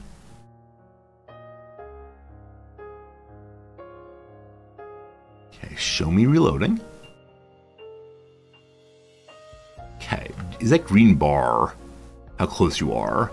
Maharine needs friends. Has a friend already, give him a second friend. Okay. Here's increased game speed. Getting loaded in there, having a little dance. Jam one in. Real quick. The other ship's being fired about. It's still going on the way. Plausible is all I ever care about. Just want to say the words plausible over and over and over again. If it's plausible, then we're happy. I see you got this. Get nice and greased up. Don't want any mistakes and slide around there. Oh, go faster. Go faster. Okay. Torpedo's half the distance. I like it. I like it a lot. Polish, polish. 3/4 done. Little ramrod in there. Tube now loaded. Okay. Good job, team. Well, it seems the ships are turning. Why on earth would the ships be turning at this moment? It's possible that someone knows their torpedo. These things do happen occasionally. That's how this goes. All right. How we doing, team? It's going forward still. This seems perfect. It does not seem perfect anymore. Okay.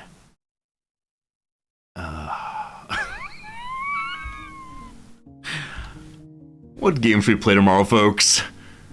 What game should we play? You think it's good enough? I think it's spinning to avoid it. Sure. We'll see how it goes. Miss. Tomorrow, no MMOs. I don't know, team. I'm dispirited in ways I cannot fully express. All right, dive. Let's get out of here. 2 more misses. Another miss.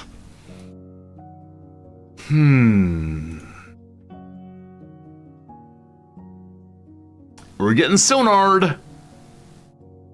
Their alarm's been sounded. The crew is very stressed. Getting depth charged. All right, team.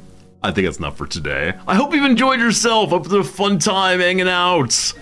Even Big Resorty can become dispirited enough. That's enough game time for old him. Let's see. We could play some other game, I suppose. CK3? Nah, probably no CK3 tomorrow. I don't know, team. I don't know. Gun sinking sub finale time? I will do that. Now, the Destroyer is undefeatable this way. The last ship turn is not my fault, but it is my fault. They turned because of all of the misses. There were quite a few misses there, but sure. We just dove all the way. Let's resurface and begin blasting. Sounds good. I'm gonna turn around so I have the deck gun facing in the correct direction. Good.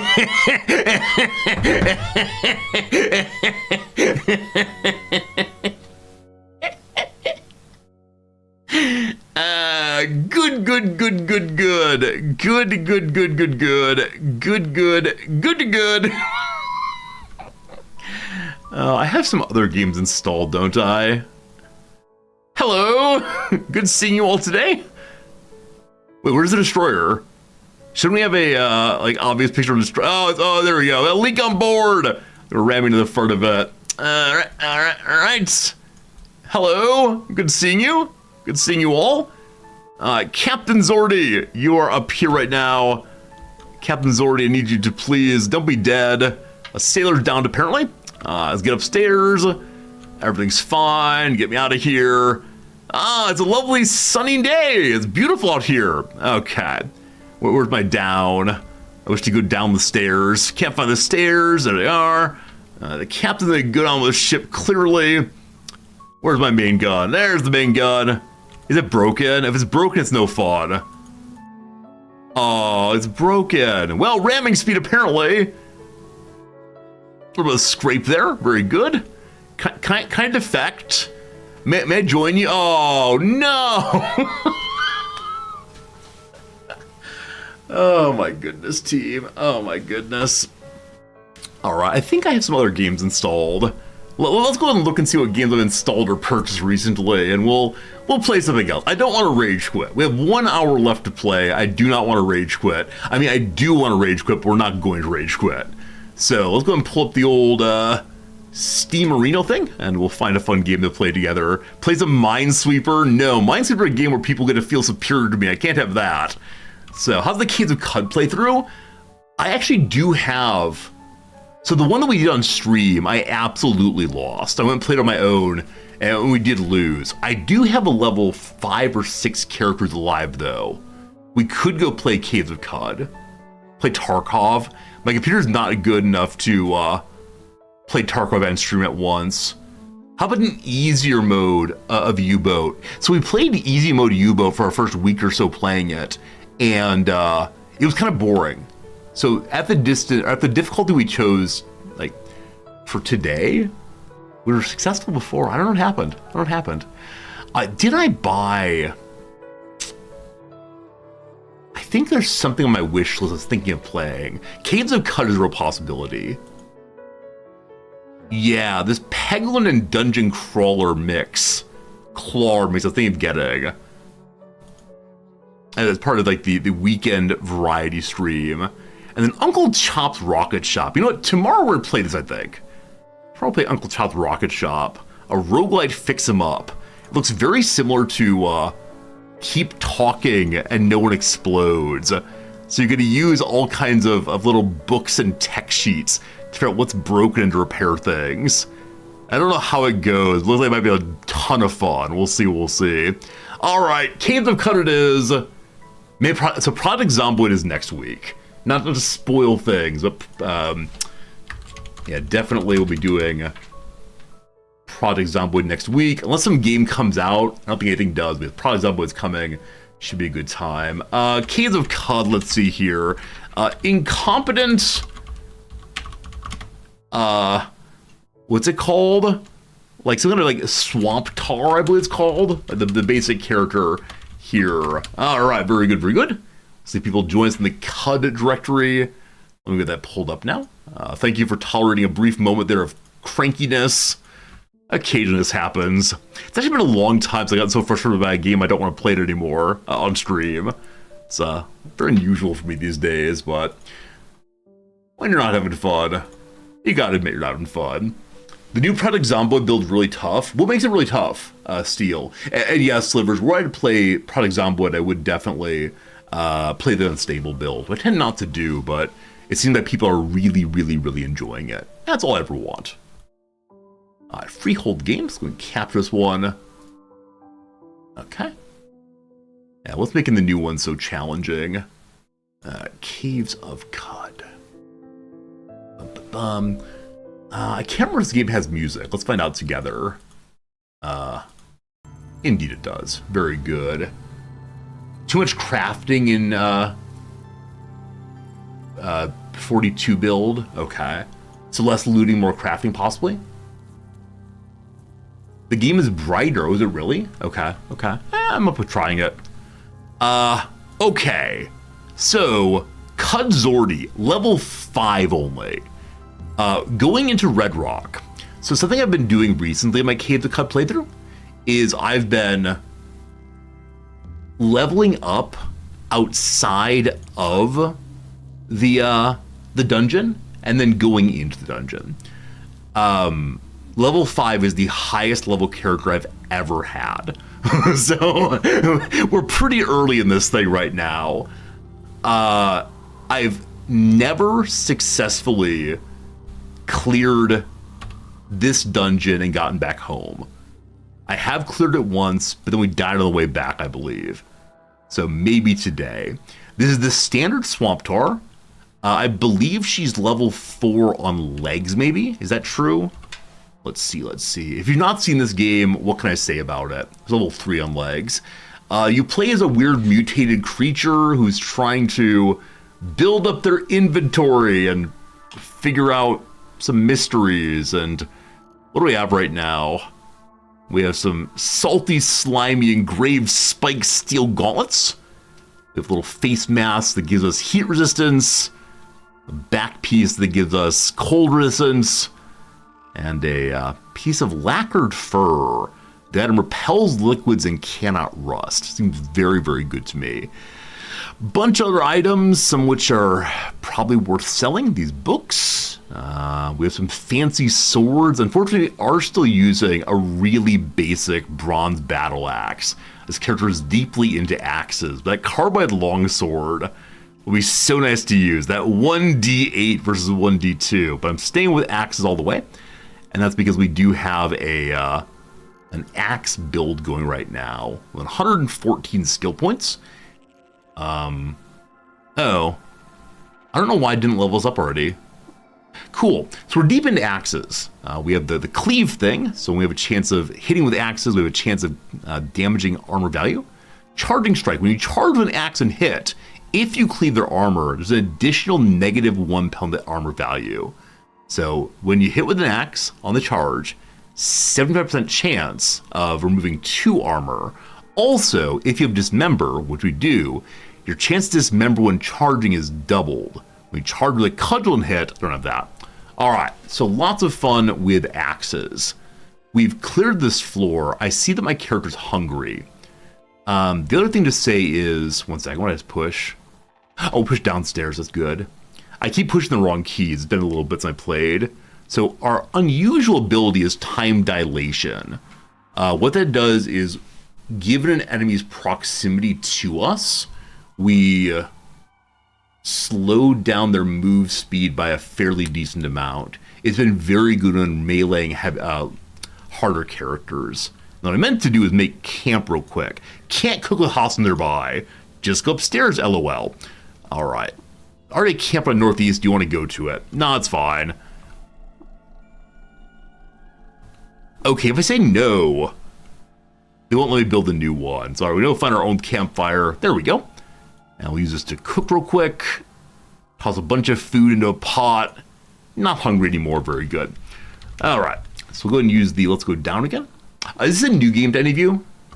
Oh, we're a centaur. We are a centaur. Swamp tar, we call ourselves.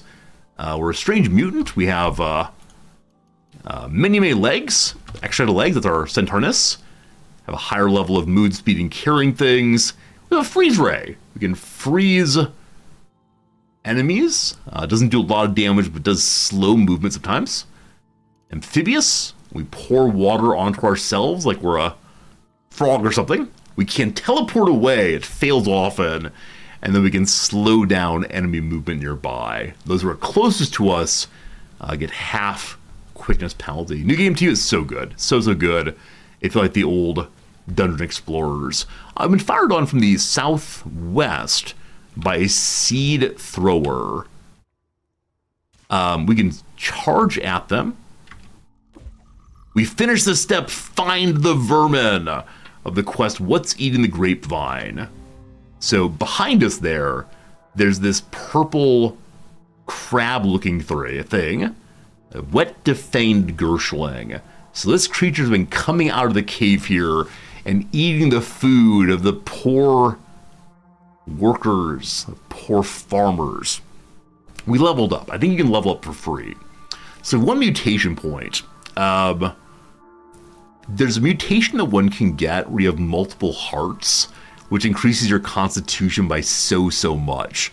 But for the moment, I want to teleport away because we're being set upon by a second enemy, and I want it to be less likely to fail as we go away. Also, we get some skill points, 100 of them, which is not enough to get anything else in axes right now. Could make better food. What's that do? Well, the campfire, you can cook from recipes, choose 2 ingredients to cook with, and preserve fresh foods. So no longer will you eat meals that are randomly thrown together, but you can instead prepare meals that will give you bonuses. Harvestry. You harvest fresh ingredients and other usable parts from plants. So these are really nice skills. I want to get things to cook with, but at the moment we're in combat, so we're going to go and do something combat-y. Hurdling, you have no lost chance to dodge value when running away. Death throwing we don't need. Kickback we don't need. Those are both ranged items. I could get the first acrobatics. Bonus to avoiding missile attacks. Spry, more dodge value. Jump. You jump into an unoccupied square within a range of 2. You can't jump over an enemy. So the advantage of jumping is you can let us charge again. You can charge at 3 distance. So jump away and then charge. But I take Spry. Better chance of dodging. Seems pretty good. Take it. Okay. So this enemy that's like the boss enemy here is walking towards us. I would like to start the fight against it with a charge. I want to finish fighting the enemy we have right here. It's injured, but not dead. So what I'm going to do is use my Dismember, which is my big attack. We did get the kill. The enemy is moving closer. I'm going to use my sprint to disengage. I want to go somewhere where the other enemy firing on us can't see us. Oh, we walked into a hidden trap. A young ivory. As you step onto it, you begin to bleed. I don't have any bandages. This cannot be how it ends. The Witchward Bark will heal us up if we need to. I'm going to move forward and fight this thing. We are still bleeding. Okay. We are still bleeding, and the enemy's here now. I've already run away. I can't charge this distance. So I'm going to teleport out to here. I wish we'd been able to explore this floor fully before fighting the boss mob. It was right on us. So I'm now going to use a Witchwood Bark. This heals you up, but makes you very, very, very confused for a while. Luckily, we just waited where we were, and the enemy has not found us yet. We're going to wait a while longer. We're back to normal. So we know that the boss mob is to the south of us. I have all of my skills except for my escapes right now. So I'm going to explore other directions. We're just going to fight these plants on the wall. I'm not going to say it's impossible for them to hurt us, but it's very unlikely to. Fighting them, we get a very small amount of XP each time, but that's fine. There's no reason to use my cooldowns on them. Just a little XP, just a little exploration, no problem. On the floor here, we have a kudzu stem. We can maybe go plant it sometime or eat it, but for right now, I'm going to save my inventory space. Okay. There's an enemy right here. Knock that out. Now, ordinarily, I would want to run south and fight the thing that is firing at me. Who dat? 1 second. A wet gyre white of Agalot. A figure is marked by star orchid robes, the votary of the gyre, and reveler in the metamorphic numen. The numinous, fantastic concept. Nails filth black flash from his sleeve in a gesture poem to say that plague is but transmutation, death is the ladder to life, and the existence of children proves the prelacy of raw growth. A rank and acrid smell clings to him. So I believe you can be either a mutant or some kind of like zombie creature. I think this is one of the zombie creatures. It's neutral to me. I'm gonna step forward. I'm gonna say hi. I can lick the flangs free of their pipe milk and hear my tongue fizzle and foam. That's disgusting. It's a wandering trader. He has nothing to trade though. And so he's just hanging out. Now, I'm curious. He's neutral to me. What is his attitude towards the other mobs? So he's not following me. He's just wandering about. Okay. The pool in this direction is quite deep. So if I want to go through it, I have to swim. I believe that I cannot charge out of swimming.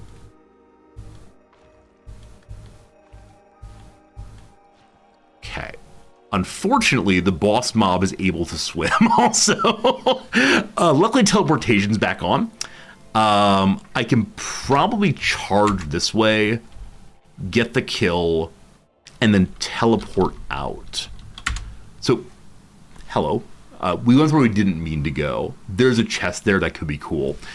So one way I begin to play this character, like they're a charging character, right? Getting in and doing big damage, what they do. I've been playing in much more cautious ways and only taking battles when they seem especially advantageous to me. So a wet chest here. I've yet to see a trap chest, not sure there can be any. A wooden arrow, a tunic, a vine wafer, some water, and a wet staff. I don't know if any of these things are worth taking. Arrows are very light. They're probably worth very little money, though. Unfortunately, not the best. Now, there are shooters down here. I believe that I'm south of the enemies, or the boss, rather. So if we can kill these, it's now much safer to fight the boss. Cool. So boss is northwest. We can explore a little bit more. We're unlikely to level up rather on the random enemies we're fighting here. We're just clearing the arena, I think is the phrase often. Hello, are you the boss? Or is there more than one? We're sprinting out. My torch burns out. That's no good. Re-equip torch. Okay, we can see again. I think we take the fight this time. I think that's the way to go. Unfortunately, my charge is down. I'd have to disengage for 7 more turns. 6, 5, 4, 3. Cat. The enemy is now 4 away. At 3 away, I can charge. That said, another hour's passed. Been live over 4 hours and 30 minutes. Time for a quick little ad break. A little more crossword puzzle. Actually, no. I'm going to pop upstairs and get some coffee real quick. I'll be back in just a few minutes. Today, my wife is not home, so the coffee break really will be short because I won't talk to her at all, I promise. I might talk to the cat some, we'll see. Be right back with an exciting battle in just a second in the Caves of Cud. Maybe we'll clear this place. Maybe we'll make the farmers happy. Maybe we'll get some upgrades. I love it, I love it. BRB.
Hello. My apologies for taking a little long.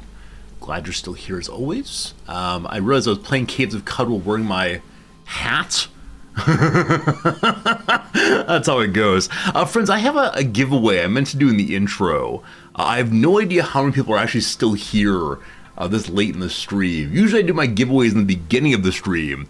But today, possibly a giveaway. As long as at least 10 people enter the giveaway, we'll go ahead and do it now. If not, I'll probably save it for tomorrow. So the giveaway is I have a $5 Amazon gift card for the US of A Amazon, and I can't use it here. And I have nothing to buy from the US Amazon right now. So I'd like to do a giveaway of $5 Amazon money on a gift card, etc., etc. So let me go ahead and set up the giveaway. And again, if we don't get 10 entries, I'll do it tomorrow instead, because I don't want to make it too weird. If you're interested in getting into the giveaway, give me 1 second to set it up. The magic word of the day is going to be Amazon. Please mention the name of the company that owns Twitch. It's Amazon. Type it on in, and maybe you'll win big. Again, probably only those who are going to use the US Amazon. If you're going to use instead like Japan one, it probably won't work. You sure don't want to buy myself or Noms an ebook or something? No, I want to do a giveaway. I got the gift card for doing a Twitch survey thing. And, yeah. If I get a Twitch survey thing, I'll like share it with you all. Oh, no entrance yet. Maybe we should do this one in the intro tomorrow. Can I turn the $5 into Twitch? There we go. People are entering. Thank you. Can I turn a $5 gift card into Twitch bucks? I don't believe so, no. I don't believe so. I think it's just a gift card about whatever you want to buy. And that's good. We got our 10. Your jumping resort doesn't feel bad. Thank you. Like, not even 10 people will say hello to me this time of stream. I know you're all waking up from your slumbers. Some of you are like getting out of bed. Move, cat. I need to type again. Why are you saying Amazon? Because there's a giveaway happening. Giveaway. We have 12 entrants. I'm going to go and draw a big winner in, I don't know, let's say 15 seconds. I'll send you a little Amazon gift card. Then I'll go. Now the US won't enter. Exactly right. Just type in Amazon. You'll get $5. What can I say? The feature that I talked to him about this morning. I can't say anything about it, but gosh, I hope not. It won't be the end of the world. I just won't turn it on here, obviously. All right, 3, 2, win. Our winner's Sock Thief, following for 10 years. That's not true. Following for 3 years. That's close enough to 10. All right, let me go ahead and send you a little Twitch message here. Hello, Sock Thief. Hope you're doing well today. We'll whisper. We will type it in. In your Twitch messages, you should now have a code you can use on the Amazon website to get $5 gift card. Buy something nice. Don't spend it all in one place, etc., etc. But thank you for hanging out, folks. Hope you're having a good one for sure. Now, finally, friends, I've done a giveaway late in stream. Almost all of the giveaways in the first 2 hours of stream. Don't say I never think of you late night viewers. Or I guess Californians. Like, what time is it in California right now, team? What time is it in the West Coast US? 8:11 p.m. See, it's so crazy to me that someone. I mean, I know the U.S. is a big place and there's like 4 time zones and so on, but it's always crazy to me that, like, when I start, it's close to bedtime for people on the one side of the nation, and when I tend to end, it's only 9 p.m. or so for West Coast. Maybe a stream should go even longer. We'll see. I got things to do today, especially, but I am considering maybe streaming a little longer or so. Real quick, who dat? The beetle bum here. Bonnet, blue wings, contours, abdominal balloon, and so on. So it's not hostile to me. Occasionally random NPCs are hostile to each other. Always funny to see. HPG did an all-staff meeting yesterday at 8 p.m. It's like 1 a.m. Japan. You had a guy in Yokohama. It's how it goes. Definitely, my wife will often take meetings at 4 a.m. Japan time or 11 p.m. Japan time. She's far too agreeable on these things. I wish it very much that she were instead willing to say, no, no, no, no, no, you will meet at my time instead. But she's always so agreeable to the Americans. You have to decide between watch the start of stream or Jeopardy. I hope you take Jeopardy every time. I love watching Jeopardy so much. Okay, the current plan here is wait 1 turn. Boss mob walks forward. Does that count as 3 steps for the charge? Let's walk this way instead. Hello!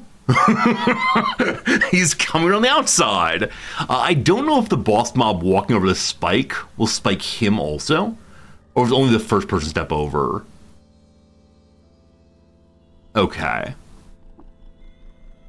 I think you pass a turn with the return key. Is that right? Okay, there it is. There it is, there it is. Now, hopefully it's only one of them. If it's more than one, we got problems. We charge. It's more than one. Fantastic. So defang girlishing versus the same. Well, this might be fun.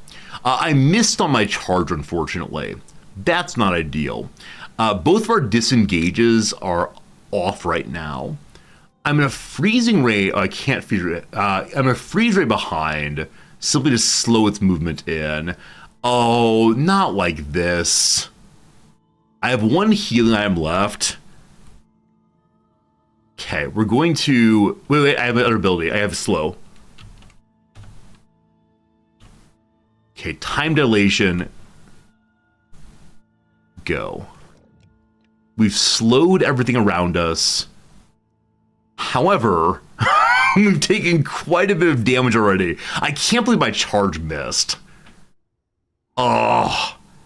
So the chance of lowering armor substantially in a charge. Alright, we're going to use Dismember, our big attack.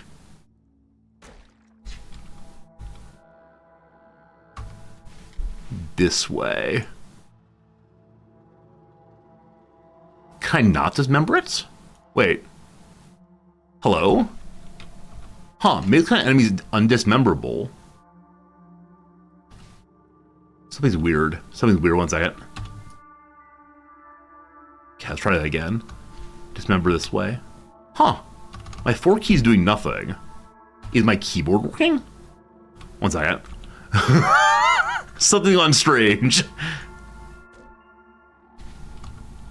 There we go. For some reason, Dismember wasn't working for a while.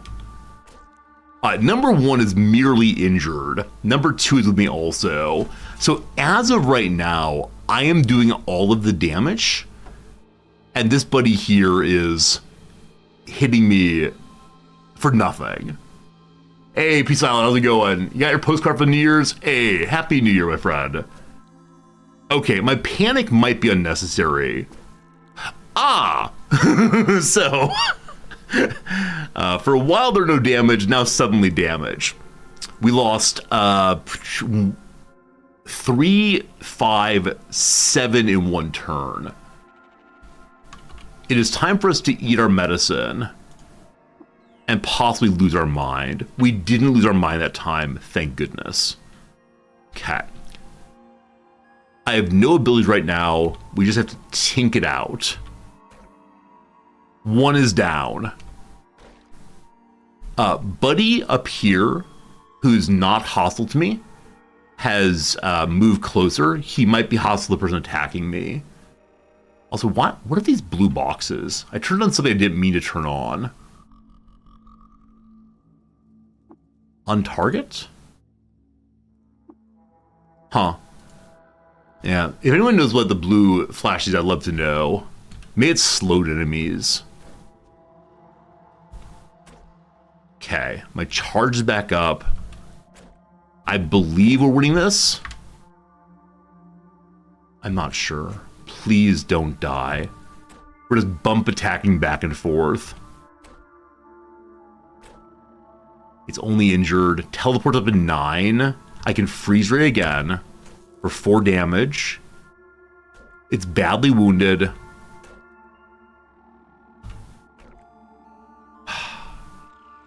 We win. That probably could be done much, much, much better. I don't know how, but we defeated it. Okay, do I need to bring the corpse back for my mission? In my quest, collect a corpse from a creature. So we're going to get the defanged corpse. Did I get it? I don't see it. We're going to get the defanged corpse. There we go. We now have everything we need to go back home and finish our missions. However, I would like to explore more, because I'm a glutton for punishment. Also, this took a painted strange plant, so as we walk around, we pick up random things. Unfamiliar tendril of green in a leaf sheath circle itself. It's painted with a scene from the life of an ancient sultan. How has a plant been painted? That's bizarre. So we learned the location of a prison where that sultan lived before. You can find bits of information about the world in which you're existing just by looking at this and that. Okay, doing some more damage.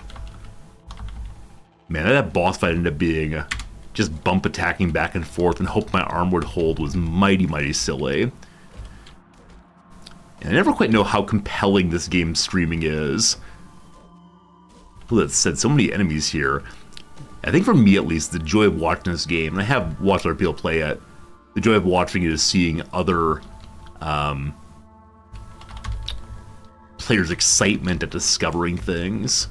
As we go along, we're going to find new kinds of enemies. Like that thing right there. Never seen a red one before. I don't know what it was, but it's dead now. Also, another one of these enemies right here. It's hostile to me. I don't know how many more will be down here, but I can't charge, but I can freezing ray. I can walk in, I can dismember, and again, it's not doing hardly any damage, and so let's bump it down now. It's dead, 90 XP, very good. I'm looking forward to fighting more humanoids, so we can find armor and such to sell or to use. I don't believe that body parts of defeated enemies are worth that much, unfortunately. Another charge, good. And this is honestly the only dungeon I've ever been in. What's that?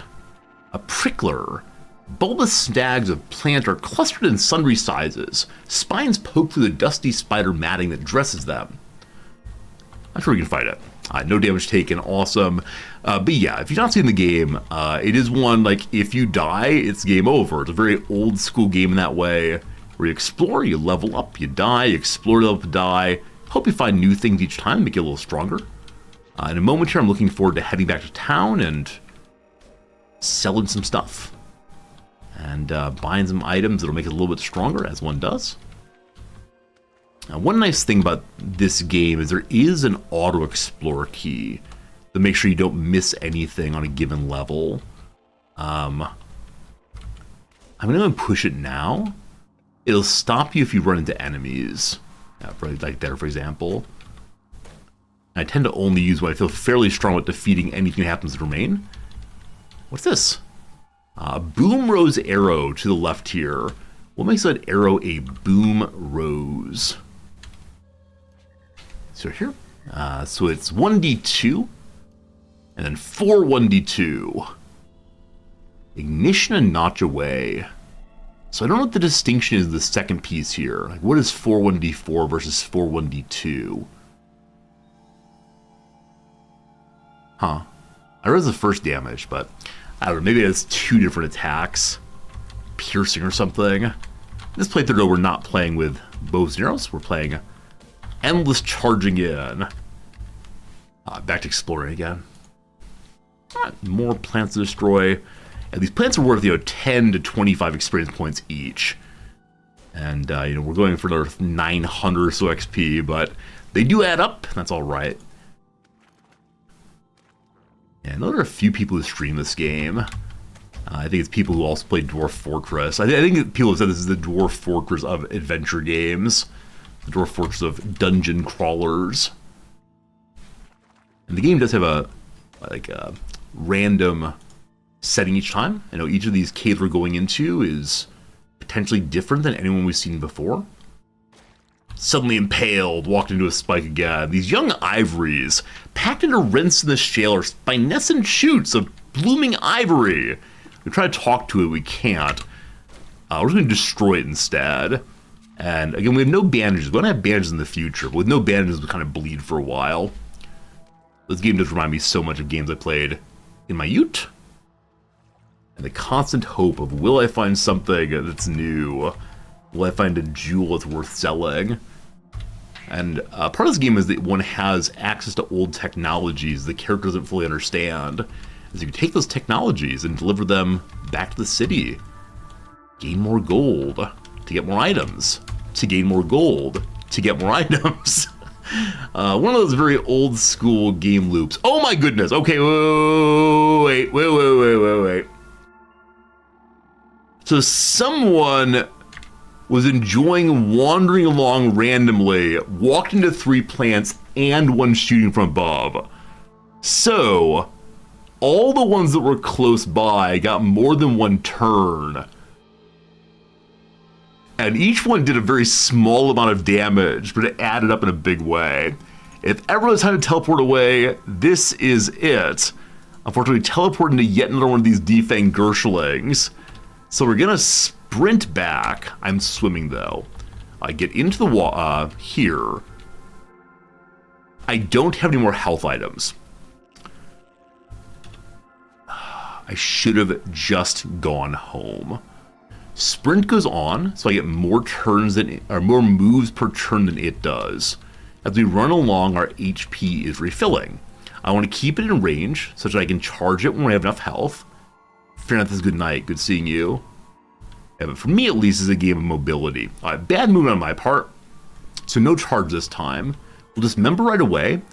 This member didn't actually hit, and so it gets to keep all of its body parts for now. We'll try to freeze it. We once again do have our time dilation. I'm going to use that because I don't feel great about my ability to fight off anything. Time distorts. So I got 1, 2, I got 2 attacks where I got attack. Unfortunately, it critically hit me for 5 damage, and that started to bleed also. It is injured. I am worse than injured. So because of time dilation, I'm being able to run away from it and heal up a little bit more. The bleeding luckily has stopped. I'm going to charge it now. A critical hit happened. It was unfortunately the enemy's critical hits. I'm not sure I should re-engage there. Is time still slowed? I don't believe... Okay, it is. Or I have enough quickness that I get more turns than it does. I get more moves per turn, whatever the flat amount of turns.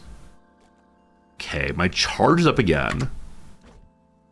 Unfortunately, missed again. Man, all I do is miss no matter what. Our teleport up in 7 turns. I'm going to disengage out again. So that our quickness is fairly high with our many legs of centaur power is being really nice. Letting us disengage often. Now, we actually did kill the enemy that time, and I ran away from its dead body, but fine. Does freeze res still enemies? So it's not exactly clear how that works. We can read about it together with the A key here. Let's say A key. Yeah, you emit a ray of frost with your hands.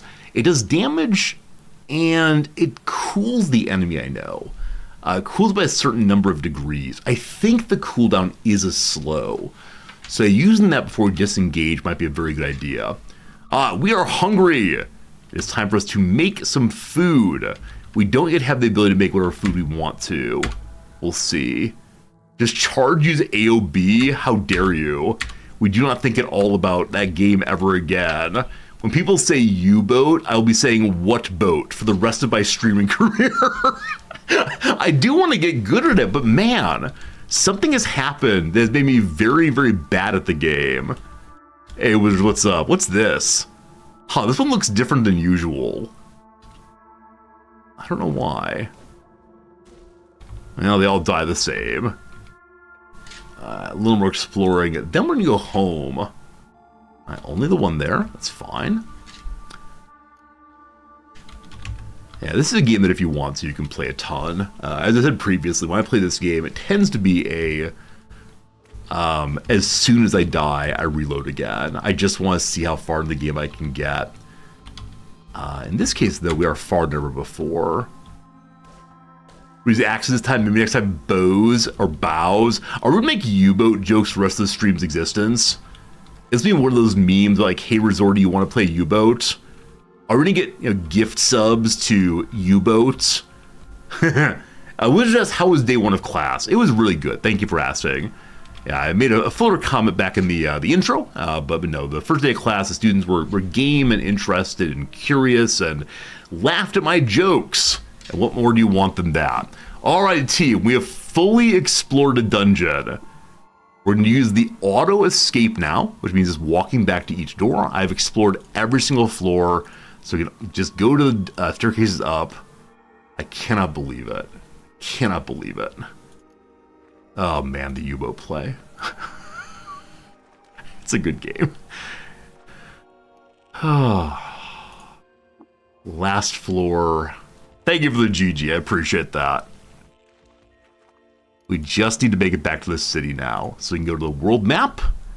We walk back to Joppa. We enter Joppa. We've accomplished some goals. So first of all, hello farmer.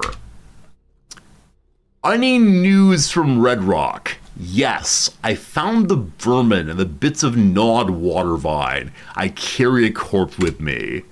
Oh? Oh. Minute pauses. Don't like the look of that thing. Best bring it to the Elder. Hut's northwise of the path. Mission accomplished there. The other mission I accomplished was to find a trinket to give to one of the city dwellers, a mechanic of some sort. So let me go and check my inventory real quick. Artifacts. I need to give artifacts over to them. Let me go and do that first before I sell things. I want to make sure I don't accidentally sell the item this guy wants. So, hello to you, merchant man. Get my chit-chats. Here's your knick-knack. I'm gonna give him the rusted one. Does he care? He don't care. Fetch me another. We have other knickknacks to give him already. Now, one of them, the box of crayons, is a special artifact I told someone I would take to a location in the north. But this painted strange plant we learned some things from, I probably can't use it. Huh, impressive you. Maybe you're fit to poker my workshop and swap scrap with me. I've been wanting an apprentice. So unfortunate about scrap, what with the disembowelment and all. Take a seat, there. Now, to screw the nut on the bolt with an explanation. I'm on the cusp, you see, of a grand discovery. The weird wire conduit is near assembled, and once it is, we'll be able to chat with anyone in instant time. From here to the Yid Freehold. Before I can finish it, though, I need wire. As much as you can find, at least 200 feet. You should be able to scavenge it from the rust wells. I'll fetch your wire. I don't know where the rust wells are. Also, what's this purple thing here? A mannequin. It's just an interesting purple-looking mannequin. Cool. So let's go find wire to make him happy. Also, this kitty cat, I believe, is the only one in the game you can be nice to. Its name is Stephis. Stephsis? No idea. Give a little pet there. It meows. We start to glow. It has a phosphorescent power. I don't know why, but I love it. This is the warden, the hero of this town. We've been asked them for advice. I must go to Rust Wells. Out east? Wouldn't go. Get the kudzu, like rust the pollen right off the shoulders. So the kudzu is of plants everywhere, and rust items. I believe rust items can't be used well anymore. I'm not sure. I see we're hungry again. Also, we don't know this game terribly well. The big issue, we don't know much about it, but the big issue is there's not enough water anymore. And so the currency of the place is water, water, water. All right, we're selecting what to sell. It could be a bunch of stuff. Many of them are worth only a tiny bit of money. It is strange because they're still demarcated through decimalization, though it's 1.75 bits of water or something. These books are big value. Books are always worth money. I don't know if it's worth keeping them, but I've read each one. I'm going to show this Corpse the Elder. Hey, how's it going, son? Thanks for that follow. Sundance Kid South. Also, hello to you, Sabroso. Dwarf Force on Drugs, absolutely. The opposite of the movie Waterworld. Isn't Waterworld the promise there's like too much ocean water? In this case, we have plenty of salty water, but we don't have nearly enough of the clear kind. A pile of food here. Yeah, this sword, this carbide longsword, I'd love to be able to use, but we're playing a different kind of game. Appear to pick up some trash, don't know why. We have 2 more pieces of scrap. Buddy didn't ask for either of these pieces of scrap, the trinkets. So just sell them for right now, it looks like. A buckler. This Hulk honey injector I found but have not used. It gives more strength, more HP. You can't move. You cannot feel pain. You suffer HP damage each turn. So this seems like you must kill a boss. And so you load up on as much strength as possible and just fight it out to the end. Feels like a very dangerous item. With these rusted copper nuggets, I don't know who rusted them. I wish they hadn't. This beaded bracelet is for no use other than just selling. So we have a ton of money. We have some wine, some cider, some honey, and some empty water skins. Again, don't know what these things are used for, but I will keep them. I'll sell the wine. I'll sell the cider. I'll keep the honey. Everyone loves honey. So we have coming to us 167 money. Slender elastine gloves. 1 agility. Mitts of gunk material that Arcanauts call the Black Stretch. Was fished from rubber grottos and tailored to hand. It's just 2 dodge. I believe my current gloves give armor, maybe a loss of dodge. Alright. A sharp carbide battle axe. I was hoping I'd find a better axe. 1d4 plus 1. With 9 penetration. Sharp is plus 1 to penetration rolls. The luster of the azure edge fades to shadow at the beard of the bit, and a back spike balances the whole bladed volume. I wanted a better axe. This appears to be a far better axe than we had. It is all of what we're selling and then some, though. I didn't mark the bracelet. Alright, we're gonna get 20 some money here. Cool. So my current axe is 1d2. We're going to 1d4 plus 1. Ooh-wee! Ooh-wee! That seems pretty darn good. Now, my axe says the item can't break or crack, though it can be destroyed. Because it says that, I do kind of worry that the axe I have equipped could break or crack. And so my sense is I should keep my old axe just in case. I feel like a really nice upgrade. Here we have, so we have spiked steel gauntlets with 2 armor but 3 less dodge. Also, notice we have like things like messy clothing. We clean it off. We'll use water to clean off things, but sure. Let's look nice again. Hope we didn't use too much water in doing so. We have 53 water right now. If I clean off my face mask, we go down to... I can clean up the puddle I just used. Alright, so everything is clean, thank goodness. I don't need my torch right now, though. I'm guessing it keeps burning, even not in hand. We'll see. Might be good to have a shield or something for when we don't need to use our torch daytime or possibly outside. Did you have anything else I wanted, or are we basically good for now? I do love shopping. +2, -3 on the gloves. Yeah, I think that's very similar to what I have right now.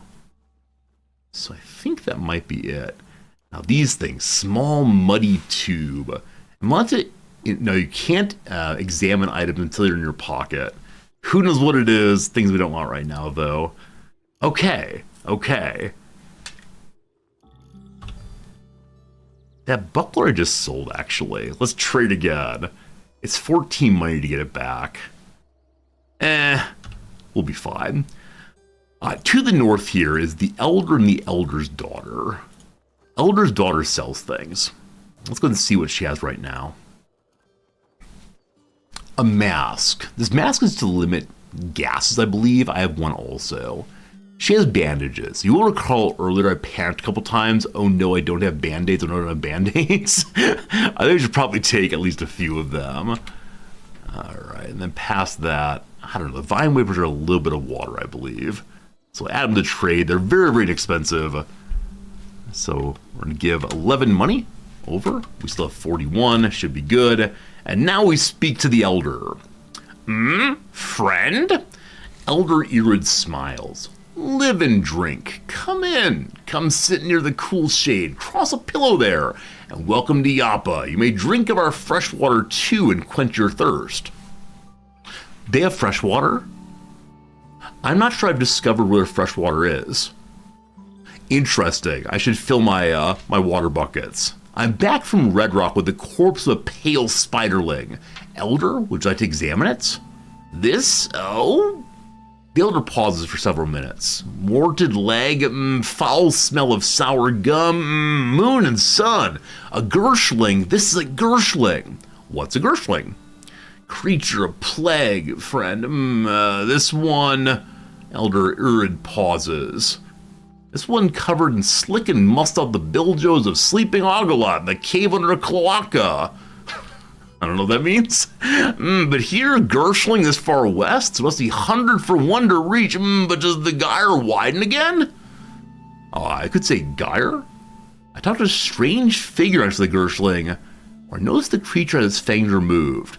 So indeed, we did find a prophet of the gyre down there. What's the gyre, though? Plagues of our great grandshires many times over. Salt, darkness, Svardom frog, Gershling. Friend, I do not like to sour the air with a harsh word, but this tiding bites my liver like acid. Must ask Nemo for an elixir of yuckweed. So I absolutely love the way in which this game throws you right into the storyline. There's no, once upon a time, you had a happy little family, and then the Fire Nation attacked, right? Instead, it's just here, the world is doing its thing, and you showed up too. I did meet this strange figure, in dyed robes, flashing gesture to hand, and ranting about pipe milk, a gyre white, must be. They about worship the Gersh Nephilim as gods. What are the Gersh Nephilim? Nephilim, seventh plague, Gersh titans born on the moon stair and quickened to life to eat our young. Sultan Repshith, the Sultan is someone we've seen here in statue form. Sultan Repshith drove him back to Akilia to go, away to slumber. Do they rouse? The creature had no fangs. A gyre white must be. All right, very good. I'm sorry to cause pain. No, friend, your finding is rich in value to us. We are poor farmers, and sharpen our vine reapers all we can do. But others? Perhaps more. Take these prickly boons as thanks. I'll not soon forget this, Kudzordi. Leave me my muse kindly. Mission accomplished. You receive an Uber Nostrum injector, a weird artifact, a salve injector, and a salve injector. Also finish the mission. You gained a level 7 straight away. Completed a quest. You swell with inspiration to name your injector. Do you wish to? I'm gonna say no on that. If for my armor, my axe, otherwise sure, but naming an injector feels weird.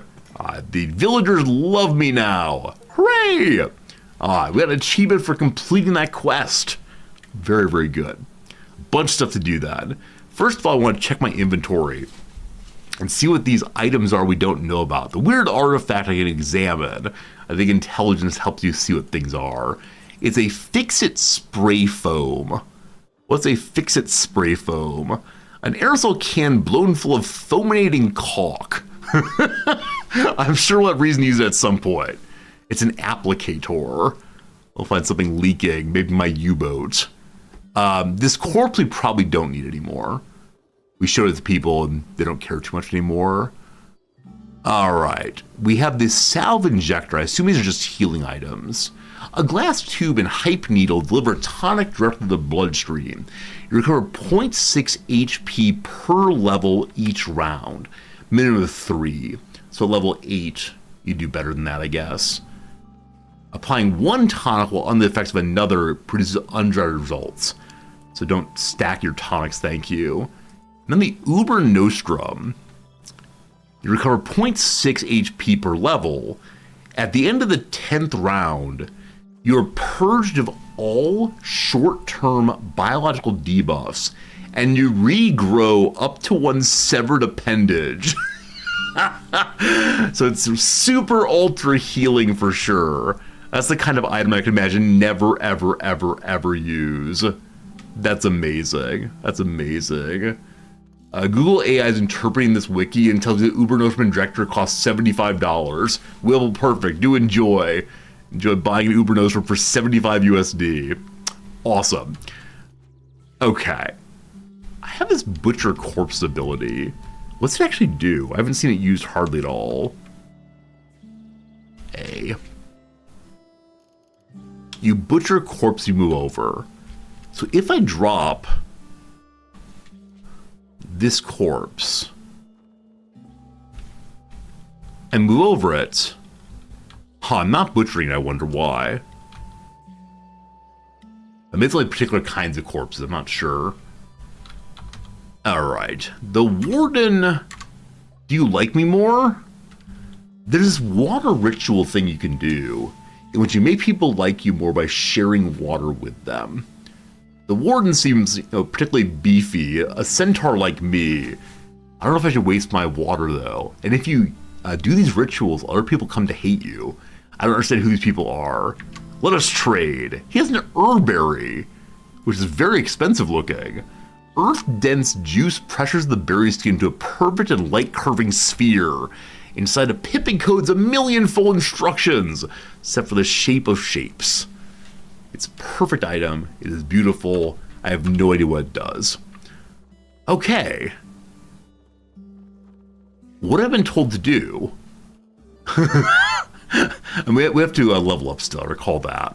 We have one mutation point. If we save to 4, you get a new mutation. But running away has been so darn strong. So we have less uncertainty of where we are going, and we have a little bit less cooldown also. I'm at 95 points now. So in my main skill, which is axes, I can't afford anything.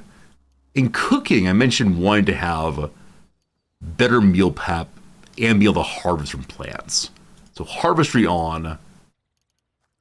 Oh, I can't afford it. Sorry, to learn how to cook at all, you have to have 100 skill points. So you can save that for a round if we want to. Tactics. Basic combat tactics.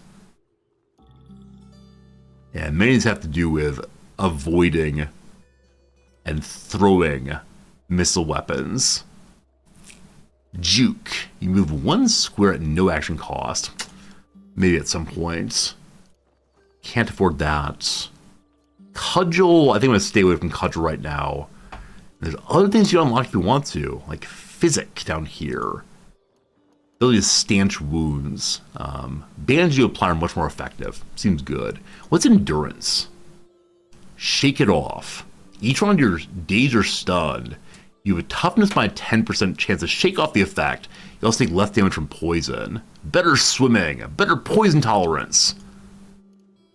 Very cool. Single weapon fighting. My axe might get more effective. Huh. Self-discipline. Meditation. Regenerate 3 times as fast. The fasting way. Your hunger and thirst go at 1/2 normal rate. There's so many different builds you can do in this this game, rather. I absolutely love it. Okay, because I want to spend, we're going to take the better opportunity of using our bandage as well. Okay, those level ups. I want to see if there are any quests I got off of that. Yeah, so my only real quest right now is to make a pilgrimage to the 6-day stilt and give them the crayons they desired. We're all supposed to go find wire to the east of here. The 6-day stilt, I believe I was told it was to the north. So let's go there. Now, as we wander to the north ourselves, we have the opportunity to fight fun things. So I'm going to go to where we started before. We're lost! We're lost! We're lost! Okay, also, I can turn on... No, I didn't get plant gathering yet. Yeah, as we walk through it and walk from place to place till we find something. If you want, you can stop and fight things, crocodiles and so on. Still lost. Just wander. On the outskirts of Red Rock. Over here's something, though. So what is this? Hidden statue, maybe? A shrine to Ipir V the Mirborn.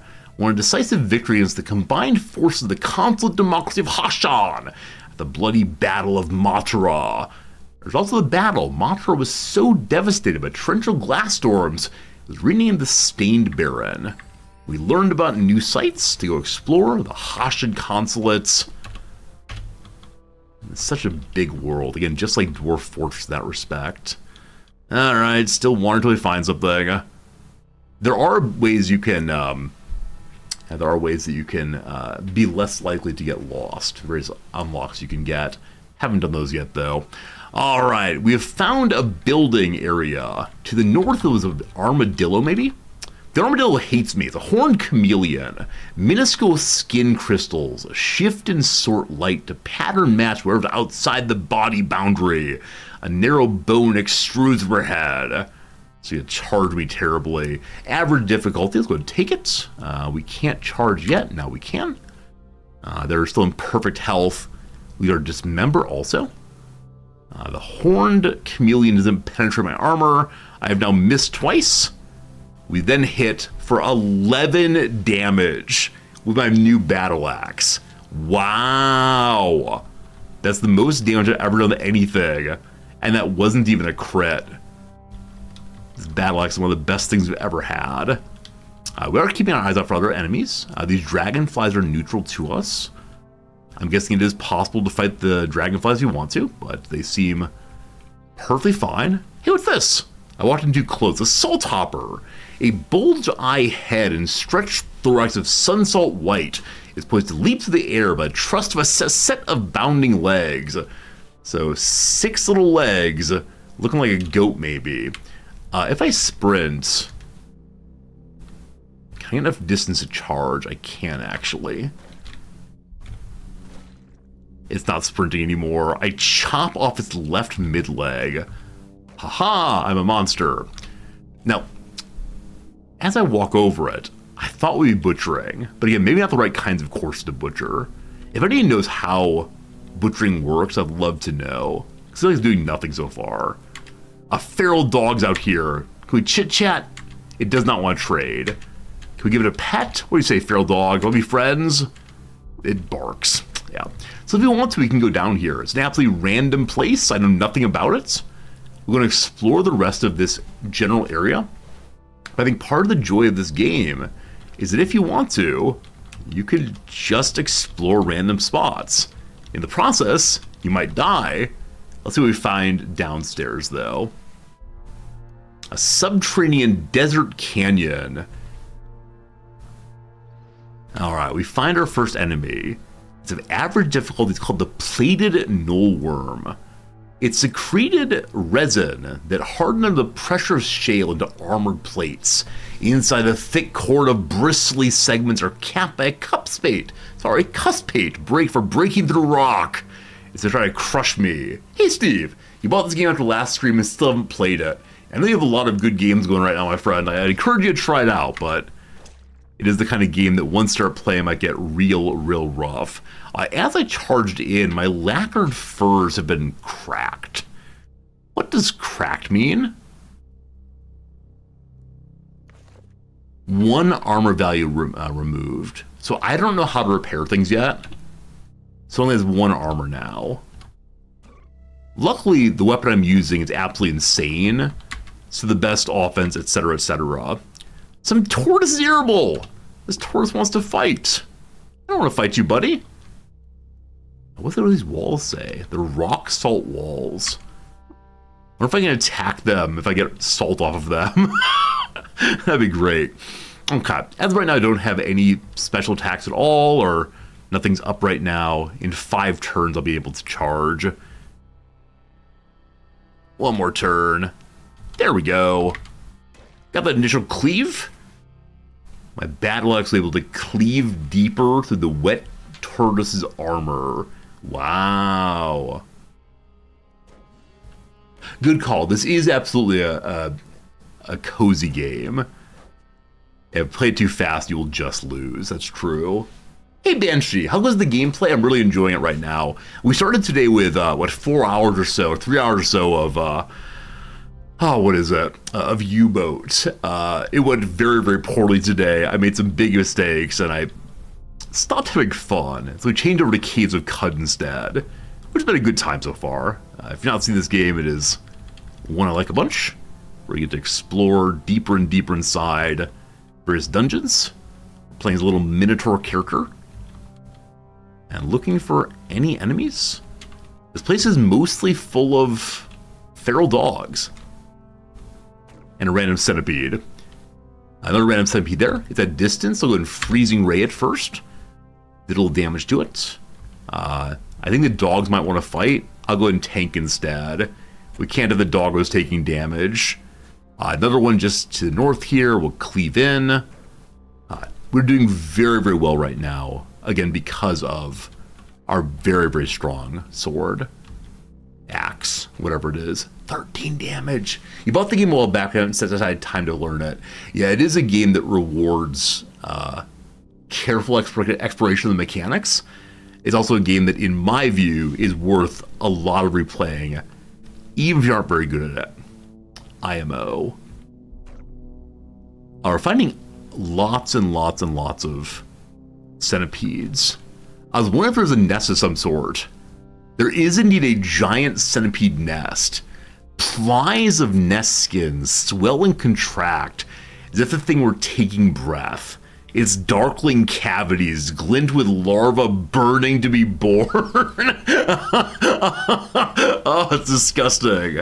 This is the first nest I've ever seen. I do wonder if it consistently spawns more and more enemies. If so, can we stay here and endlessly farm? I don't know. How do you get cozy while playing a PC? You have trouble getting cozy games while sitting in a chair. I think if I'm playing a really cozy game and sitting in a chair, I will I pull a blanket over my midsection. I think I play fewer cozy games on the PC and more on handheld devices like my Switch, for example. Okay, so fighting 3 at once feels pretty bad. However, I can outrun them, and so I can charge well. And because of our goofy weapon, they just go down.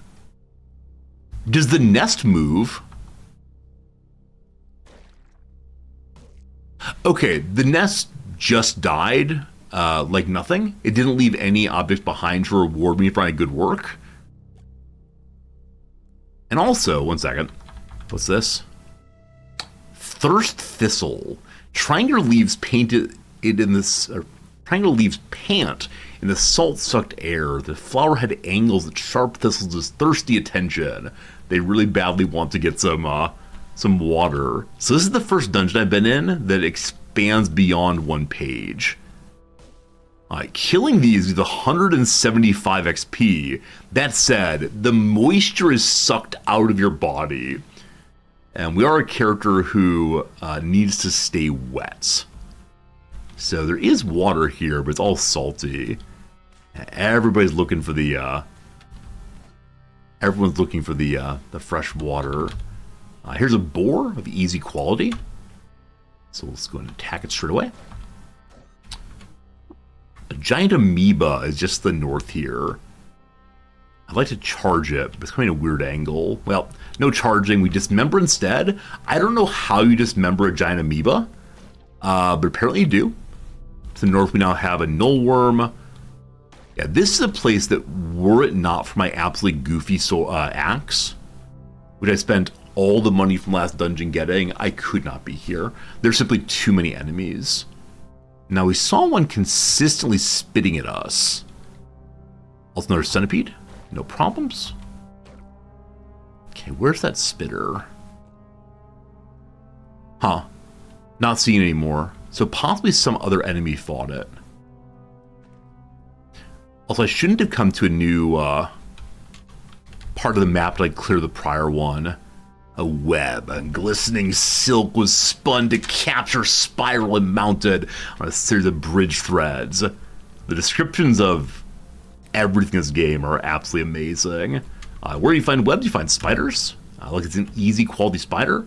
You know, earlier in the game, the spider would have been an enemy I'd run away from so quickly. But here, it is now a very different story. And a story I both like and don't like. You know, I think every player of games like this has the moment of, wow, I can now defeat the thing that previously defeated me. How cool is that? But also, for me at least, it's the moment of something I worked very hard on now kind of doesn't matter as much. But that's progress. In the same way, so, maybe a year back, I got really interested in Eton, the British boys' school founded by Henry VIII, which is one of the premier schools for people who want to go to elite schools out of British high school, right, that sort of thing. And so Eton, of course, is for elites generally, but they also have a way that you can get in via taking an exam. And I pulled up the exam, and I was like, oh, I can do this. There were questions about, like, consider the plight of the world today. What is the top issue you would try to fix if you could? Or, here are some scientific questions. Do some science work. I'm like, I could get into Eton. And then I had the moment of recognizing the people who are filling these out are like 13 years old, and I'm 41. And so it's probably not worth mentioning that I could get into a British boys' school, but you know what? I could get into a British boys' school. There is something for me really enjoyable about taking exams, and I think that's because it doesn't really matter anymore. Right? At one point, exams and tests were like a major check on me. Have I done my homework? Have I engaged well in studying? Now there's nothing on it. Right now it's fun to think and to write and all the rest. We leveled up again. We have not gotten an attribute point in a while, so we can't spend it if we want to. We have 1 mutation point. I think I'm going to go and save up to 4 mutation points. And the reason for that is I'd like to get the double heart, which gives more constitution. 115 skill points, though. So enough to unlock a new skill. If we go back to our axes skill, we have 150 for the next level of axe, unfortunately. Physic here, we already have staunch wound. We have to have much higher intelligence to treat bleeding and so on. Endurance, the top level one is you take less damage if you're dazed or stunned. Swimming removes some movement penalty or less damage from poison. A +2 to dodge value sounds amazing. Alright, better chance of dodging, I'll take it.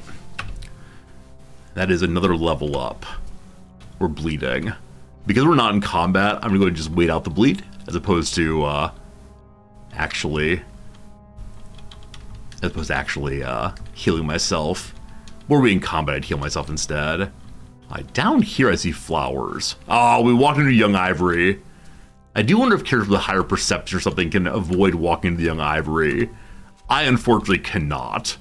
I just keep walking into them. There are flowers here. What on earth is this blue thing? A sparkling beetle? A lens of glass is crusted over the smooth stone where the heat of sacred math burned the air, then cooled in QED. I don't know what that means.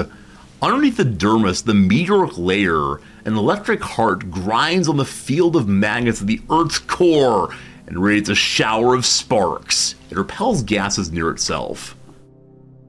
Can I talk to it? Petty mortal? I didn't think it would talk to me. Friends, we have a quick ad break. I should stop here. I usually end stream right now. We'll go and play for at least a little while longer. I have a great time. I do have work to do today, but let's go ahead and do a quick little ad break. 3 minutes of ads. Do a little bit of a little crossword puzzle and then back to the game. You're convinced that anything could happen in this game? I mean, I believe in the trailer for this game, what is it? Like, someone changes themselves into a door and then wander up being a door. It's all very confusing. But a good time anyway. We're just starting this puzzle right here, so let's see. Attempts, so to speak. I mean, the obvious answer is tries, but the so to speak I'm less sure about. On the down here, features of some scratch-off stickers, maybe smells, we'll see. Have you ever used those scratch and sniffs? I think the ones that I found most upsetting were scratch and sniffs perfumes and magazines. I don't want a magazine to smell, it feels weird. Attempts, so to speak. I mean, it could be like a tries at throwing a bowling ball or something. A swell, neat, good, etc. The Garbage Patch Kids had some. Oh, but did they smell like terrible odors, the Garbage Patch Kids? I was never a collector of Garbage Pail Kid cards. They're very, very popular, though. A Lee with a famous cinematic side. Sorry, a famous cinematic sidekick. Like, so it could be someone who has, Robin to their Batman, but it's Bruce Lee, the literal kick. Auto correction, like motor repair, possibly. Not sure. A Super Mario character who can swallow enemies. Do you love Yoshi? I love Yoshi. Let's go ahead and do the downs real quick. So off weeks are buys in a tournament. A marinara tomato is a Roma tomato. Chant at a Olympic gymnastics event, maybe. I'm so sorry for any of you who are not this, but USA. Ostentatious. Showy is what I think of ostentatious. Are they going to use Shishi here? I see the across for login info is probably one's email. I don't like Shishi at all. 2015 Otessa Moshfega novel with a 2023 film adaptation. I'm not sure. That's all she wrote. Yeah, I think it's indeed Shishi. Is this French? Is this mock French? I have no idea. Absolutely no idea. Okay, that corner is done well enough for now. Tie-breaking opportunity on the pitch. Extra time, probably. Better not be the skills contest that is a kickoff or a penalty shootout. A locale for Queens and Dutchess counties. I have no idea. Maybe near LaGuardia. I don't know, though. Fried fish accompaniment is tartar sauce. Probably Eileen. That seems very likely for this one. Okay. A group of co-workers, for example. I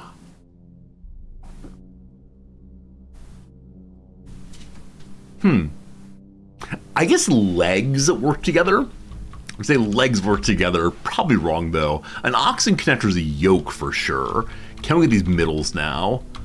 Puck for one. A puck is a fairy in Midsummer Night's Dream. I blank please. I aim to please, surely. Last one for now. Knock 'em dead. Break. I can't type. Break a leg. The idea of having both break a leg and legs feels very unlikely. We'll leave it as is for right now. They get dressed for dinner. You dress for this kind of meat, I believe. Anyway, enough of that for right now. Oh, my friends, we should be done. Let's say half an hour. Petty mortal, bring me 5 bionic heart implants. I shall reward you a blazing cannon. You know the location of a Beetle demanding 5 bionic heart implants and are promising a blazing cannon. All right. So these Beetles apparently are aware of something? I don't know. There are flowers also. I can eat the flowers. Petal-shaped arcs of nectar secrets. I'm gonna leave the flowers right now. I don't want to be a terrible sneak thief. Probably more enemies here. This is the part where I usually die. I see one enemy at charge distance, I charge. Now, in this case, we're gonna be fine. But you can see to the bottom right, the reason why it might be an issue is that there was a friend. Like, if it's just the one enemy, I'll be fine. But this character, though they are quite tanky in the early game, suffers from really, really aggressive play. And so if you get aggressive and rush in and there's more than one enemy, you can get back out. Like, it is the case, there's usually one of your disengaged spells ready to go. There's a spider sneaking away, trying to find a friend. And if you don't have a disengaged spell up and going, it can be kind of dicey. But I do feel like I'm picking on children right now. So I'm very, very curious how much... One second. What is this? I've never seen this before. A wet defoliant minor Mark 1. Stilt pistons fire an alternating quattro and tote the minor and her minds in esoteric patterns across the ground. When her topographic instincts are sated, a hatch opens and she lays an explosive egg. Nah, I'm good, fam. Am I good, fam?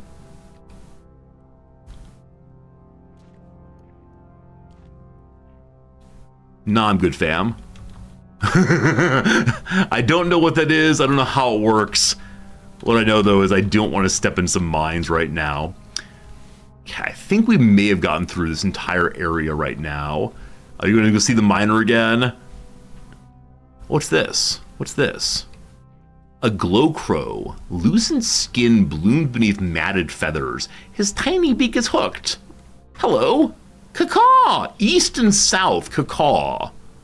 Why do you mention east and south? Well, enemies.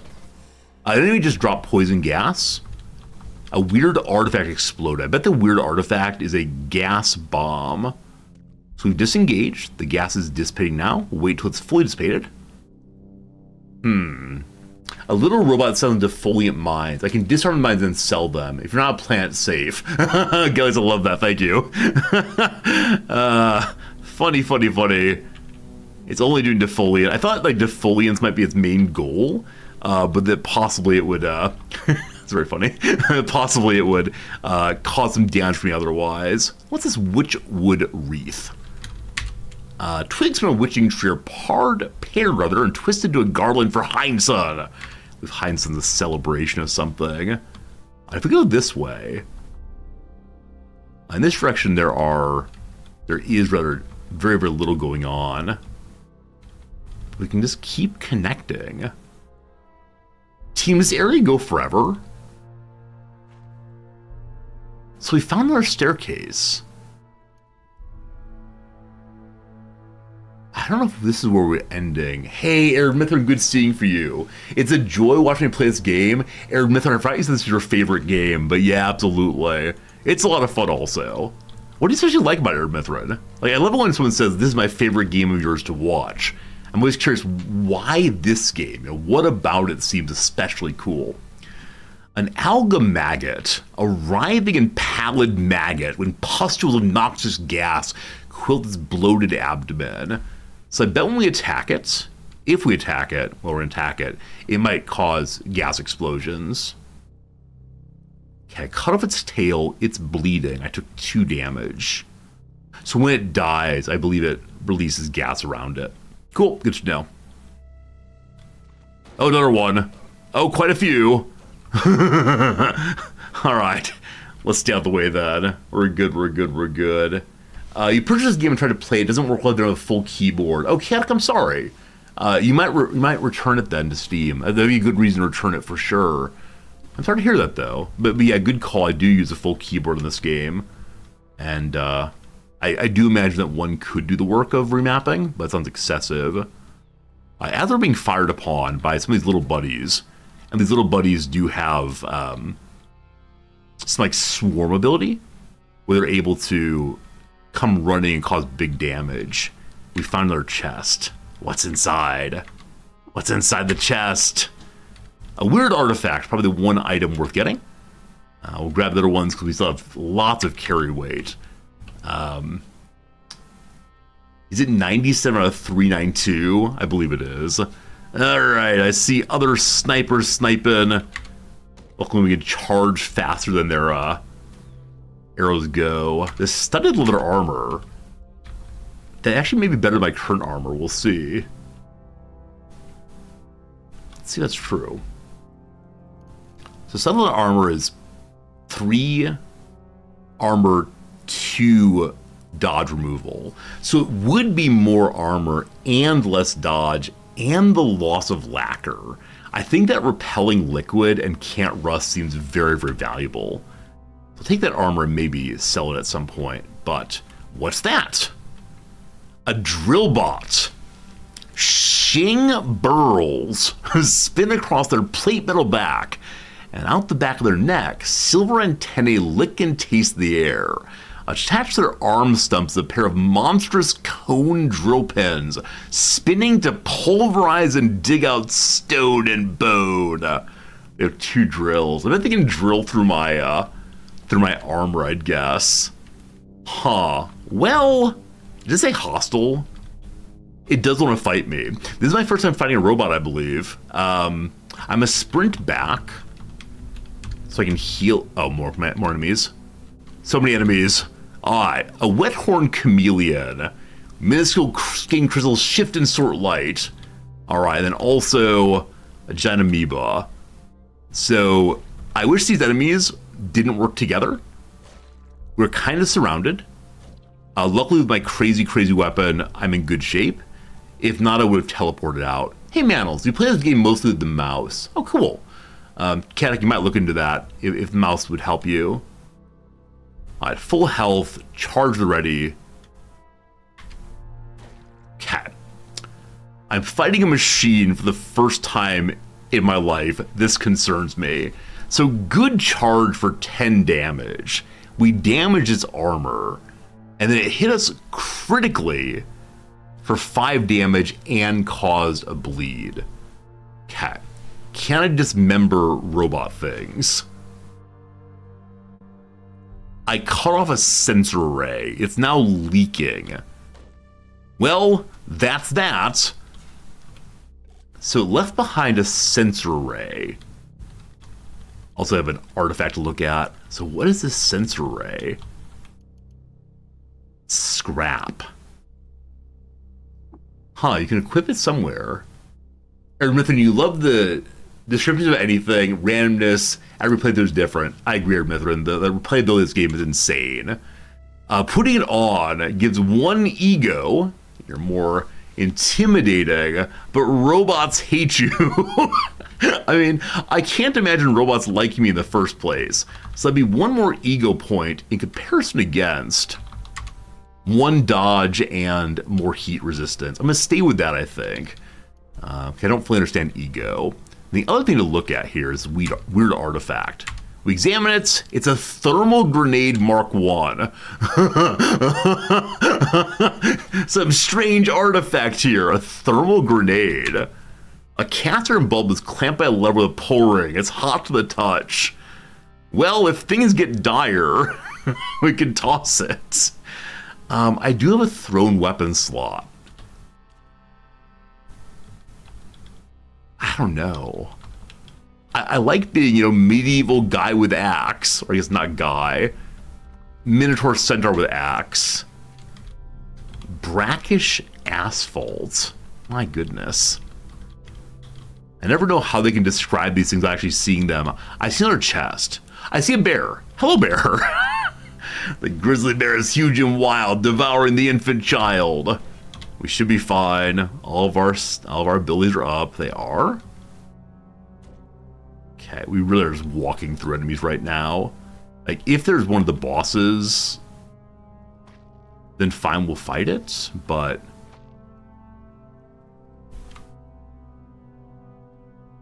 something just killed a higher level character here. Maybe not super higher level, but wet engraved. Cool. Yeah, I believe an archer killed their own friend. That's very sad. Bronze painted sword. Again, I have so much carry weight. What's the damage to me? I'm taking damage from what? A thistle is shooting at me. Wait, I'm taking damage, but I don't understand. So run away is my general answer. Okay, I'm walking into random enemies right now. We don't like that. This thistle, though, is doing very, very large damage. Okay, we're also hungry. We need to go find that thistle and see what's going on with that. There's a campfire already made. We're not allowed to make another one, so we go to the ones made previously. What are you? A two-headed boar, spit drool snout, snapped at his hairy ears. His hocks are widened to bear more weight, or bore more weight, than his one-headed cousin. He squeals with the collar of a twice-hungry animal. He probably has to bite twice. But that's no match for the battle axe of power and glory, and I can't wait to name my battle axe. I hope we get to do so. At full health, I'm going to head into the north this time and see if we can identify that thistle thing. It seems kind of assassin-like. I will not be heading from north in that direction. It's up this way.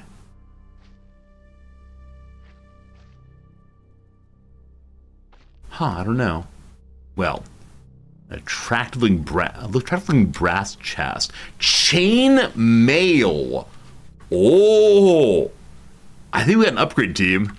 I think we got an upgrade all the way. Chain mail. Good night, Steve. I'll be done in about 10 minutes, I promise. You know the body parts of animal creatures be cooked with meat? Facts? Oh, Ghost, I didn't know that. I've been leaving body parts behind. Also, I think we are butchering some kind of animals. I need to learn how to cook. I need to learn how to cook for sure. Alright, so 3-1 versus the lacquer. No lacquer, very unfortunate. 2-1. Alright, chainmail, what's it look like? A shiny mesh of linked loops that were sourced from the steel heart of the trash sea. We don't know how to make things with ore, we just trash sea instead. I wonder if this fix-it spray foam can be used to repair like cracked items. The devs of this game give a presentation of the construction of in-game histories and the player's role in piecing it together. Yeah, there's lots of histories I've picked up materials for, but haven't quite engaged with well. A thistle hits me to the southeast. Okay, hide here. There it is, one of these salt things trying to take all my water. I didn't see him before. Yeah, I need to learn about the history of this place at some point, though. Ring mail? I'm sorry, what? So ring mail is +3, -2, worse than the chain mail. A leather shirt mantled with sewn-in loops of steel. Yeah, the reduction to dodge is too bad. I should probably do more work in trying to understand the history of the game. Sorry, where we are in it. We're also quite hungry. Oh, there it is. Where is the campfire? It's literally right in front of me. All right, we got some food. Sated once more. Oh, here's something interesting. Dead now? You asked the devs something asked about coding. They responded. Yeah, it seems this devs of this game are really people are just kind of into gaming in the way that we're into gaming this channel in general. They're people who like really nerdy, complex games, and we are all about that in general. Back to auto-exploring. So do you all know, those of you who played the game well, an engraved sun and moon mask? One sec on that. Like a dungeon like the one I'm in right now, which is some random non-story based dungeon, does it stop at some point? Like, is there a limitation to how far underground this thing can go?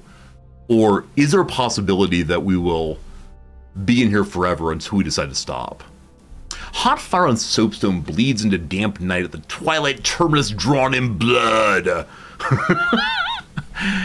In 5321BR, if for the second the prism and cyan mirror color died of natural causes, it was part of a sultan's life.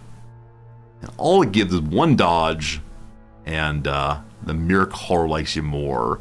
I think that for me, one dodge is preferable to the heat resistance. Did I pick the thing up? I don't think I picked that up, unfortunately. It was over here somewhere. With the nearby objects, we can poke around a little bit and see.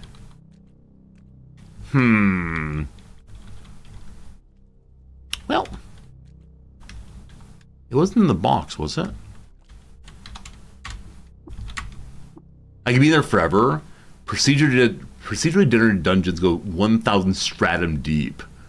Oh my goodness. Oh my goodness. I passed by the math there. Okay, so you have the ability to switch between like story missions and just exploring. And I am definitely all about that. So we shouldn't spend forever in here. Though we are finding new things. I think for me that's such a satisfaction. Consistently finding things that have not been found before. We go down again. I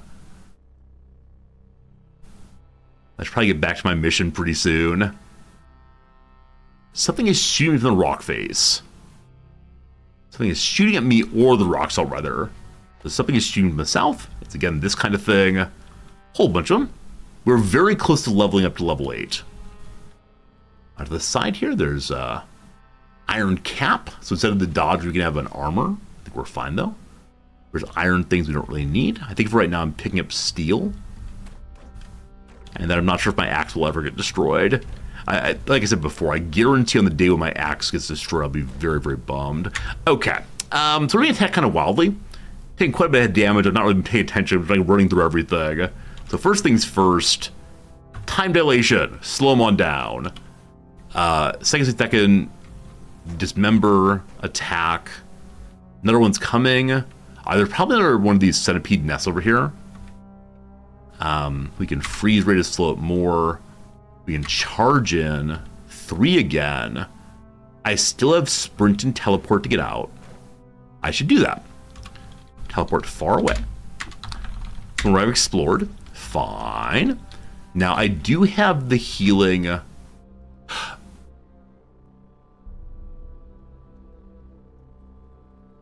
Oh.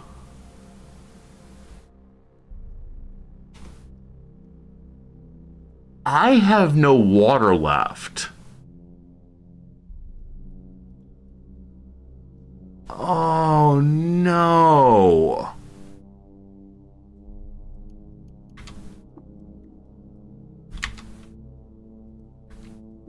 Drink my axe, thank you.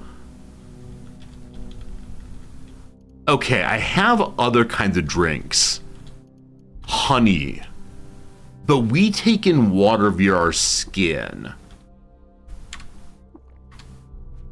The honey did not help. Oh no! Is this how my best character ever dies? Do we learn a very important lesson about water in this world? I haven't seen a traitor at all. Oh no! Oh no! Oh no! Okay, team. I have these injectors. They just help with HP. So, desiccation is removing my HP. Doing a drought from swimming through salt water. So Steel Dragon, you know what? Those salt beasts we were fighting, those like salt crystal plant things, when they attack you, they take some of your water. So I was burning through water much, much faster than I realized, unfortunately. I refuse to use my very best item here.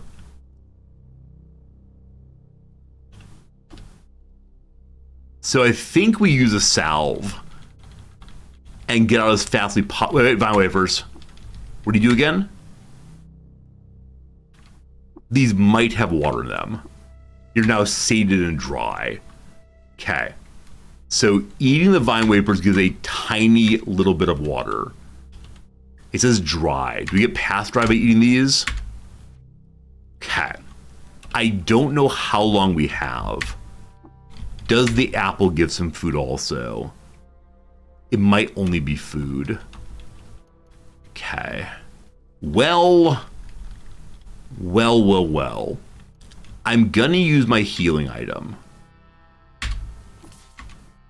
Okay. I'm gonna try to get out of here as best I can. There are no stairways leading up nearby. Well, someone believed absolutely falsely that the game always remembered how to get out of there. Because on previous dungeons, I've always just pushed this button to climb back out. Ah. Well. Move to a point of interest. Stairs down. Oh, no. Oh, all right, team. Is it just lessons learned? Is that really all it is? Do I need to have a sheet of paper out, always drawing where I am? Okay, I know I saw a way out. We're desiccated again. I already used all the bits of water. How about the star apple? That helps a little bit more. Okay, we're fully healed. Today is a laughing with heartbreak. Did I teleport? May have disjointed trying to find the way back. So previously, I haven't had trouble with finding the way back. It's just been a matter of you're always on one map. It's leaving the one map that's caused the problem. We've been on this map before. Is there a door up here? There is. Oh, okay. Everything's fine. We're not going to panic. We're upstairs. Okay. We have a way to go now. I'm lost. Good. Good. Am I correct, team, in that we cannot drink brackish water? Like, it has to be good water? Like salty water. I don't think it helps. So right now we're just wandering to hopefully find where we're going. Hello! It's a unicorn thing, the Equimax. It kicks. I'm now drying out again. Regain our bearings with the Icot Homestead. Does the Icot Homestead have a trader? It has a dog. I'm drying out. I know, I'm trying my best not to. Hope they don't mind my visiting them. Hello, pigs. My first time seeing a non-boar. Dirt-dappled flesh hangs from her pouch belly and nearly slaps her chipper trotters. So they swarm in the same way that the boars do. Or the, not the boars, what are they called? Little, like, troll men. Okay, I'm looking for the entrance to this place other than visiting the pig people. Hello, friend. I ain't filthy, I'm muddy. Big difference. We have found a trader. Milk the pigs. That be done? I don't know. Never mind. It's fine. Okay, we're good. We're getting money. I'm not sure this is the best trade. I'm not sure if she's selling these things. What I know, though, is at least we have water again. And we learned a very, very, very important lesson today. Keep an eye on the water you got. That's what we got here, my friends. Luckily, every character other than us has a nigh infinite amount of water. And so, it's good. It's good. We're now wet again. Everything is fine. We're dripping water on the ground. How delightfully watery we are. Oh, wow. What a lovely little church it is, baby. A little cross there. I'm going to go ahead and explore this level right here. And then I'm going to save. And that's going to be all for today, I suspect. Is there more this way? Back to a canyon. This homestead might just be the one farmer. I wouldn't exactly mind it if the game didn't have every character having infinite money. It does seem a little bit silly, IMO, but it's probably hard to make sure the right people have the right money and so on. Okay. The Tura Tura House. Rusted Archway. The Girt Gate. Let's play a place called the 6-Day something. Attached Prison. Bethesda Susa. What's this? The 6-Day Stilt is where I'm supposed to go. Rise to the dunes like a petrified kraken corpse. Buried down upon the vacant flats. I only have 48 money because I dumped so much out of myself already. Alright, what a good time today. I have a level 8 character so close to level 9. I cannot wait to see how it goes. Folks, it's been a lot of fun today. I nearly rage quit during the end of the U-boat section, but I had a good time ultimately. I hope you did also. We should find someone to raid host. Gotta be a good guy and do the raiding thing. Trying to raid on most days is a way of letting us continue the good time somewhere else. So, on the whole, a very fun stream. Tomorrow we'll have, I don't know, I guess we could have more Caves of Cod. I wasn't planning for that. My intention though was to play some other like smaller game just for a day. We raid down today. If you have any special desires about what you'd like to see stream tomorrow, let me know. I'm always happy to take suggestions, but maybe not carry them out.